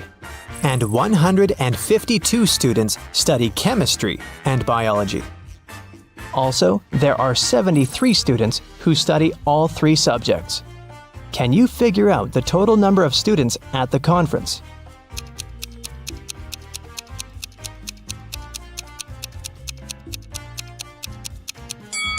Take a look at this Venn diagram. Now, it's obvious that the total number of students is 500. Mia gave Kira 3 shoe boxes labeled red, blue, and red and blue. She said, "I labeled the boxes incorrectly. You can only open one box of your choice and then label the boxes correctly. If you do it, I'll give you all these shoes." Can you help Kira label the boxes?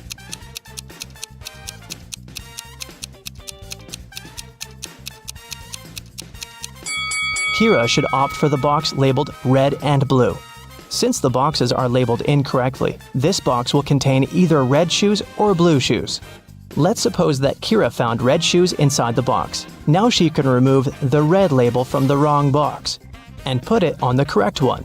Meanwhile, the box labeled blue cannot have blue shoes inside. Neither can it contain red shoes. It means the blue box must contain both red and blue shoes. Now, Kira has only one remaining box that she can label as blue, and if inside the red-blue box there's a pair of blue shoes, Kira can use the same logic to label the remaining shoes. Take a look at the table. How many matches can you see?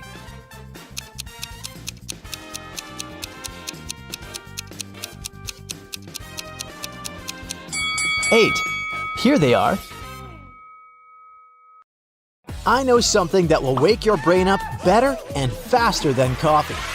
Yep, it's time to find your magnifying glass. Oh my god. Look at this picture attentively. What's wrong here?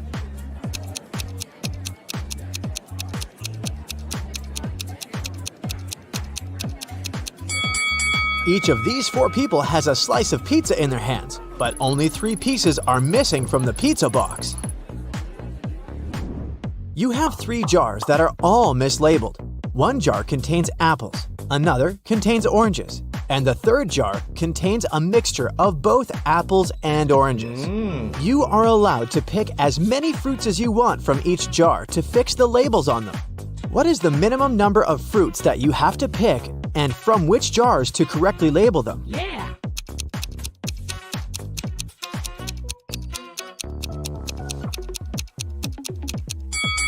Let's look at this scenario. You pick a fruit from the jar labeled apples and oranges, and you get an apple. That means that the jar should be labeled apples.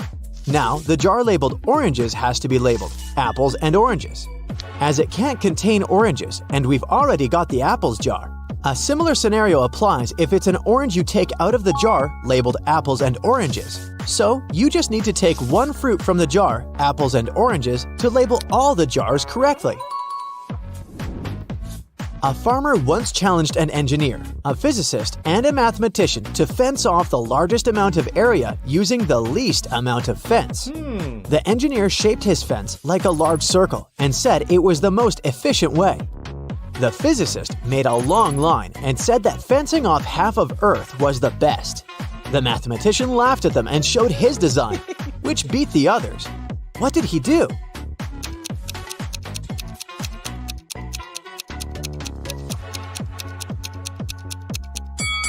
The mathematician made a small circular fence around himself and declared himself to be on the outside.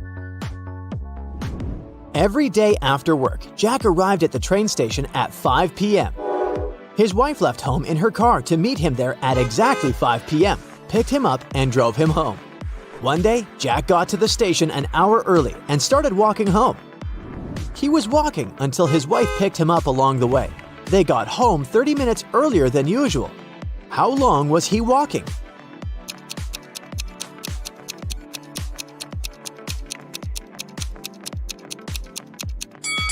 The best way to think about this problem is to consider it from the perspective of the wife.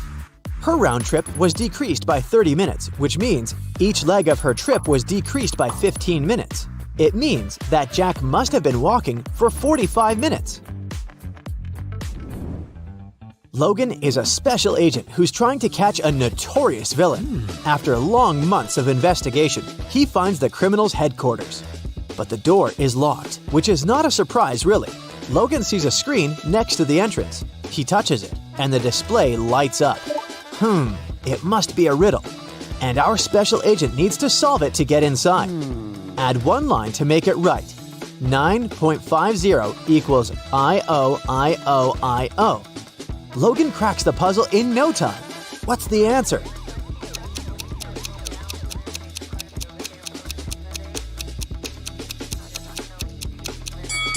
$9.50 equals I-O-T-O-I-O. The door opens and the man steps into a dark corridor. After walking for some time, Logan notices another door. A code lock again! The man also spots a calendar hanging on the wall. At the bottom, there are several letters, M, F, W. After connecting the dots, the special agent figures out the code. What is it?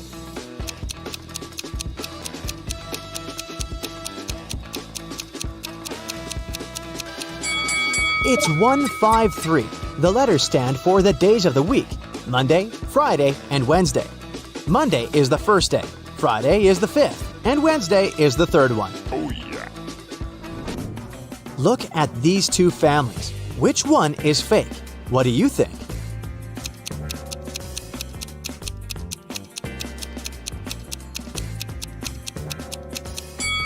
Well, the family on the right has weird dietary habits. They allow their son to eat the whole cake on his own. But maybe they just don't care about healthy eating. The family on the left, though, seems to be perfectly fine. But have you spotted a USB port covered by the necklace the mother of the family is wearing? She's a robot, and all this family thing is just a joke. Now, look at these prisoners.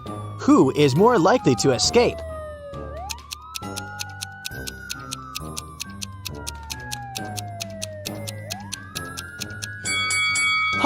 Gotcha! Neither of them. The one on the right will be stopped by the prison guard, while the one on the left will end up face to face with these pretty unfriendly dogs. How about these girls? Which one lacks common sense?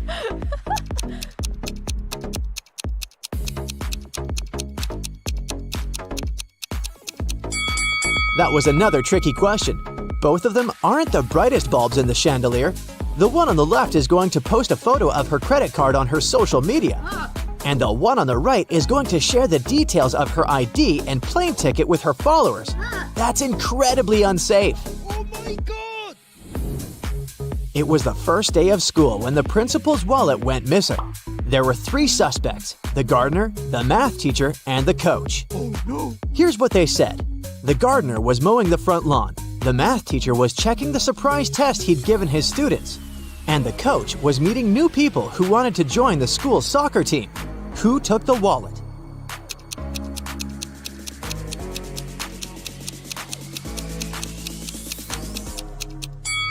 It was the math teacher. No one gives surprise tests on the first day of school.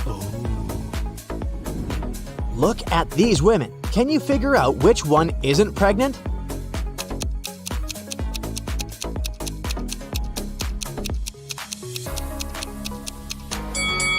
It's the woman on the right. Her belly is strangely shaped, and something seems to be moving under her clothes. Ugh, creepy. One day, the emperor asked his general what he should choose if he was offered either justice or a lot of gold. "I'd choose the gold," the general answered without hesitation. The emperor was taken aback. Oh. "I would have been disappointed even if this was the choice of a servant," the emperor said. "But coming from you, it's not only disappointing but also shocking and sad." But the general justified his answer to the enraged and hurt emperor without a problem. What did he say?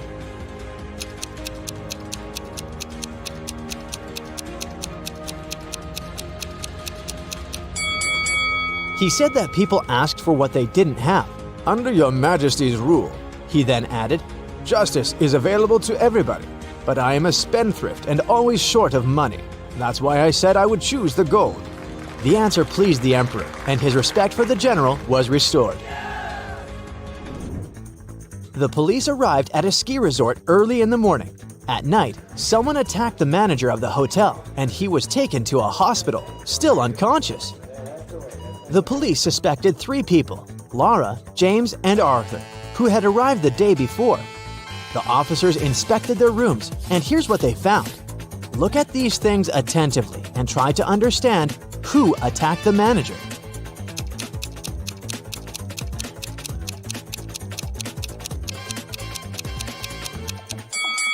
It was Arthur. Look, he doesn't have any warm clothing, which means he didn't come for skiing. Oh no! Allison is a big boss in an international company. One day, she's hurrying to an important meeting when she notices the documents she needs haven't been printed out, but she's asked at least 3 of her subordinates to do it. Ian says he's just returned from the supermarket because they've run out of coffee beans. Robert claims he's been terribly busy drafting a new contract. And Alice answers she's been in the kitchen preparing snacks and making coffee for the meeting. Who's actually forgotten about the task and is making up excuses at the last moment?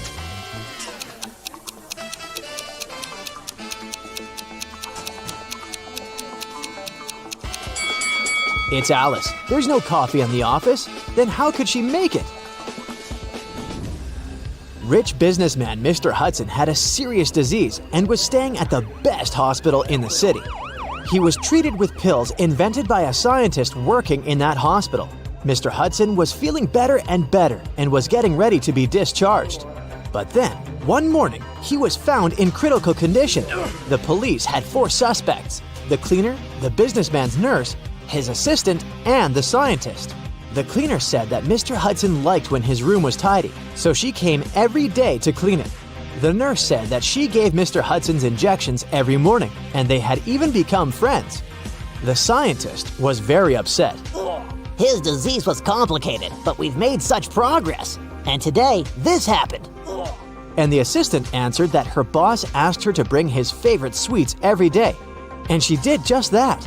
Can you figure out who caused the worsening of Mr. Hudson's condition?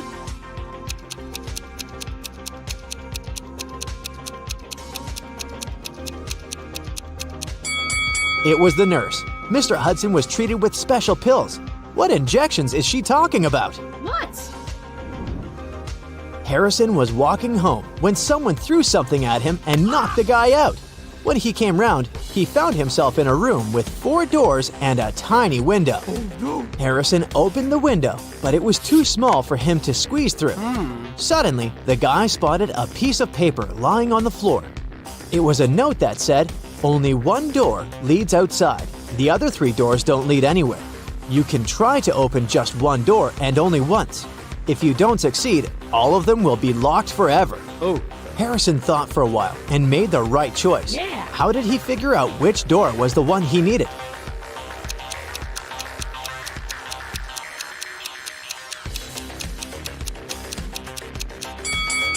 He opened the window. This created a draft. The guy checked the keyholes and felt some cool air coming from one of them. It was the door to freedom. Detective Sheldon Copper was resting at a beach resort when an unpleasant accident happened there. Someone pushed elderly Mrs. Stevenson into the swimming pool when there was no one around. But this someone didn't know the lady was once the best swimmer at her university and she never stopped practicing. So it wasn't difficult for her to cross the swimming pool and get out of it at the other side.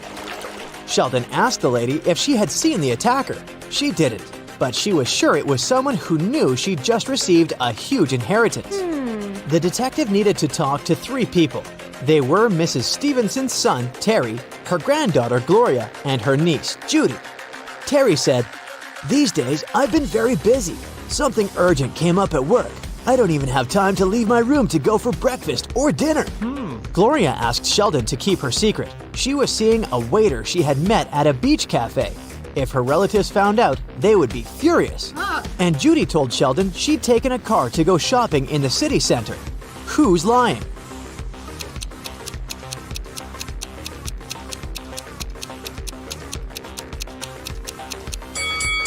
Terry. The man looks sunburned. But how can it be if he hasn't left his room for days? Jaden bought a beautiful ring for his girlfriend. He wanted to propose to her at the weekend. He left the ring on his desk at home and went to work. But when he got back in the evening, he didn't find the ring. Only his 3 sisters were at home that day, and none of them liked his girlfriend. He went to question each of them. Mia was in her room. She said she'd spent the whole day there painting the walls. Emily was in the kitchen. She answered that she'd been cooking a birthday cake for her friend. And the youngest, Nora, was in the garden. She said she'd been planting roses. It didn't take Jaden long to figure out who had taken the ring. Do you know who it was?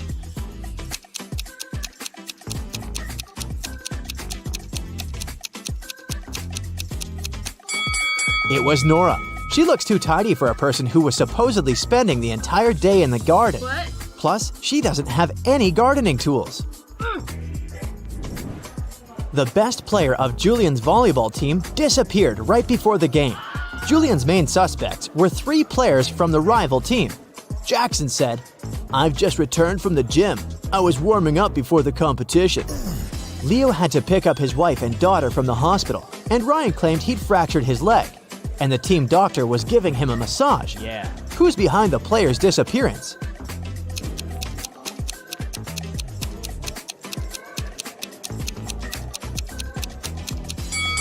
It's Ryan. Getting a massage when your leg is broken? Really?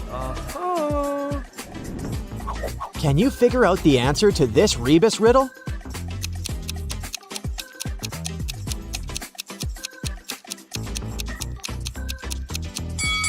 The answer is some.